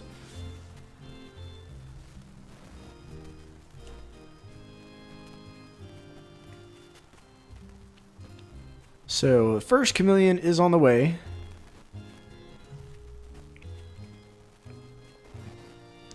Bloater now has his full diversified army on the way as well, with plenty of squirrels in the background and a couple sets of lizards being able to tank up the front line, plus some explosions and some healing. In general, pretty good and well-balanced lineup.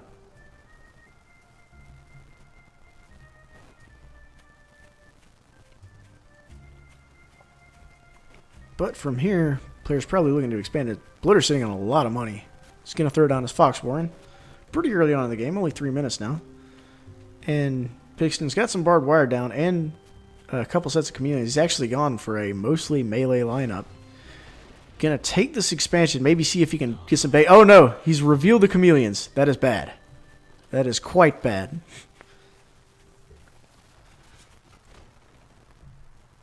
So he's still got his full army sitting on this expand. He will be able to take it no issue, and he's actually going to be expanding sooner than Bloater does. But the fact that his chameleons have become visible means his strategy is essentially given away now. Is going to drop some more barbed wire, kind of choke the area off. And barbed wire is not going to be as big a deal because Bloater has access to the lizards. Pigston got some lizard warrens going up. Going to have more lizards on the way as he does not have squirrels. And he's going to build some snakes as well. So a decent tech switch. But even then, I feel like he's going to... Basically, these two armies are going to run into each other. There's going to be a big boom. And then I think the army with the squirrels is going to be the one that wins just by virtue of being what's left. Squirrels are better at tanking that initial hit. Plus, they do more damage over the long run. And now there's a fox here, so Pigston needs to make a play, or, well, he needs to make a play, because if he just backs off, he's going to give up his expand. He's going to try to come up here with the chameleons to swat down the fox, but they only do so much damage. So now with the fox backing off a little bit, he might sense that this is his time to push, and he does do so. So here comes all the explosions, and looking at what Pixton's got left, it's nothing. He has a lizard, he has a snake being built. Everything's choked up. I mean, Bloater's not having an easy time replenishing, but looks like Bloater's going to take game one after that initial fight. And with very fragile armies in a game where both teams have toads, that can happen.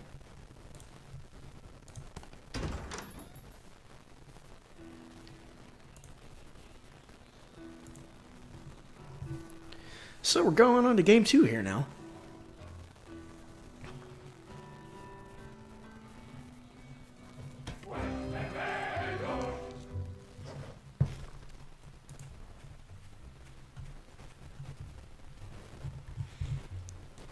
Alright, game two. Bloater has access to a fairly convenient natural. Because of the way the map's set up, Pigston's natural is a little less convenient just due to the wall, but it is still pretty close by physically.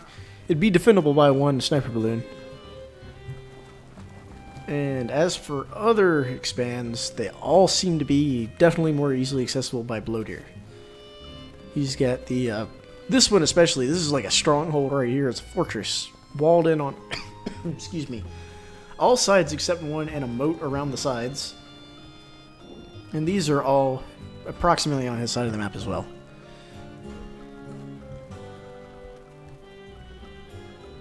So seeing the way the map is set up, Bloater is probably going to have to play, or Bloater can play as gritty as he wants. Pigston going to have to play off two bases. Fortunately, he does have that extra base pretty accessible. But if it goes late, he may struggle just due to lack of expansions. So he probably doesn't want it going late.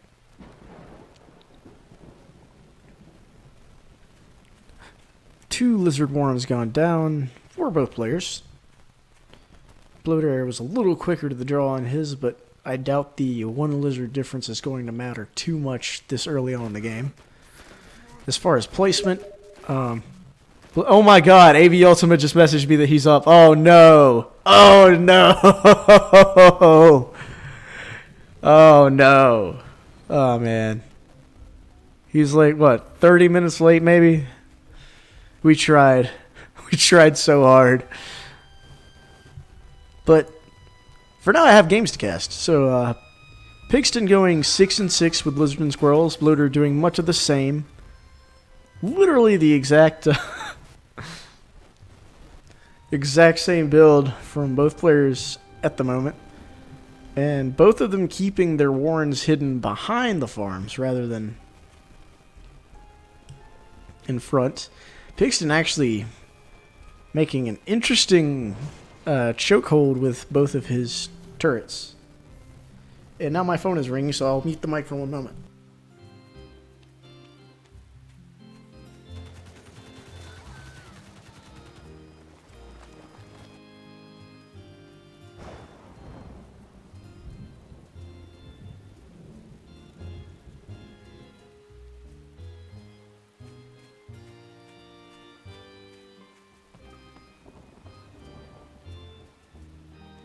Oh man, the pizza has arrived. So, the pizza has arrived.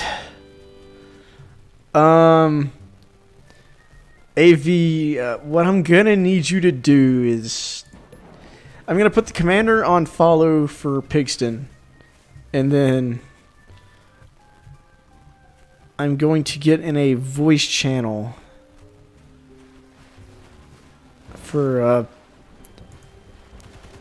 Battle Room number 1. I'm going to need you to go in Battle Room number 1 and cast this game while I go and get this pizza real fast.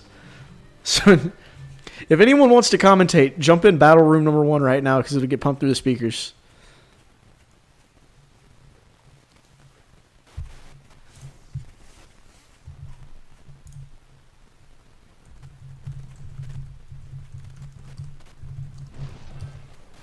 It'll be better than the no commentary I'll be able to. And it's a shame because this is going to be a really good game, but I got to go get the pizza because I don't want the person to wait.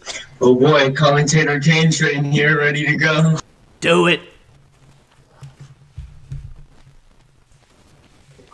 Oh boy.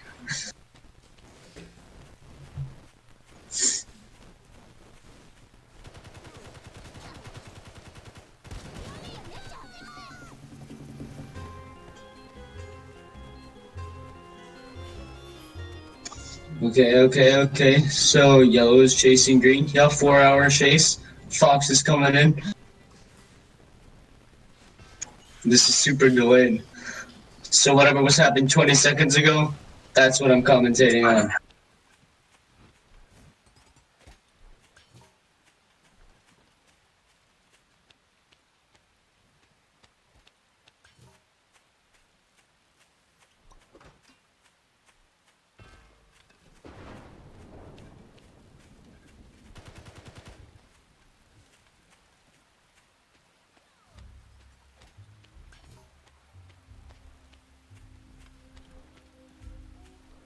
Oh my god, I should go find the 4-hour song that I wrote.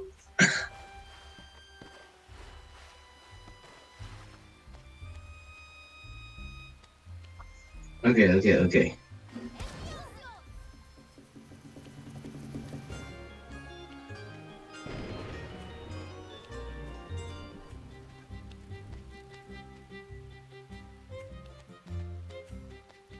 Oh yeah, I should do that.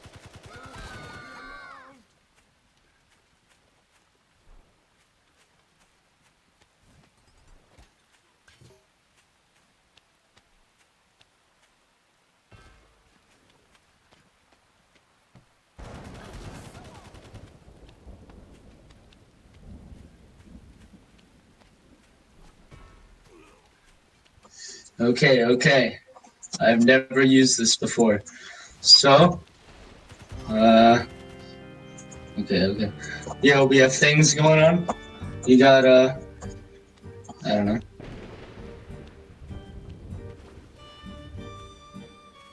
Okay, so green's got nothing built. Neither does yellow. They're just scouting out the map for now.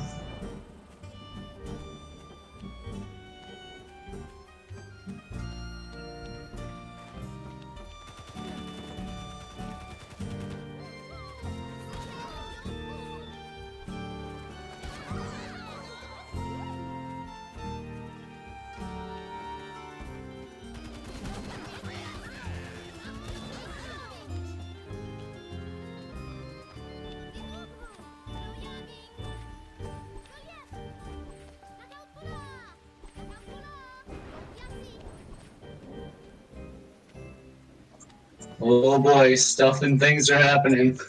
Stuff and things.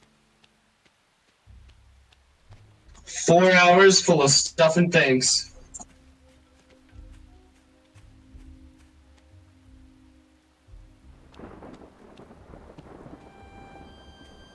We got lizards coming out from both sides.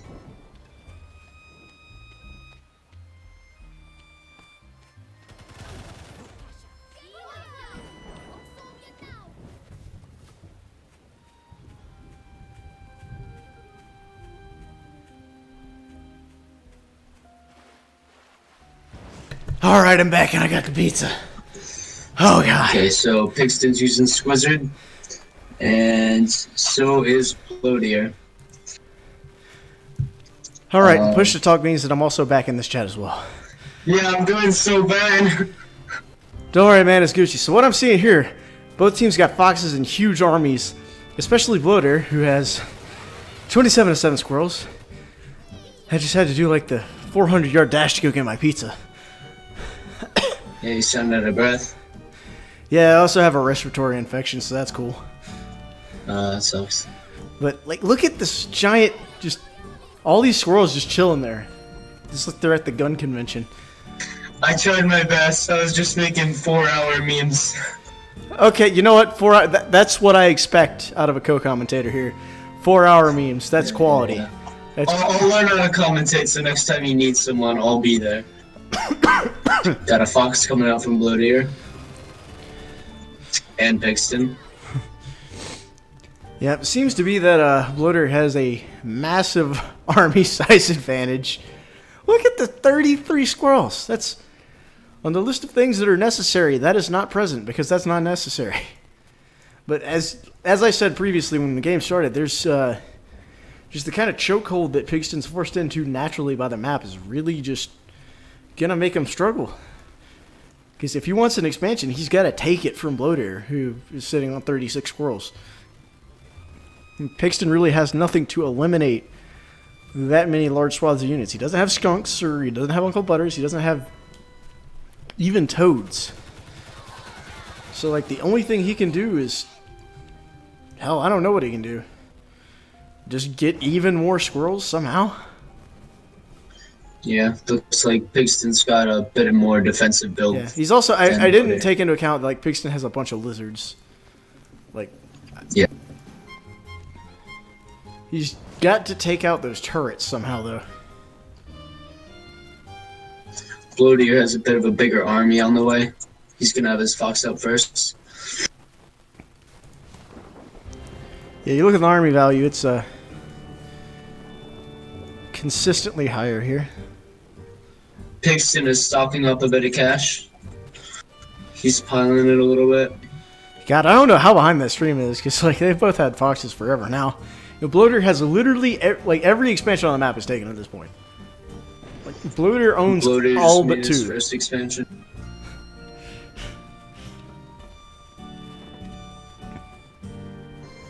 Pigston's gonna make his second expansion soon, or he's gonna starve. There he goes.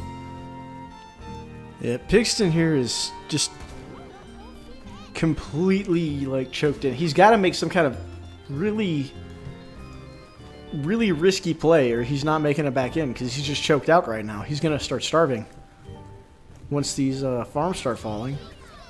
Yeah, he's got to keep his defense up. Bloater can do whatever he wants. He's got to focus on making farms.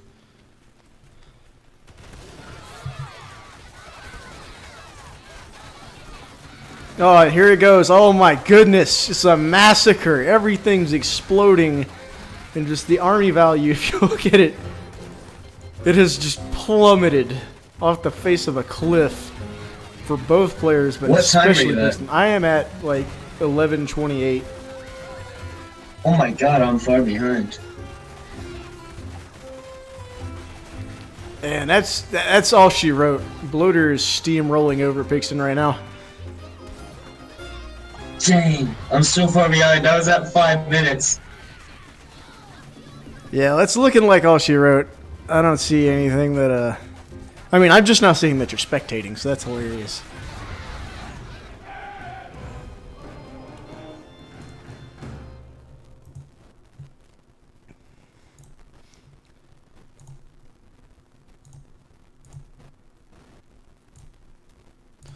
All right, so after a pizza was acquired, and after a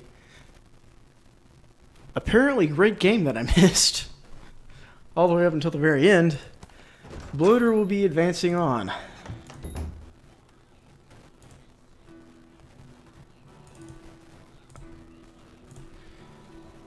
And Bloater will be facing LeConte in losers semifinals.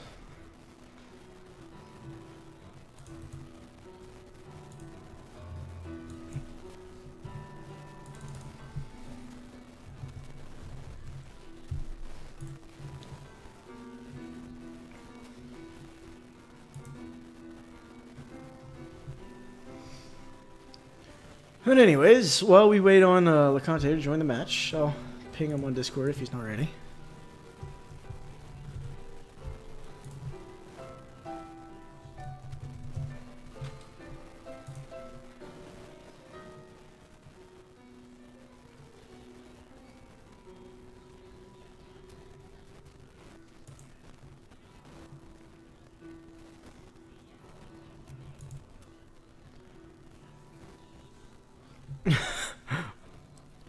AV Ultimate, we waited 4 hours for you. Literally 4 hours. Like, I'd say 30 to 50% of this stream has been about you. Like, we did.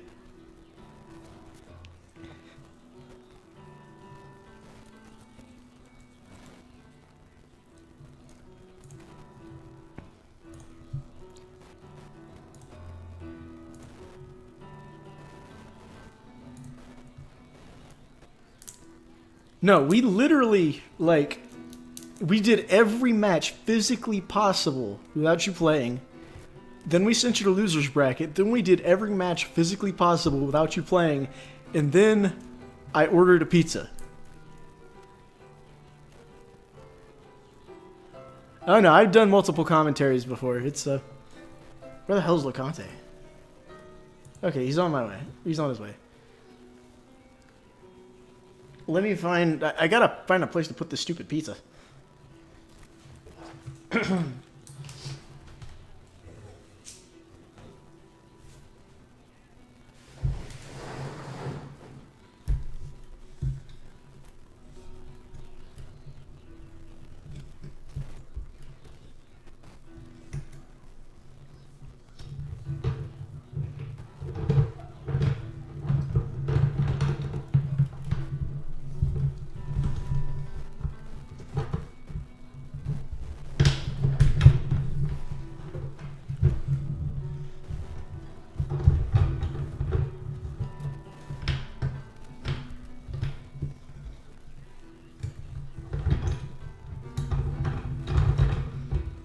Sorry for the noise. I'm taking off this stupid, my racing wheel's stuck to the table. And I can't get it off. There we go. Okay, it's gone. Alright. Move this over here. And then the pizza goes up here.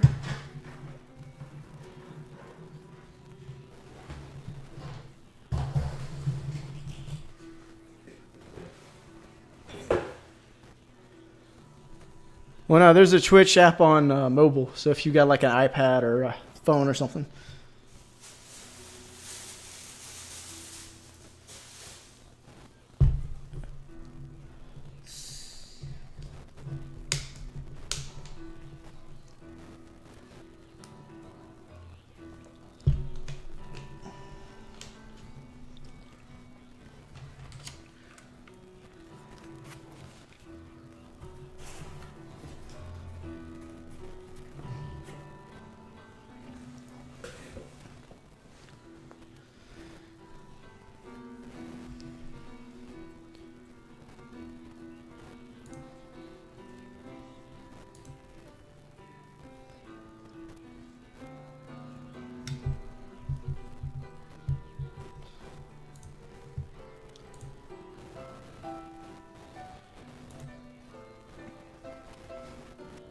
What up? All right. I'll let you do some joint commentary on this here match once LeConte gets here. Mainly because I also need to eat this pizza that I've got. Nice. All right, I got my second monitor hooked up here with chat going live, so I can see what people are saying. There's about a 15-second delay, 10-second delay. 4-hour delay. 4-hour delay. Nice. All right, LeConte's back. He was ready up a second ago. I was waiting on Bloateer to ready up. Scenario. It says, Nathan, your voice hasn't dropped it. I don't want to listen to squeakers. Oh my gosh. Reset the lobby. Yeah, we might need to reset the lobby if Bloateer's having problems. Should we do that? Golden Floppy. I was like, wait, who is this? That's me, Golden Floppy. MC Juggler. Let me pop out this lobby here. All right, there we go. Let's get a refresh here.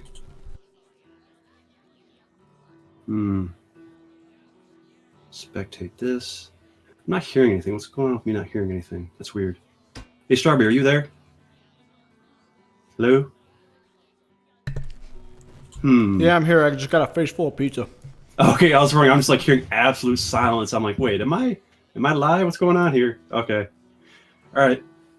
Let's see, LeConte's picking here. He's got squirrel, toad, pigeon, chameleon, fox, and bullhive. Bloateer has lizard, squirrel, toad, pigeon, fox, and bullhive. Wait, is that the exact same picks from both of them? No. Bloateer went for 4 tier 1s, but LeConte wanted to try out that chameleon action. Yeah, he's got the cheeky breaky stuff going on. So looking at the map here, Bloateer basically has, well, he's got a lot of easily accessible expansions that aren't too far from him, and LeConte has one that's around some trees, and that's pretty much it. You were breaking up like crazy in my Discord. I hope I'm not breaking up on stream. Well, now the problem is probably my push-to-talk button on my mouse. I've had this mouse since 2011, and I've worn that button out so hard that it just kind of cuts in and out. Gotcha. You can always temporarily change your settings in Discord to make it so it's not push to talk in Discord. That's what smart people would do, so it's not what's going to happen here. All right, what we got going here. Bloateer's going full economy first. Conte's got 7 farms, has nothing else yet. How these expansions look? Nothing real close to LeConte. Oh, no, never mind. He's got one right behind the trees there. That's not too bad. Oh, Bloateer's got some nice high starting ground there. He's got 3 expansions out there you can pick from. It's kind of generic out in the open. I kind of like this one in the middle here because it's got a little bit of high ground, and it's on the direct path to LeConte. LeConte's got some squirrels popping out here. 6 and 6. Once it hits 9 and 9, I would say the squirrels win the skirmish, but at around 6, I'd still say lizards had the advantage there. Yes, it's true. Somebody have lizards? Yep. Bloateer's pulling lizards right now. Now, is Bloateer going to go for an early expand with the lizards, or... Nope, he's going to hunker down, get some more squirrels going here. LeConte's going for those chameleons. All right, well, I've got the non-push-to-talk set up now because I guess I accidentally grew some intelligence. Mistakes will be made. Oh, yeah. Can't help it. You're about to hear me, like, gulping down this pizza and sounding like... I don't even know. Oh, man. All right, we had a little bit of a poke there from Bloateer. Not much really happened there. LeConte sees the lizards, going to get some toads in retaliation. Waiting for his chameleons to come out. Neither player is going for expansion yet. They're just both building up their armies. Bloateer loving his tier 1 action. Yeah, Bloateer's like, yeah, tier 2s? What is this? Yeah, he's like, What all I are- need is 2. Yeah. What are tier 2s? This ain't StarCraft. You don't need no immortals. Oh, he sees the chameleon. He saw the chameleon there, so he knows that's coming. You saw Chameleon there? Dude, I thought that dude didn't have any songs other than Riding Dirty. Whatever happened to him? Does he still exist? I have no idea. All right, just some casual play. Oh, here we go. A little expansion action from LeConte at just past the 3-minute mark. Yeah, Bloateer still hasn't expanded. Yeah, Bloateer saw him rolling and is now hating. Both of those chameleon, one has already gone down, and the other 2 has And also there's- been caught riding dirty, and he will go down as well. All right, that was not a great exchange for LeConte. So it looks like it's favoring Bloateer first, but I don't think he knows that LeConte has his expansion up yet, so LeConte is going to have an economic advantage, so he might be able to pull back, recover. And here comes the fox. Uh-oh. Oh, yeah. This could be bad for LeConte. All right. Both players are positioning right now. Bloateer is probably trying to hold back and wait for... No, he's not waiting for the fox. Oh, just getting real close. Here we go. We haven't got engagement here. Looks like it's going to favor Bloateer. Oh. Ooh, and that's a GG.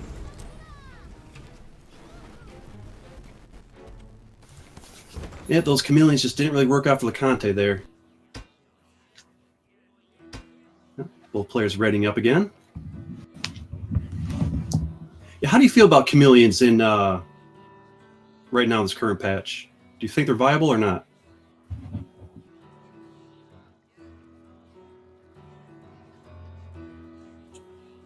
Well, they're definitely not as viable as this pizza, but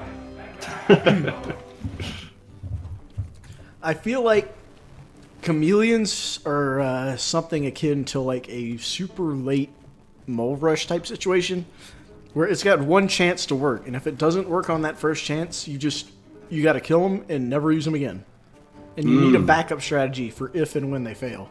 And it's also really heavily dependent on the map. So a short-range map, but one that has a lot of potential different ways you can cut, so you can kind of sneak in. That's fine, because it's essentially Dark Templar play. But on a map like we're seeing right here, where there's a pretty lengthy distance between both players' bases and not really a lot of good routes to take them by surprise, I don't think chameleons would work on this map at all. Mm-hmm. What will work, however, is skunks, in my opinion. Like, that's definitely the tech switch that LeConte needed to make, because even with the pigeons healing, you can't out-heal 2 stacks of skunk gas. Yes. When I first started playing, I really underestimated skunks because, they can't attack buildings and, they'll just run out of the gas field. But their ability to just control the field can actually be very useful in certain circumstances. Yeah, I actually used to overbuild them. Like, there was a strategy at one time where skunks were strong enough that people would delay their 8th farm, and they would just immediately go skunks before any other unit if you were expecting a mass squirrel ball.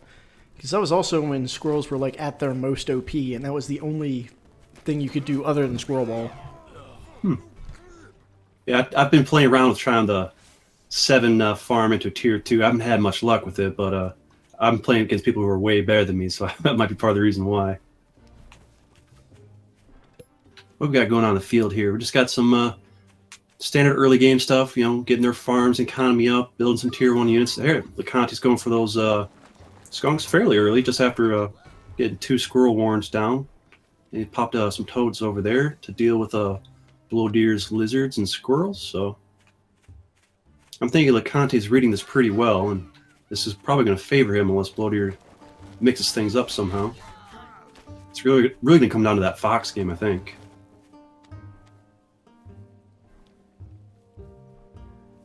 Apart from the bolt hive or having your own fox out first, you're kind of in a lot of trouble when that fox comes out. All right, now LeConte is going to push a little bit, looks like, or is he just moving out so he can expand?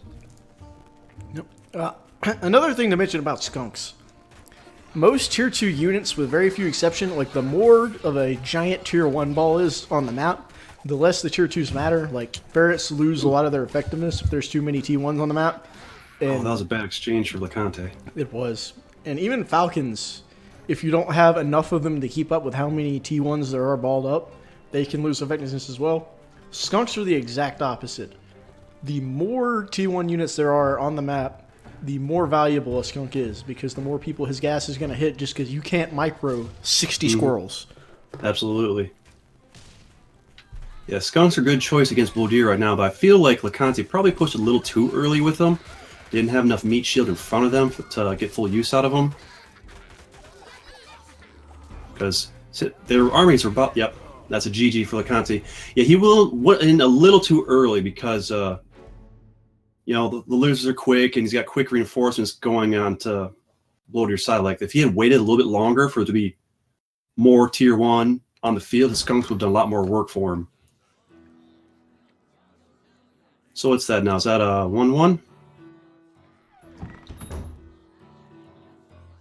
Or was that... No, was that 2-0?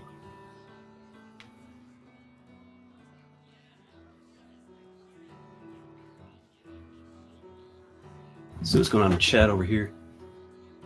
Scenario says, notice how both of them are using Fox. Oh, Fox isn't OP.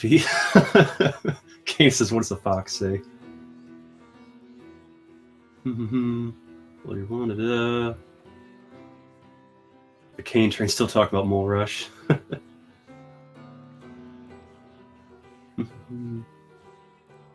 Yep, 2-0. Okay, so now we're waiting for our next opponent. I've been talking into a muted mic for I don't know how long. God, I'm stupid. I was wondering, it's like getting real quiet all of a sudden. So, as I was saying, a guy asked a question in Twitch chat is, can you micro in this game?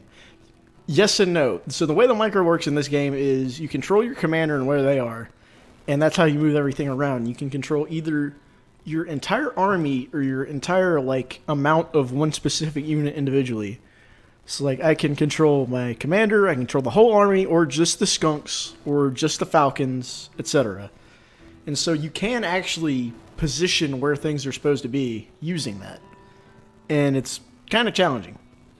It is. I find the micro kind of difficult. Like, let's say I want to try using an owl, especially when I first started. Like, every time I would build an owl, it would just rush straight towards the mark, or, you know, where I right-click for the mark. It would just go there and just be right in the front and just die instantly when I really needed to sit back behind my troops. So you have to kind of target your whole army there with the right-click, and then use your left-click to tell that owl to move back a little bit behind the army so it doesn't just go to the forward and die immediately. So micro is definitely an important aspect of the game. Wait, what are you talking about click? You mean everybody else doesn't play on a Beatmania IIDX turntable controller? Actually, I hooked up my PS3 controller, so I'm starting to switch over to controller for that. Yeah, that's another good thing about this game is you can play it equally well with a controller or with a mouse, or even on a laptop that doesn't have a mouse. You can just use the left and right click on your touchpad, and it's not even like bad. Because usually, if you got a RTS or if you got like an FPS on a laptop, if you don't have a mouse, you're just SOL because you can't control anything. This game, you're fine. Yeah, for sure. Although I find with spectating, works much better with the controller. I mean, I've spectated with WASD for years. I'm kind of used to it. Yeah. Although, I mean, I'm not the best spectator, especially not when I'm attempting to eat a pizza. Yeah. I just noticed that the last patch they made an adjustment to it so it doesn't move as fast when you're WASDing around with the map. But like I noticed that you can do much more smooth and subtle movements with the spectating the map with the sticks on the controller than with WASD. It's kind of jerky on the WASD.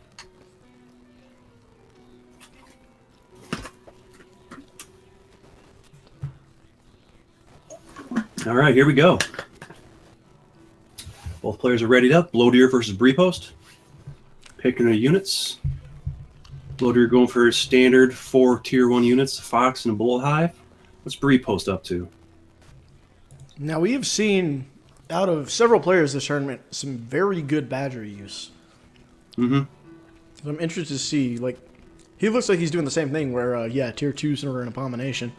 Yep, that's what it looks like. Unless he takes one at this last thing, but I mean, he could just as easily take moles or lizards, or another T3, or a sniper balloon, or some other defensive item. I'd love to see Breepost try Mole Rush. It's moles! It's moles! I love it. I love it. I hope he gets the early scout so he can really pull it off. Alright, so after this minor disconnect, we're going to have a look at the map here, and Breepost has one easy expansion, and Bloateer has none. None easy expansion. Yeah, Breepost can track that one that's tucked in the side over to him there, but it's really not ideal because Bloateer can just run up some ferrets or really anything up the high ground and just really harass it. So Breepost is in a tough spot. Yeah, this this is a weird map in general. It really is. But yeah, looking at like if ever there was a Mole Rush map. Oh yeah, for sure. Like yes, he canceled one, so it looks like we gotta have a Mole Rush. He's going for a 6-farm Mole Rush. It looks like. Now is Bloateer gonna recognize it? He's gonna go scout, so it looks like he's gonna see it. 1, 2. And Bloateer went for 8 farms, so he's got to get back and cancel those farms ASAP and get some warrens up. I don't think he's realized it yet. I think he just went and scouted. Okay. Yep, he's canceled a farm, put up a warren. Is it going to be in time though? Breepost got 2 moles out. He's going for a 6. So that's one thing I wonder: is a 5-farm Mole Rush better or a 6-farm? We're about to find out. I would say the 6-farm all in is like, or like the fewer farm all in is what you really want to do with it. You got to make sure to get the farms though. 1 down, 2 down. Good. 2 farms and a warren down's looking good. Ooh, Fight that lizard. Don't let your moles go down. Fight the lizard. Oh, There he you go. manned up on him. He got the lizard. The lizard's Yes. dead. Yes. Beautiful. So what's he going to do? Is he going to try to close out, or is he just going to capitalize off this and go home? I don't know. He's gonna let his Looks- moles yeah. die as he burrows back. Oh, no, one's still running. It's it's still alive. He's healing up. I think Breepulse is wise to back out when he did, instead of dropping like an extra 180 food into 3 more moles, because Bloateer had 2 tier 1 warns in the back there that really messed him up. Ooh, Bloateer's coming back to the counter with his lizards though. Breepulse didn't get defenses up in time here. This is out. It finally got the there's, turrets. There's a turret. but This it's- is really back and forth. This is close. Yeah, it's a little late. Like, they're on the same number of farms now, but that's a lot of economic... Like, a lot of food that he just had to sink into turrets, which... We can get, yeah, he can get some of that back. Now he, I almost feel like if he had gone for the 5 farm, and Like got the himself all-in, 3 it would've moles off the worked. bat, it might have actually worked, because he almost had. He got 2 farms down. He could have got another farm or 2 down if he had just canceled both of that farm. So I'm thinking 5 farm mole might actually work better.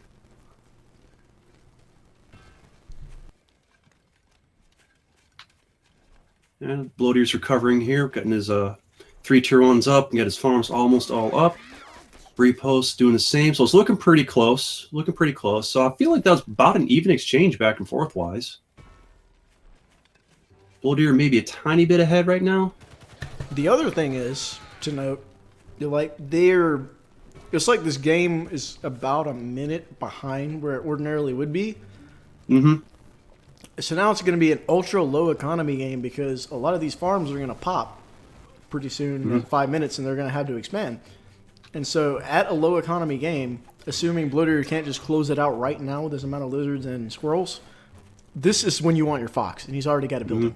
Because a low Oh, yeah. economy game, a fox is king. Oh yeah. Now Breepulse does have the machine gun turrets up there to help with the fox, but I feel like the fox could easily come in from either of those far sides and still do some harass and be like, oh, he sold the turret, so there's that. Now he's going for his badger, but his badger's going to pop after Bloateer's fox, quite a good amount of time after, so I feel like that fox is going to do some heavy damage before that badger even comes out. How do you feel about the fox versus the badger face-off? If the badger can get the spin up, like in a traditional just run at each other and engage, badger wins. But whether or not he's going to get that before losing all his units, especially since the fox is coming out first, that's the question. Yeah, yes it is. Now Bloateer going for his expansion here. I feel like that's a wise move. Get some extra, little bit of extra economy behind his reinforcements while his fox is doing harass. Breepulse opting not to go for the expansion just yet, even though he's approaching the 5-minute mark.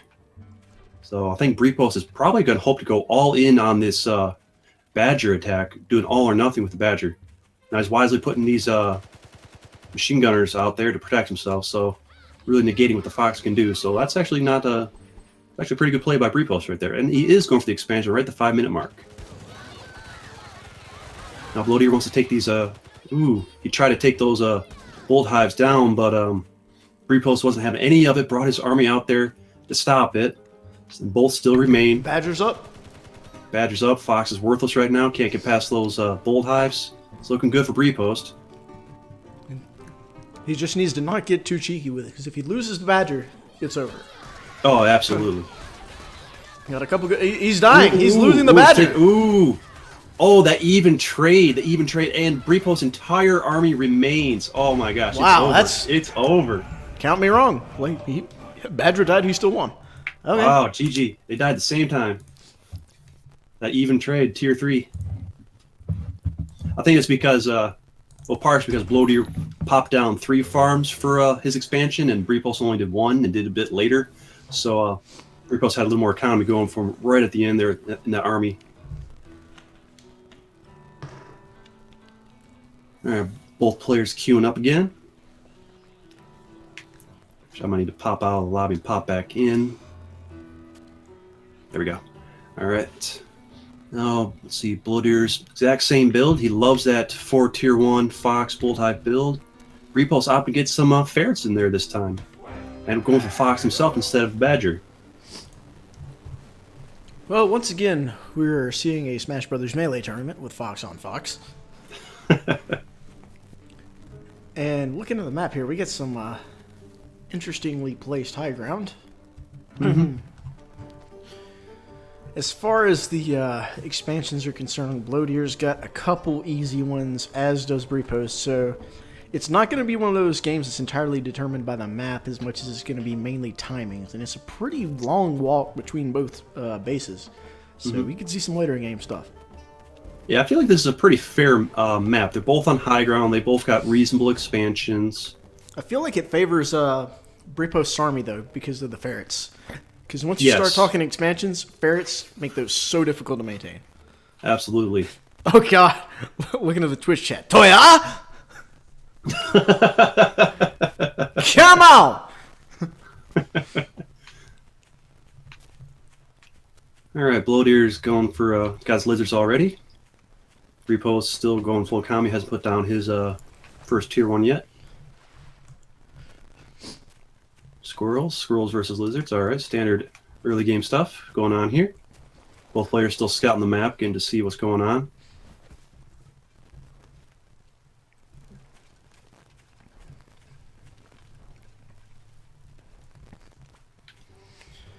Looks like Bloateer's taking that one single lizard out with him for company. He's feeling a little bit lonely. Leaves him in the hell in the middle. Yeah, just this kind of, that's one way you can sort of ish. Oh, he's going for poke. Is he gonna get this farm? Nope. Oh, no. Barely. Barely. So close. Like 1 hit point left. Oh, it's so close. Well, that's a 40 food wasted for Bloateer. Nope. The mission was not complete. Only by a little bit. Gotta give him credit for trying, though. Yeah, it was not a 4-stock. It was, however, 4 hours. Oh, the 4-hour meme. You got to keep it going, even when it doesn't make sense. I'm waiting for somebody to make. Has anybody made an actual picture meme of it yet? Not yet. I'm sure we got the Photoshop department working on it. Oh, I'm sure somebody's on it right now. If not, hey, get on it, or you guys are fired. You've been called out. You guys are fired if you don't do it, and don't worry, it's easy to find a replacement. We can do it in about 4 hours. Oh no, he's lost his. Fortunately, Bripost didn't realize where his army was, but he lost the commander. And if you lose the commander while your army's just kind of chilling there, they'll just die. Bad things can happen. I mean, they'll try and defend themselves, but they won't do it wisely. And the wisely is how you're meant to play this game. Absolutely. It is a casual game, but there is definitely some strategy involved. Who said this game was casual? This game is ultra hardcore. I like to think of it as casual because it's not like StarCraft 2 or whatever where you have to have 180 APM, give yourself carpal tunnel to play it. No, StarCraft 2's main feature is the arcade mode now. If anything, StarCraft 2 is the casual game. Ah. You gotta play real adult, grown-up, fully competitive games like Mario Party 10. Is Bloateer going to go for an attack here? He's got a big army. Yeah, he's waving his force around in the middle, but it's about expansion time. Neither player's expanded yet. It's already 3 minutes 40. So they need to How do you feel about the pulling the ferrets out here when before an expansion's even made? You think that's a good move? Think it's good against an army versus an army? Yeah, like just look. They're melting because of it. Oh yeah. But even before then, he took off like 3 ferrets or 3 lizards just by having the ferrets existing there, and now even falling back, he just gets barely another. Keeping one alive. It does go down, but I mean it held its keep. It did its job. It earned its money. Yeah, I feel it could pull its own. It was about an even trade. That's something I wondered about when I was first starting was which was only a few weeks ago, but was are ferrets really worth it in a big death ball battle if they're just gonna micro out of the way, which doesn't always seem to happen. Well, the thing is with ferrets in a death ball is when you're kind of posturing back and forth at each other, any misstep the enemy makes gets punished, especially if you got 4 ferrets. Because if you have 4 ferrets, that's instant unit death. Also, note we got 1 fox coming up from Bripost. Uh-oh, here it But comes. the 5-minute mark has been hit. Mm-hmm. And there's no expansions from either side yet. Even though there's expansions aplenty on the map to be taken. Yeah, I like this one right up here where Bloater's got these 5 warns up top here. I feel like that'd be a really nice one for him to take. Got some nice high ground right there. Yep, as for Bripost, I would just take the one that's right in front of him. But Yeah, or absolutely. even take the one that's closer to that little high ground hill bump and then just load it up with like turrets or like leave my ferrets up there or something. Yeah. But now Bloater's on the offensive. He does have slightly more units, and Bripost can't get his Fox out yet because he doesn't have enough money. Oh, that's unfortunate. He should probably think he should sell a warn or two to make that happen. He's close enough now that it's too late, but he should have a minute ago. Now he's good. Yeah. But now it's put him behind in the squirrel game, and now he's kind of... Okay, now he's going for the expand, which he's He's taking trying to get one. the slightly safer and more defensible one, but... And also slightly sneakier. This way, Bloater doesn't really know unless he happens to go down there. Now, Bripost just needs to keep his army position so that Bloater can't come scout it. I mean, he's made it obvious where, like, you can kind of guess just by the way he's been moving exactly where it is. However, True. like, he's got the high ground advantage now, even Yeah, with Bloater's the, trying to attack, but he's attacking from the low ground, which is an issue. Now, his pigeons do give him sight. Oh, he's Ooh, Bripost it's not is looking good for starving Bripost. and having an Ooh. issue, but he does Here have comes the a fox, fox, but but the it's too fox is late. late. It's so late. If it was any more late, it would be AV Ultimate this tournament. That's a GG. And Bripost is out. Wait, did I give the +1 to the wrong dude last time? Wait, or maybe I wasn't paying attention. Who won last time? I think it was Bripost according to what I put, but I mean, I Maybe could it be was. wrong. My short-term memory is not the best. I mean, the thing is, Bloater ready back up, so yes, these guys know what they're doing. Okay, so it's 1v1. As opposed to me, who does not know what I'm doing. Oh, I think you did. My short-term memory is horrible, apparently. Now, is Bloater going to mix up his picks this time? Bear in mind, he did start that first game with the Moa Rush, so he can bring that back. But no, he's keeping the Badger, which I like. Oh, wait, he's... Okay. Yeah, I like that call as well, getting the pigeons to keep healing him up. Nice, yes. I But feel like pigeons are becoming pretty standard.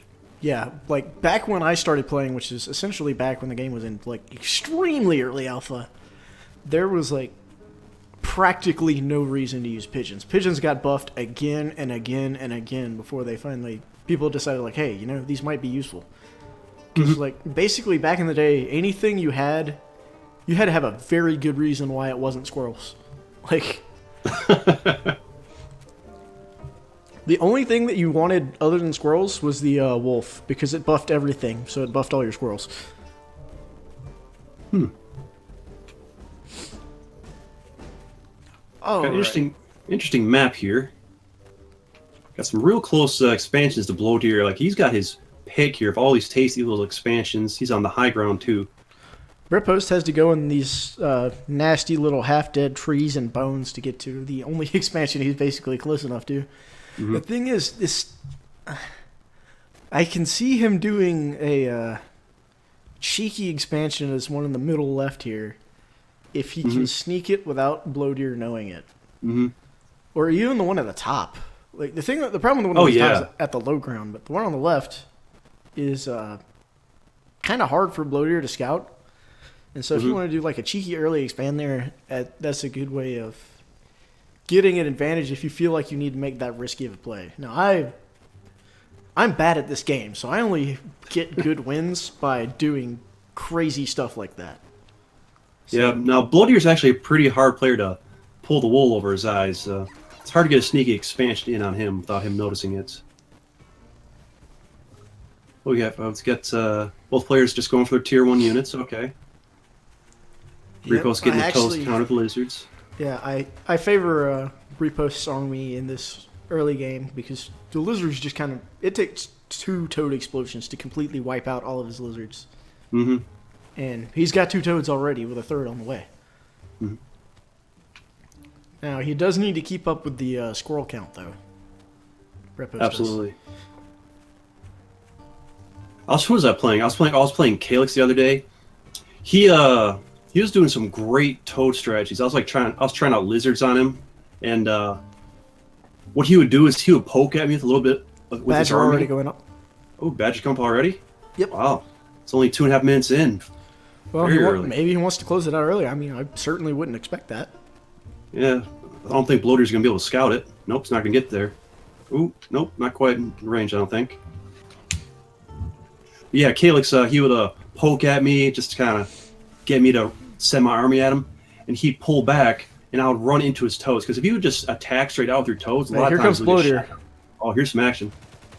But the turret's up. They're so good. Oh, the turret's And doing he work. needs the Here come toads. the toads. Oh no, all the toads died Yeah. without exploding. That's actually that's- pretty bad for Britpost. That But hurts. Ooh, the turret is holding its own pretty well. It's at least managed to buy enough time that there should be units now ooh, for not Britpost to looking good, defend. though. The reinforcements are coming pretty hard. He doesn't have enough money to get that Badger out. Nope. That Yeah, this early Badger play not working out for him. actually could be it, honestly. He needs to sell something off or sell that Badger off right now because I mean, he's Bloatier's standing just trying to keeps defend, sending but yeah, reinforcements. Bloatier is just going to be able to reinforce permanently. He's going to sell the Badger. And Yep. Try and pull what does he something out build here. now? Like, I don't think these squirrels are going to come back fast enough. Okay, I agree with the turret choice. Yeah, turret choice a good call. This one needs to go up, and it will. Ooh. It is going to go up, but it is low health, and it's not going to Yep. last very long yet. That No, is- I think it's just a losing battle at this point. That Bloatier's looks got like too it. much army still alive. I mean, he's got, like, what, 12 units on the field still. Brepost has 3. Even if Brepost does manage to hold off this attack, hit, he's the has to economic rebuild damage is economy proven and it. everything, yeah.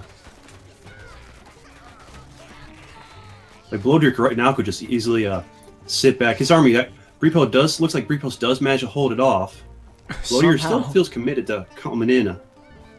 Bloatier wants to end it right now. He doesn't want. Oh, no, he was just trying to get that Warren. That was actually a pretty good move. Make sure he finished off that Warren. Any additional economic damage you can do is the play. So, Absolutely.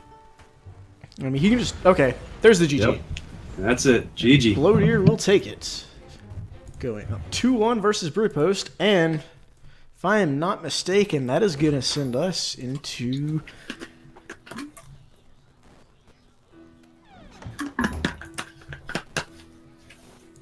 Let's see, that's 2-1 for Bloatier.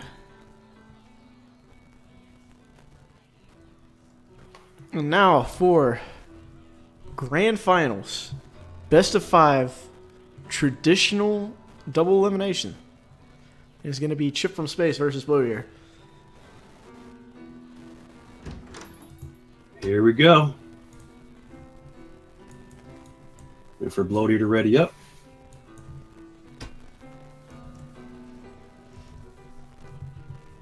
I want to see how committed Bloatier is to using that same strat every time. So you can try and mix up again. Or at all. Well, Oh. if it ain't broke. Exactly. It's working for him. I mean, talking about some other players who have won Strawberry Cups in the past, because Strawberry Cups are honestly the tournaments I'm most familiar with because I run them, so I have to watch the games. I'll often miss like half of the Clash of Comrades tournament or more because I'm just not able to watch because I'm at work or something. Mm-hmm. But like talking about specifically Lev. Going for Butters. Yeah, Lev has his strat. A lot of time, like back in the day when wolves were disgusting, he would run Owl Wolf, double 2-3s, and it worked. And he didn't change it. Like he would maybe vary like one unit, like if the opponent was using a lot of tier 1s, he'd add in skunks where he might not have had it before, or if they're using a lot of structures, maybe he'd throw up snakes. But like it just primarily stuck on the owl and the wolf, and it worked really, really well. Because the thing is, when you play the same lineup every time, you learn like every little intricacy about that lineup. You learn like when to build more of this and less of that kind of stuff. Absolutely. You learn all the little nuances involved with those particular units and those combinations. And you get really good at it. Mole, squirrel, ferret, owl, wolf, balloon. That was the strat, and it Let works. it be known. Now, on this map, we've got Blodeer's got some high ground. He's got a natural expansion right there. I'm okay with. I like that. That's good expansion there. There is a little bit of high ground above it there, so maybe I don't love it as much as I first thought, but still viable. Yeah, the other thing with that is Chip from Space is actually running lizards, but not building them right now. Mm-hmm. But if you have, like, maybe when you're in the later game and you've got a bigger T1 army, you got like 9 lizards. If you get, like, if you're defending your own base and you got a lot of turrets and you can sneak around there with 9 lizards, you can eat 4 farms before Blodeer can even get back. Oh, wow. Like, lizards are just so underutilized, I feel like, as what they are, which is the kings of hit and run. Because they're endlessly replaceable. They move quickly. They take down barbed wire. They can hit every unit in the game. And were you here for last patch when Tier 1 lizard spam was a thing? No, because I think that was when I was busy starving in the woods in Washington. But, you know. Yeah, last patch, Tier 1 lizard spam was the mot du jour, basically. That's French for word of the day. Oh. For those who don't know. I knew what soup du jour was, so I didn't know what the word is. I don't speak French. I speak a lot of things, but French ain't one of them. Ooh, is Chip coming for a little attack here, a little poke? Nope, you're just he's coming to see thinking what's about going it. on. But, you see, look where Blodeer's building his warrens down there in that little ravine. Oh, yeah. If that army gets baited out and he cuts around, Well, blam. it is a long way to cut around. Yeah. And I feel like it is a good play to do those sneak attacks around the back, but it's also a gamble because if the enemy happens to take their whole army at your base at the exact same time you do that, then you lose that base race because your army is then split. So you really need to be predicting what your opponent's going to do. Yeah, that and the other thing is the way you kind of have to do it with this game is while you're scouting, you kind of bring your lizards with you if that's going to be your tactic.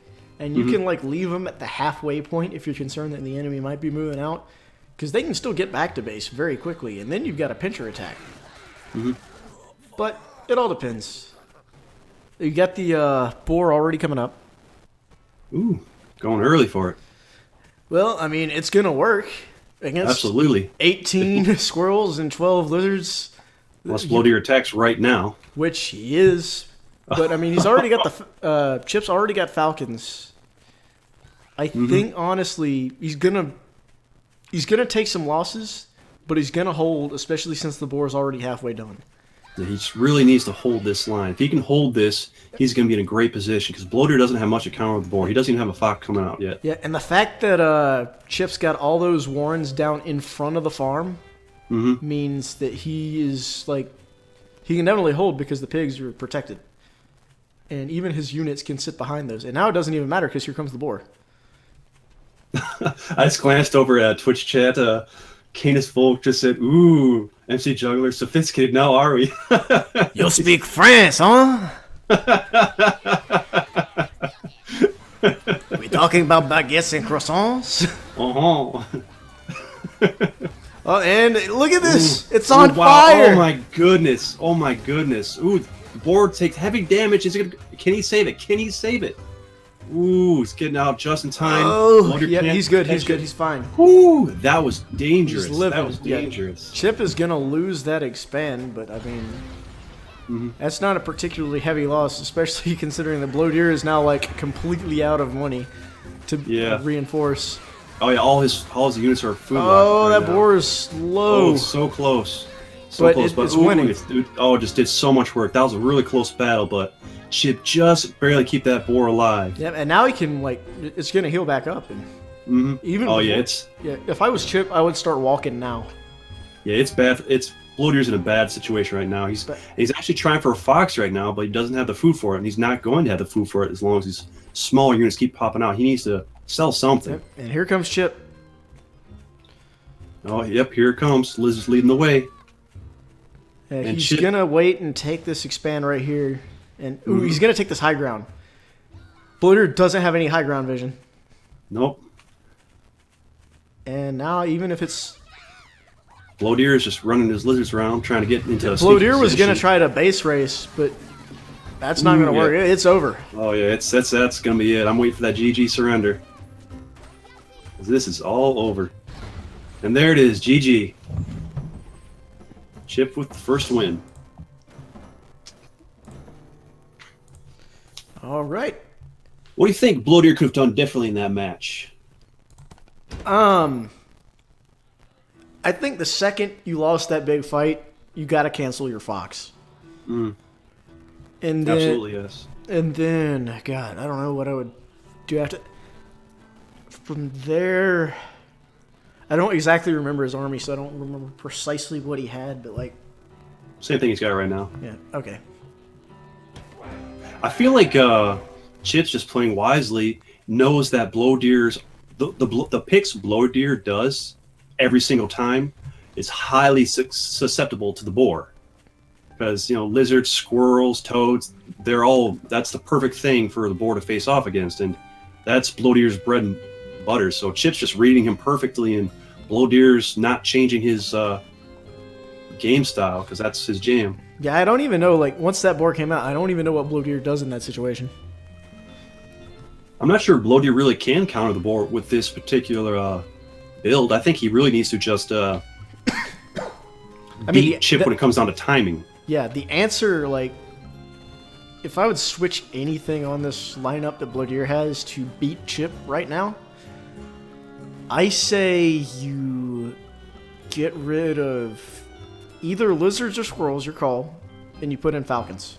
Absolutely. I was just going to say falcons, yeah. I would honestly say, I would keep the squirrels and get rid of the lizards just because squirrels last a little longer HP wise versus that boar, which gives them more time of tanking hits so that the falcons can be busy killing everything. Do squirrels and lizards have the same HP now?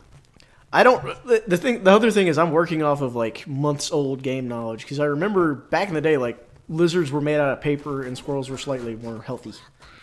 I think they both have 8 now. I know lizards had 10 last patch, and these got popped down to 8.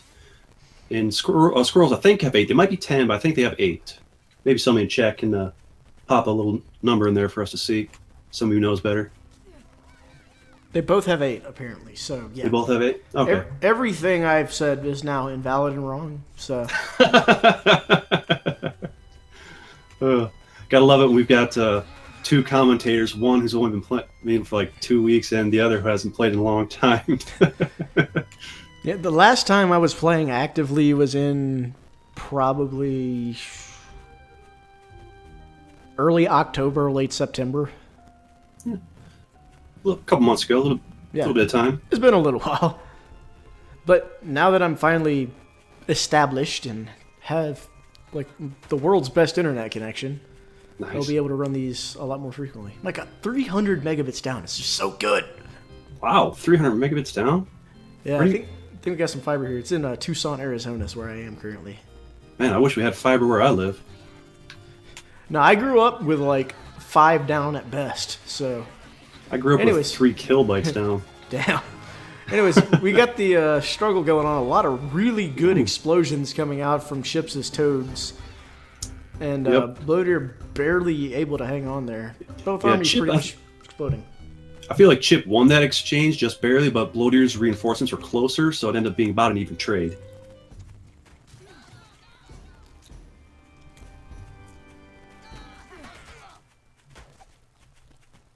Alright. We haven't talked about the expansions or the map much yet on this one. Chip's got a really nice starting base. Just got that double high ground. He's got expansions. He's got 5 expansions all around him, just pick as leisure. Whereas Blow Deer really has 1, maybe 2 choices for his expansions. Unless he tries to do something sneaky. Probably going to work out on this map. Yep, there goes Chip for the early expansion. Well, not early, the 3.5 minute mark. Again, toads. Toads win. Mm-hmm.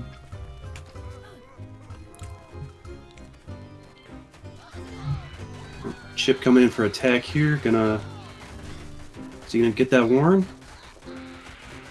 Squirrels keep popping out at a decent rate. Oop, he gets it. Decent little push from Chip. Is he gonna pull back? Nope. Toad's coming in. Ooh. Still pushing. Not going to pull back. Blodeer is really in a corner. There's not a lot Blodeer can do. He needs to sell one of his warrens so the other reinforcements come faster, because he's out of money now. Mm-hmm. Yep, he does sell one off. And now he's on a significant back foot. He's got to, like, force his way out of his base. Yeah. I feel like right now, army-wise, they're not that far apart. Chip does have an advantage by about 6 units. He's starting to pull ahead in economy, but Blodeer could still pull something out here if he gets creative. I'm not sure what exactly he would do, Here comes though. the fox. All right. Yep, that's his strategy, is get that fox. Now, if he Yep. gets that fox in a reasonable amount of time, he could definitely make something work here. Because I feel like where that fox shines is when they go for that early expansion, get greedy, like Chip just did with 4 farms.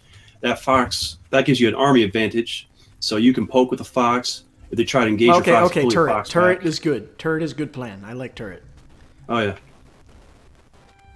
But the issue here is going to be, like, since Chip is not pushing, Chip is still pulling ahead. That does give time for the fox to get out, though, assuming he has the money to get it out, which he should. Mhm. Good money management there by Blodeer. You got to admire his budget. Yep. If Blodeer does some really nice fox play right here, he can definitely salvage this, though. He's going to be starving pretty soon. I mean, I'm looking at his pigs, and they're down to, like, 1 or 2, just one little position left there for the egg. Yep. So he needs to grab an expansion right now, or he's going to starve out. Yeah, he needs to take the one on the left and put another turret up. Mm-hmm.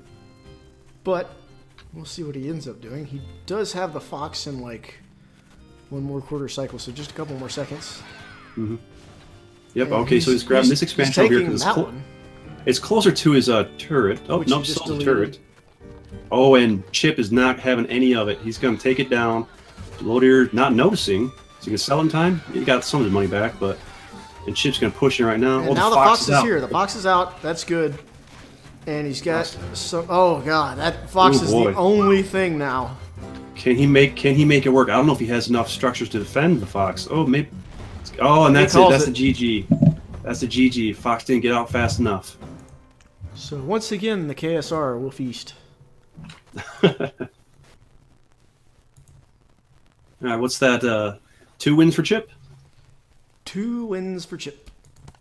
All right, so if Chip pulls this, that'll be That'll be mission ball game. complete. But Blodeer is looking at a really long road. He would have to pull 3 off in a row just to reset the bracket. Mm-hmm. We got some Fox versus Fox. Did Blodeer make any adjustments? Nope. Nope.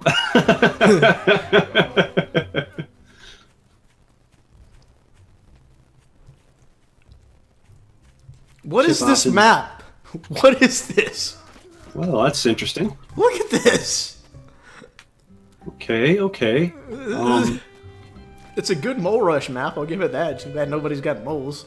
Yeah, I know, right? Wow, this is good. This could be a short one. It really could be. Yeah, like Oh, I could see Blodeer trying to expand backwards. like go north. Yep. Chip has no choice but to expand forwards, but those are good expansions. That one on the high ground, especially, that'd be my choice right there. No. Okay. If you're Blodeer, you take that. Blodeer needs to take that to win. Yeah, if he can manage to get that and hold it, that's the trick, though, is manage to grab it and hold it. He needs a turret up there. Yep. Now, the question is, how did he pull that off? yeah. Oh, no. Oh, To, answer- Oh, 1 minute mark, Blodeer trying to snag it already. Wow. Before any units even come out. Yeah. Interesting. To answer Can Train's question about bracket reset, what that means is because it's double elimination, Chip from Space hasn't lost yet. So even if Blodeer wins this series, now Chip from Space is in the loser's bracket and they have to play it again. Ah. That's how traditional double elimination works. You primarily see that in fighting game tournaments, such as Street Fighter or whatever at EVO. I love what Blodeer just did. I love it. Because it's not illegal. It's not hitting the base. Hmm. There's nothing illegal about that. Was it the I was right actually- play? Absolutely. I was wondering how he was like. I saw him grab that. He had no units. I'm like, how is he going to defend that? Chip's units are going to come up first and destroy it. He grabbed it. It's built. He puts his turrets down. The turrets already have it, and he's got a nice control of that up there. And he can build his units real close to reinforcements. Now, what's Chip going to do in response to this? He's going to try and go around those turrets, it looks like. If I was Bloater, I would honestly start putting farms up here just because they can still shoot, and it's early enough in the game that those matter. Yeah, exactly, and the extra economy. It's maybe because those turrets are going to get ignored for the most part. He's going to go around those. Ooh, takes out a squirrel with him.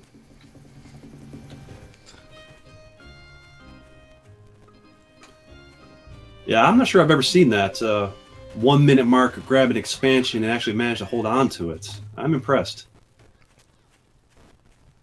Yeah, I really like this play from Bloater, and if he's gonna get back into this tournament, that's how he has to do it, and he's doing the right things here.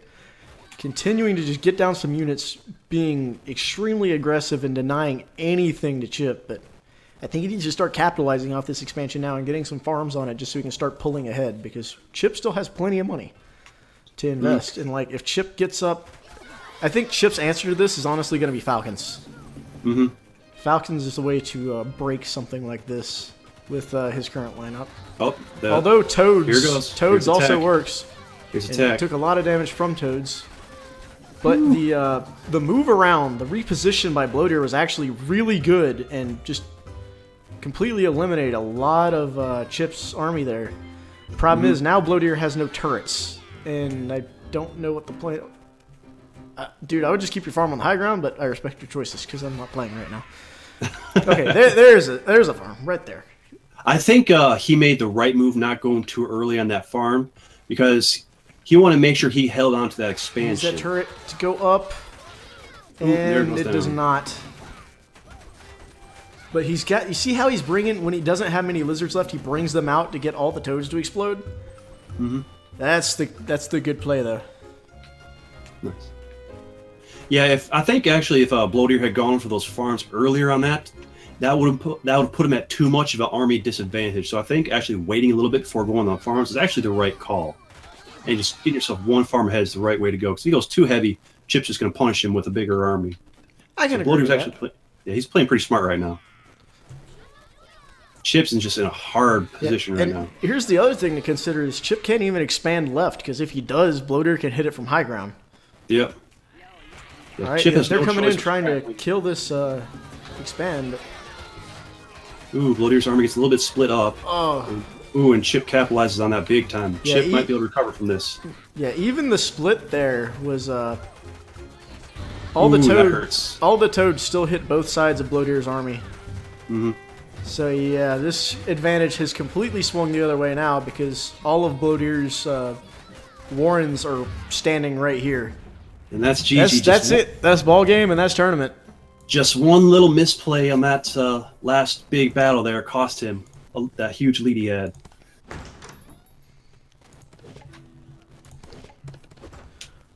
All right, so let's take a final look at these brackets here. Oh, Bripo said in chat here that he was on 7 farms. I didn't notice that, so if he had been on 7 farms the whole time, he would have had an army disadvantage.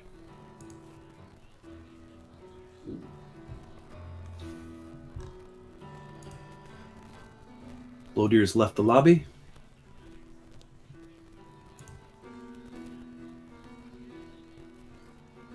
Now does Bloater know it's a double elimination? Is he going to come back? Well, no, Bloater was in loser bracket, so it's over.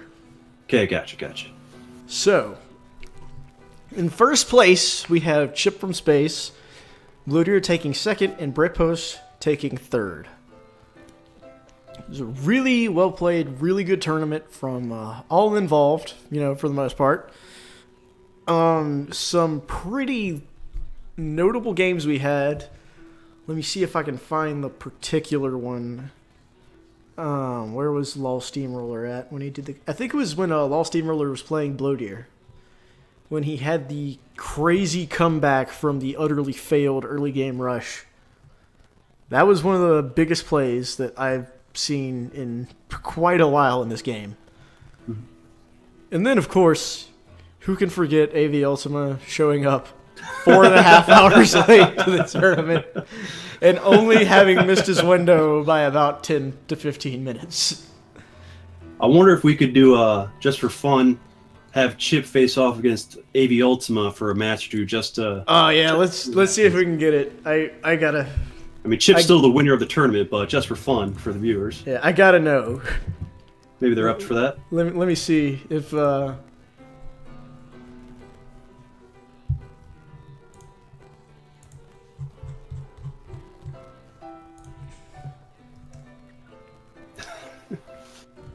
Chip says, "LML, what if I lose?"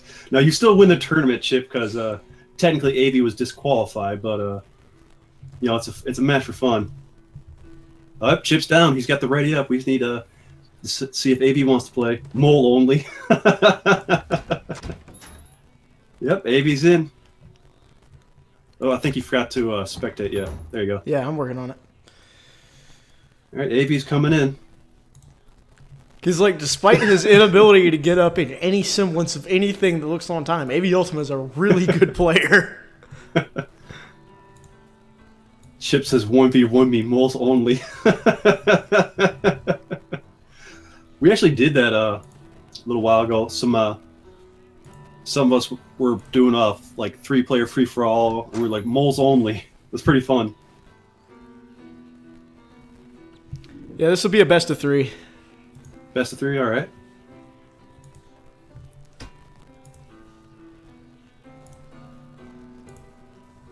The tournament champion versus the meme master himself. All right. Just because, you know, I would feel bad that we waited for 4 hours and didn't get to see this dude play a single game. Let's go. Fans want to see it. This is what the people want. I said, okay, if I waited 5 hours to see a mole rush.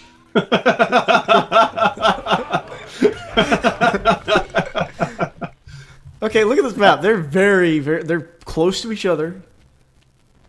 They both saw that they were walking from the other direction, so they see how close they are. There are no obstructions in the way, and both players have a close by expansion.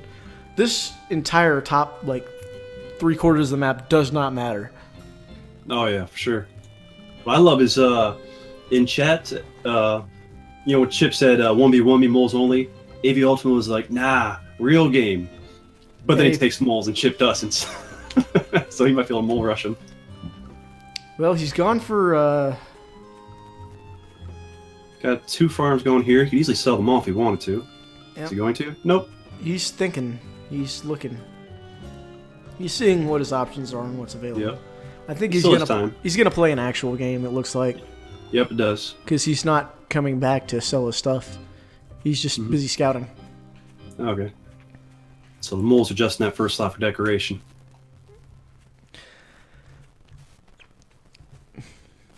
And God, like, it took forever to them. It's already a minute in the game. It's like practically 4 hours before they started building units. Oh my gosh. And they've got both 6 squirrels coming on. Like, now he's up to 9. AV Ultima is really just trying to mass up on squirrels. Mm-hmm. I was distracted because I just kind of zoomed in on my spectation here, and all of a sudden there's just this beautiful, glorious sunlight everywhere. I'm like, oh, that's nice. Oh, yeah.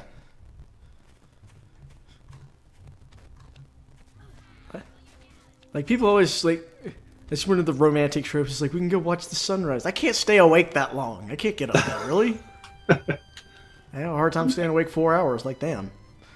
Oh my gosh, it never ends. Yeah, here comes one mole from AV Ultima. What is the plan here? Why is he... He's just putting them in his army, because that is the thing you can do, I guess. I mean, I honestly don't know what he's planning to do here. Is he going to try I mean, they squirrel still... / mole rush? Yeah, because the thing is, moles still do a lot of damage to structures. I don't see where the moles are. Yeah, they're are just- they hidden in the back there? Yeah, they're, like, behind the rest of his army. Yeah, he's putting them right behind that last farm there.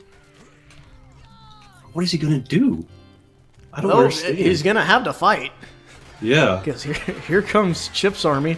And, I mean, they're running in. They are tanking. That's another thing they're doing. Because Oh, yeah, they are tanking, yeah. yeah, moles do have a lot of HP. And if the moles are what's getting shot at, then the squirrels aren't. He's actually going to get a lot off of this. Now he can capitalize because he can shoot warrens that are actively producing squirrels. Squirrels aren't being produced. Huh. This might actually work out for him. Yeah. Creative use. It's a mole not rush. Yeah. It's like a mole standard play. Yeah, it's like Interesting. that's an extremely creative strategy. Oh, wow. Like, Look at this. yeah, the turrets are going out. Like, he's eliminated all those warrens. God, like, Some big hits. So how look at all these warrens going down. Chip's like, I need units, I need them now. God. Now if AV can get something going here and smash these warrens for those Oh, that's dirty. Just take that expand, why don't you? Oh wow. Chip can't do anything about it. Look at this. This is really interesting. He's only got he's only got 3 squirrels left. Now down to 2. He's gonna probably lose this mill. He sells it, gets the sell off. Now the problem is he's gonna be super low on squirrels. He's throwing down some more warrens. I feel like Chip's going to come back from this. I feel like it was an interesting play, a good attempt, but didn't quite work He out didn't well capitalize on it as well as he should have. enough. Yeah. It was actually a good play from Chip. It's just spam down a bunch of tier 1 warrens, get those units coming out real that was the quick. play. Mhm. Because he's pulling back now. He's letting AV Yeah. Ultima live. He's playing it cautious. He doesn't want to risk losing his whole army trying to take out one He's more got farm. exactly 1 farm working for every hour he was late to this tournament. So Oh my god.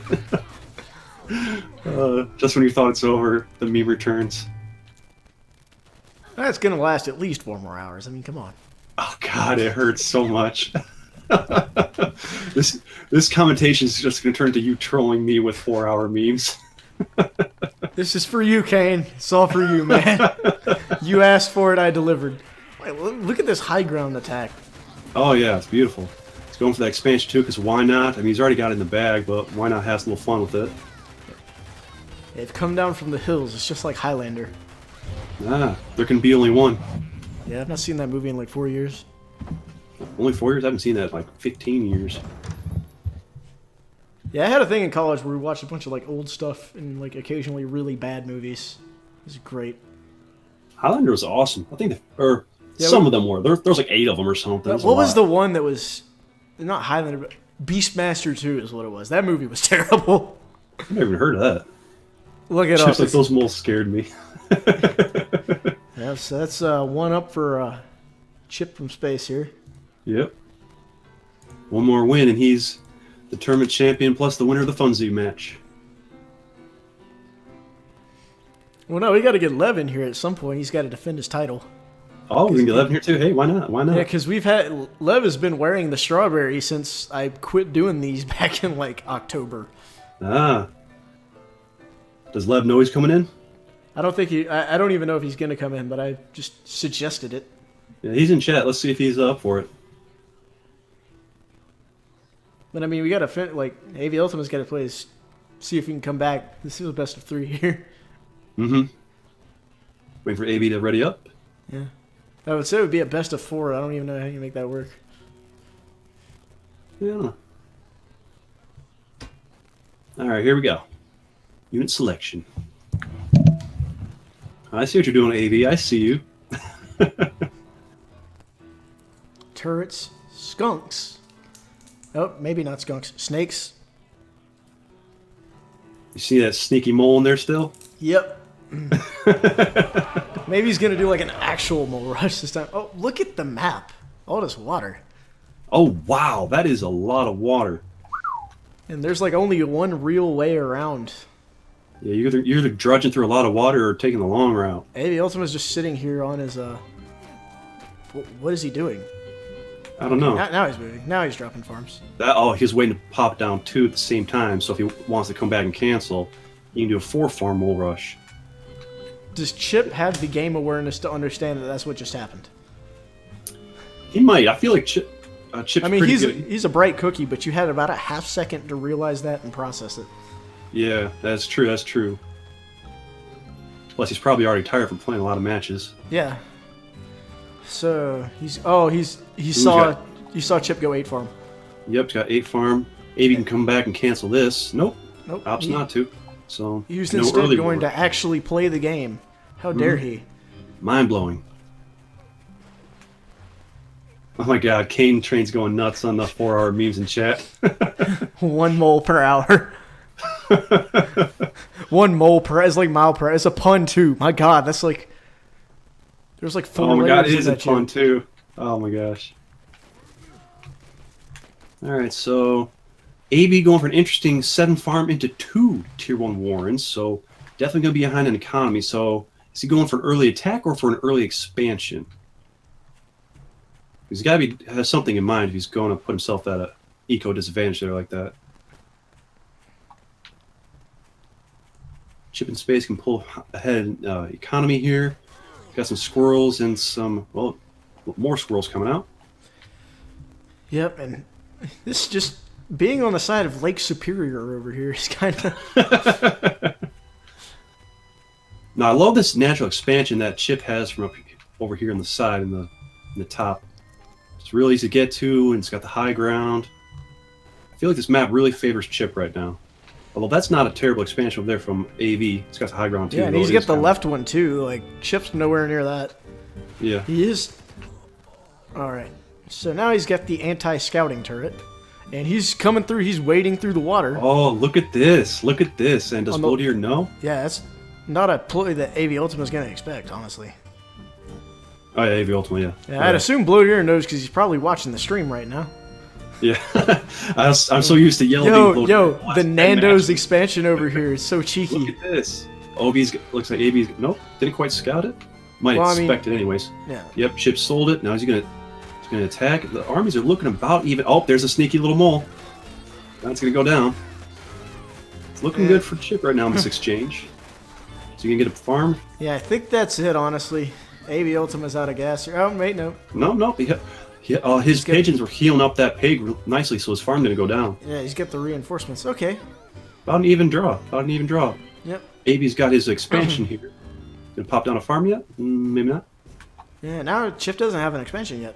And it's 3 minutes. Oh, 15 toads! What is? 15 toads. Oh my gosh! What is he gonna do? Like, it's, I don't Well, think he wants I'll tell you what he's about to do. He's about to have a blast. about to have a what now? I can only make that pun once. It'll hurt my soul too much to do it again. I didn't hear it. It cut out on me. I said he's about to have a blast. Oh, he's coming around the long way this time. He really doesn't want to turn this into a long game. He wants to just doesn't want to expand. Just wants to go get all done in one fell swoop. Chip is trolling, as they're saying in chat. Yeah, well, I mean, like, can you define this 15 toad build as anything else? If anything, I'd say he doesn't have enough toads. I know, right? I mean, sell some of those squirrels, get some more toads down. Oh, here they come. Oh, here they come. You can't stop them. You can't stop them. There's too many. Really, actually worked out nicely for him. Yeah, I mean, eliminates a whole army, and now he can just kind of handle business over here. Yep. Fighting yeah, on it's two fronts, being super good for Chip. efficient with his destroying of stuff. And I don't think AV Ultima is going to be able to Oh no. he's regrow done. the amount of units he's going to have. And Chip's still got 10 toads on the way. Here they come. Just bouncing around. One by one. One at a time. You're getting the job done, though. Yep. Chip's just running And around. that's going to be it. That's a GG. Ship That's a from GG. space. Chip won the title for a reason. Yep. All right, now is Lev going to get in here? Let's see if Scroll up in chat, see if he wanted to... well, I'll ask in the Discord or whatever as well. Maybe he's going to rage after that. Yeah, the water did help. 15 toads OP.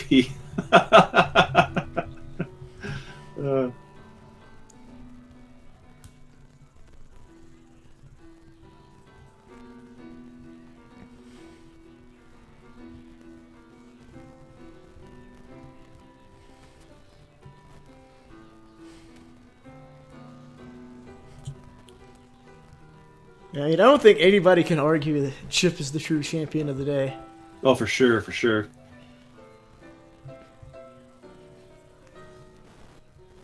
Pre-post says, I don't think Army Value is even Toadface. Oh my gosh. This is the punniest tournament yet. Dude spamming OS Frog. He put his own strawberry in.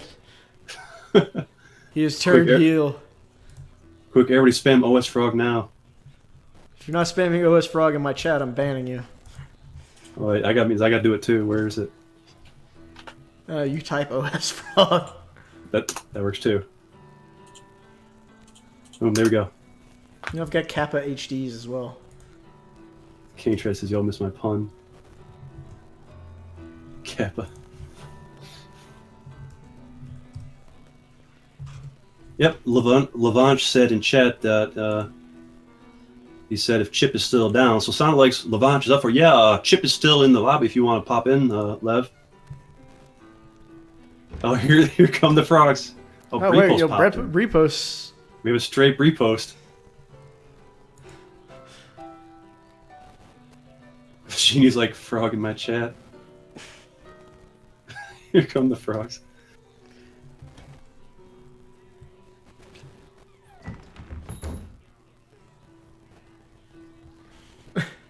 Oh, more 4-hour punts. God. Wait for Lev to boot up his copy of Tooth and Tail. If he's coming. I think he is. I think he is. He said if Chip is still down, so I think he's coming. Ugh. Hey! All right. Here we go. Oh, he picked yellow this Yeah, time he's too. So yellow. I'm gonna call him. I'm gonna call him either Blow Deer or AV. I'm calling it already.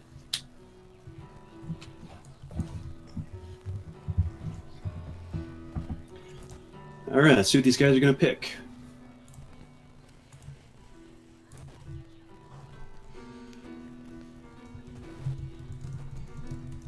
I'll call this a best of 5 since it's a. Best of 5. Severballoon. Haven't seen one of those in a while. Yeah, not since like half a tournament ago. Chip's using his bread and butter build. Looks like. Yeah, it's been about 2 hours, you know. I see what you did there. Oh yeah, because it's half.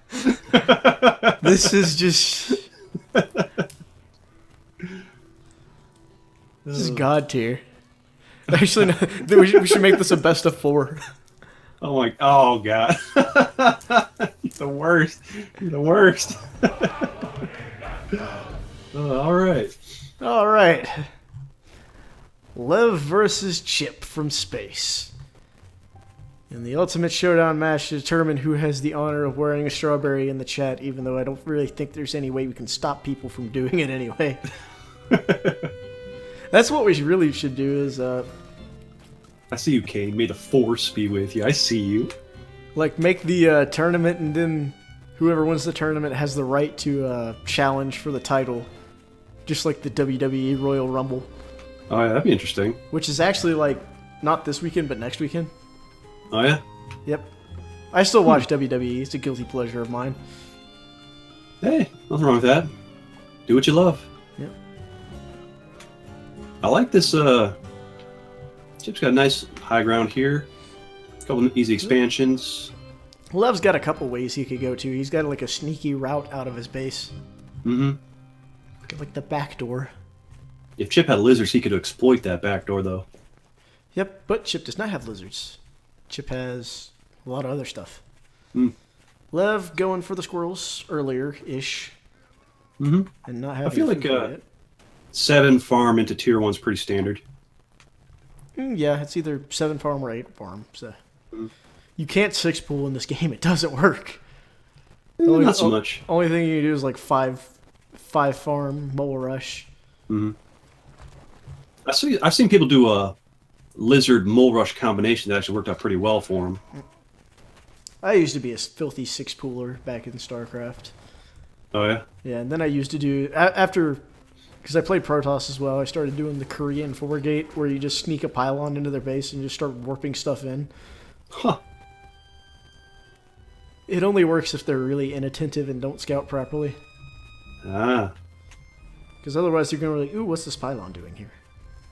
2-minute expansion from Lev. I like it. I like it. Chip's, Chip's going. Oh, wait, why am I going? Ooh, this is tier 2. I thought it was a tier 3 for a second there. Yeah. Like, ooh. Well, I mean, Tier even 3. then, that's a Yeah. interesting maneuver. Mhm. And Lev's not going to be able to win that fight with what he has now. No, You need to have, Agreed. like, double that amount of, you essentially have, like, 10 squirrels for every falcon that's out to be able to just kill them with straight squirrels. Mhm. If the other person's got, like, other stuff. yeah, Falcons are pretty good if you got enough meat in front of them. That's the trick, is keeping that meat up. You filthy.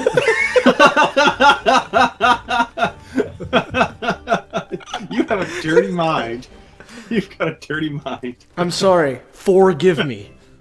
Oh god, no, it's back to the puns. Go back to the dirty jokes. Alright, ooh, Oh, and, we got a fight coming out. Yep, Chip coming in to punch the expansion. It's looking good for him. Try and get a sniper balloon up so you can get up in time. It is going to come out, but there's already Yeah, going to Chip- be a fair amount of damage done there. Yeah, Chip chose not to commit to take it out. Probably a good move. He did enough damage there to Yep. punch that expansion a little Lev's bit. still got a minor farm advantage, but I don't know how much that's going to trade off versus the amount of army damage he's taking. Yeah, that was a bit of a hit he took there. Although his squirrels are pumping out pretty quick. He's already up to 14, 15 squirrels now, so they're coming out quickly. Yep. And he does scout the expand, and he scouts that there are no farms at said expand, so... Hmm. The real question is, what is his response going to be to this? Going to put out another farm, going up to 18 squirrels. Yeah, it looks like they're both trying to go for a bit of more of a long game, Oh, trying to he get their he expansion sells a slowly farm, up. and Ooh, it's time for interesting. owls. Ah, interesting move. How do you think owls are going to fare against this lineup that Chip has? I think it can't just be the owl. I mean, owl is just additional meat, essentially. So what he needs is the owl plus either some falcons or just like an unnecessary amount of squirrels, which looks like the direction he's starting to head for. Mm-hmm. Yeah, I feel like a squirrel ball is actually a pretty good counter to what Chip has going on here. 'Cause, I mean, there comes a point where falcons can't keep up with just the sheer amount of squirreliness that's going on. Mm-hmm. Now those 9 toads from Chip, if he can micro them properly, are going to do a lot of work against Everything, Lev's, honestly. yeah, his squirrel army here. But here's the thing: here comes the falcons as well. Mm-hmm. Yep. Which I feel like is the play. I mean, at this point, there's not much good a fox is going to do. No. So there's no point of that. And with that into consideration, Lev's actually got a much bigger and probably stronger army unless there's some really crucial toad plays. And here's another thing. Chip either knows or is guessing that there's a backdoor into Lev's base.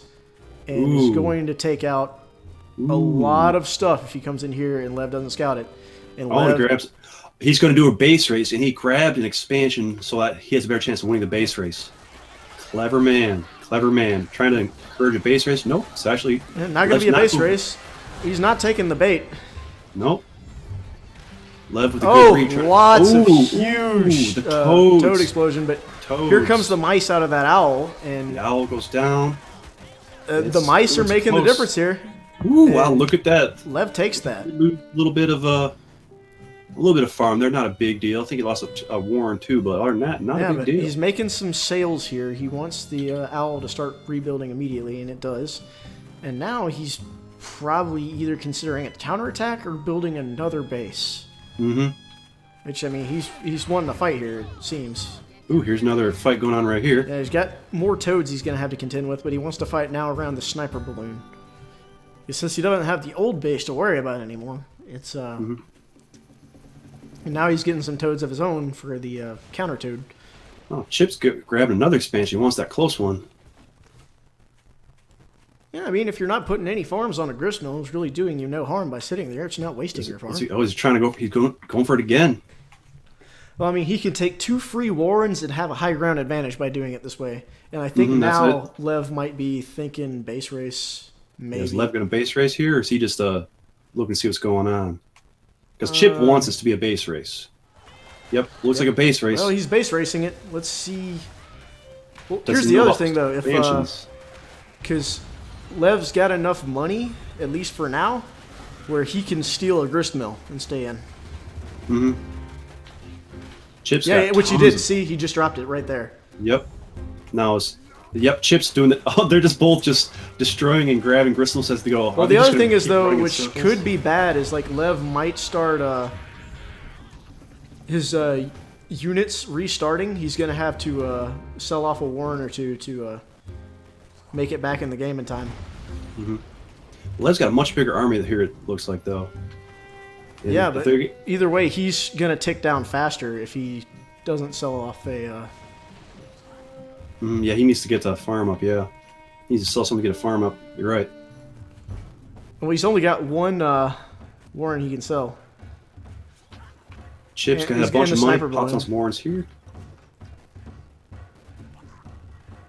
This Right, is he interesting. sees what you got. 15 seconds. He's going to be able to make it though, because he can just sell a sniper balloon. Mm-hmm. Yep. Ooh, All just right. barely. Now, if Chip can, Yeah, Lev's got the Get to that? superior army, but Chip can actually start building units again pretty soon. yep. Come to mice. Chip So not wanting Lev this just- engagement. Yeah, but Lev needs it, and he's Oh, taking absolutely. And ooh, Chip's taking some damage here, and he's starving. it. Look, 4 Warrens. Ooh, can he sell anything off to? Does he have anything to sell, or is he just gonna starve out? Yeah, he looks like he's gonna have to take out. Like, there's nothing left. Look at it. He has nothing left to sell. Yeah, Lev's gonna pull it out. yeah. Oh, There's. he's trying. Oh, one he's trying to. desperate last Yeah, he's ditch trying. attempt. Well, that's not even the last grist mill though. Yeah, that's it. GG. His first game going to Lev.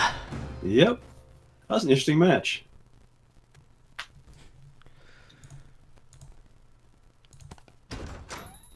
I really was not sure who was gonna win that one.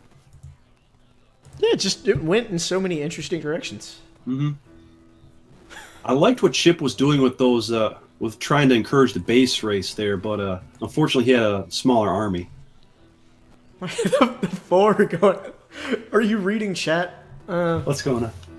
Thanks for giving me. I didn't forget 4 gods. Oh my gosh. Oh my gosh. Just 4 squirrel warrants. All right. Best of 3 then. All right. Yeah, we'll cut it down to a best of 3. Chip's probably like dying. Oh yeah. That dude has played so many games today. Oh yeah. He's a champ though. He can I do it. mean, all jokes and puns aside, it is 14:44 my time. 2:44. We've been going since 8:30 in the morning. Yeesh. That's a long time to wait on somebody who slept through their alarm. And I mean, I'm not even being like, I'm trying to think of how to say this without swearing. I'm not even attempting to be insulting to AV Ultima. He straight up messaged me and said, hey, I'm probably going to sleep through my alarm, so don't be shocked if I don't show up. I like how Heavy says burnout Chip, so he has to retire to casting. Kane Train says he's been here for the entire time. Oh. Oh yeah, here you go. Spam forehead in chat if you want to make those jokes. Oh goodness. Here it comes. Just wait for it. Wait for it. Be about what, the 15-second stream delay? Yeah. All right, so Lev putting out like the way he does things is like he'll build a Warren that won't start producing yet, but he still like has the faster timing in general.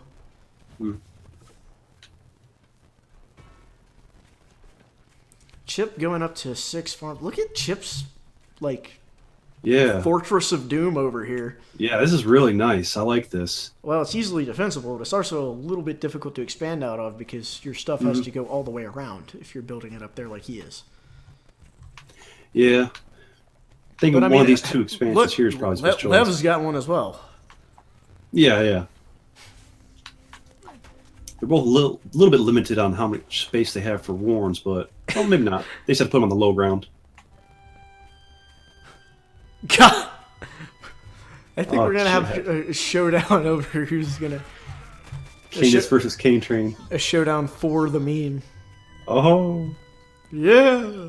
it's like how do you even respond to the bad puns at this point? I Just need, don't like, know. I've seen like 10 different puns on this topic, and like you might think at least one would make me laugh, but no pun intended. You need like one of those like ooh, got an early Yeah. boar from Chip. Super early owl as well coming from Lev, and boar Oh, wow. kind of beats owl. Like Oh, for sure, for sure.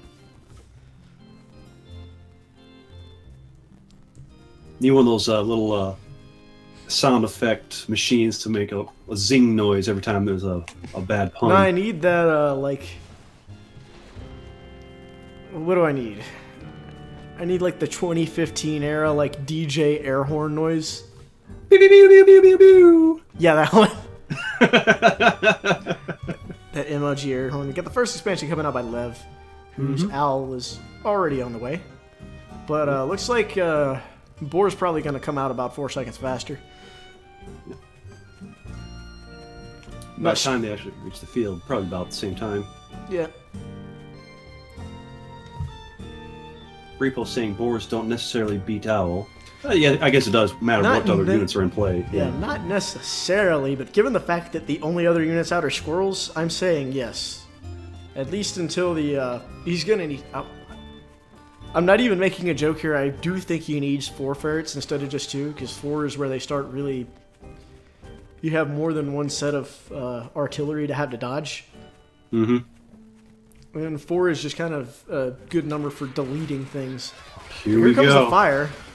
Here we go. Owl's gonna go down. Yeah, he's using that intentionally. The pinata has popped. Yep, get It's the mice officially a out. party. And he's It's look okay. how he's keeping the squirrels back far enough that they're living at least a little longer. But now it looks Not like enough. and GG. he just calls it immediately. GG. Quick game. Boar doing work. All right, last one. Yep. Who's gonna win it?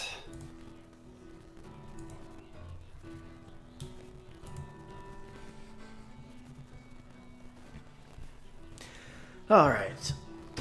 So what's the reward for being the tournament champion? Well, for being king of the berries, you get to wear the sweet strawberry in chat. Even though I guess I can't stop you from just putting the emoji there. But as far as being the tournament champion, which Chip already is, having bragging rights, having proof that Quartermaster is in fact best girl, and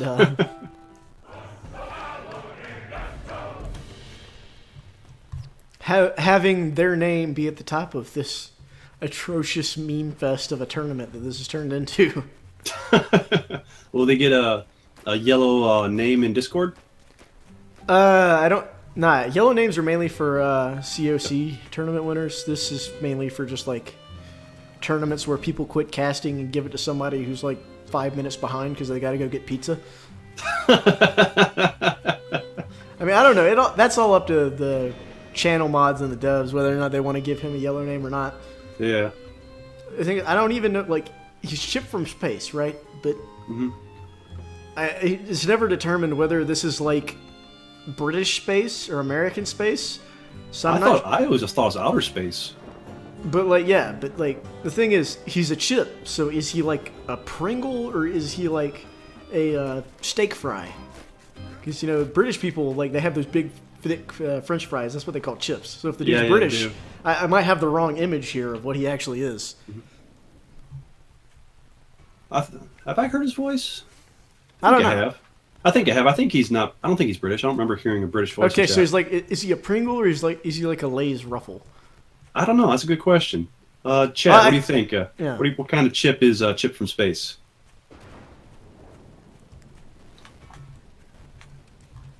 Because like Pringles occasionally taste funny, but at least you get the proper amount because it's not a bag that's 90% air. Well, Yeah, no, that's true. no. He's Chip from space. There's a lot of empty space, so he can't be a Pringle. He's got to be one of the ones from the bag. So Yeah, he's either like one of those. Lay's, or maybe he's Ruffles. Maybe he has Ridges. He's one of those like you get like the really bad bags where it's like almost all air, and you're like, what the hell? I just got chipped. That's what he is. It's like when you go to Subway and you're like feeling each individual bag, trying to decide which one. I know I'm not the only person that does that. Yeah, we got the ultra early Badger coming out from Chip. He is not playing any games. Oh wow, yeah, he's going real early on that economy. He's been like, he's had enough of playing Tooth and Tail for the day. I think he's also reading the map well because it's that water's going to slow down any reaction from Chip here trying to get to him, so it buys some more time to get more army out to defend it. Calyx says a slug of chips in a tube. That just sounds gross. A slug of chips. Wow, a lot of Tier 1 Wardens just spammed right in front of this expansion. He sold off one of the farms, trying to play a little more cautious. Worried about the reaction from Chip. Yeah, Lev is just, he's got squirrels. Yeah. He's got a Squirrels lot of for days. squirrels. Ooh, I didn't even notice. Chip already has the Badger out. The Badger's up, but the thing Didn't is, even know. if the Badger doesn't have time to spin up, he's going to melt, because that's a lot of squirrels. Mm-hmm. It is. It really is. It's As long as Lev's got to focus him. If Lev focuses that Badger, I say Chip's done. If Lev doesn't focus that Badger, then Lev is done. Ooh. But, He's got Pigeon healing. I think Chip might pull this out. yeah, like, We gotta keep it there's back. all though. these Gotta keep it squirrels. back. Oh! Run! It's Get so it back! close. Get it back! Get it back! Oh, man. Lost Good the pigeon, defense but- by Lev. The Badger's It's looking not good for dropped, Chip. and now, yeah, Lev's he's got to do something. I don't know what he does in this particular situation. He needs. I don't know what he needs, because now Chip's taking an He's expansion. in a hard spot, and his squirrels have to cross that bridge or the water to get up there. Can't really group them nicely. Chip has the high ground. Chip opting to go all in here. Yeah, he's put Oh, all his Chip, I'm- chips on the table. Oh ho! Return of the puns. Oh, it's looking good for Chip. It's looking real good for Yeah, Chip. it's Oh yeah, it's all ogre now. There goes the expansion. expansion drops. Warrens are dropping. Oh yeah. I don't think Lev has an answer. Nope. That's gonna be a GG. Waiting for Lev to do the surrender. Yep. Commander's down. And there's the And that's GG. GG. Chip is Chip. proven to be the supreme champion Yep. over previous Berry winners, over the tournament, and over Congratulations, someone Chip who from overslept for space. 4 hours. Congratulations to Chip. Well, that was a lot of fun. Yes. Thanks for having me on your stream here. Yeah, anytime, man. This is good co-commentating. Thanks for having me back my back while I was eating pizza. It's been a pleasure. I'll disconnect here and I'll Yes. let you have the honors of concluding the stream. All right, thank you very much. I'll catch you next time, man. Yep, catch you later. So yes, Chip is now the Berry in chat. I have been, it's been a great stream. It's been an extremely long stream. I've encoded 1,425,449 frames, only dropping 476 of them. What am I doing dropping frames? That's garbage. But anyways, congrats to Chip, and many thanks to everyone who played today. We've had a nice long tournament, plenty of good practice for all who attended, and I'll have the VODs up shortly so you can watch your matches as well as rewatch other people's matches. But for now, I must bid thee adieu. Actually, no, I don't speak French. What should I say? For now, I'll say До свидания, because I've had enough, and I'm certain you guys have too, so I'll catch you later.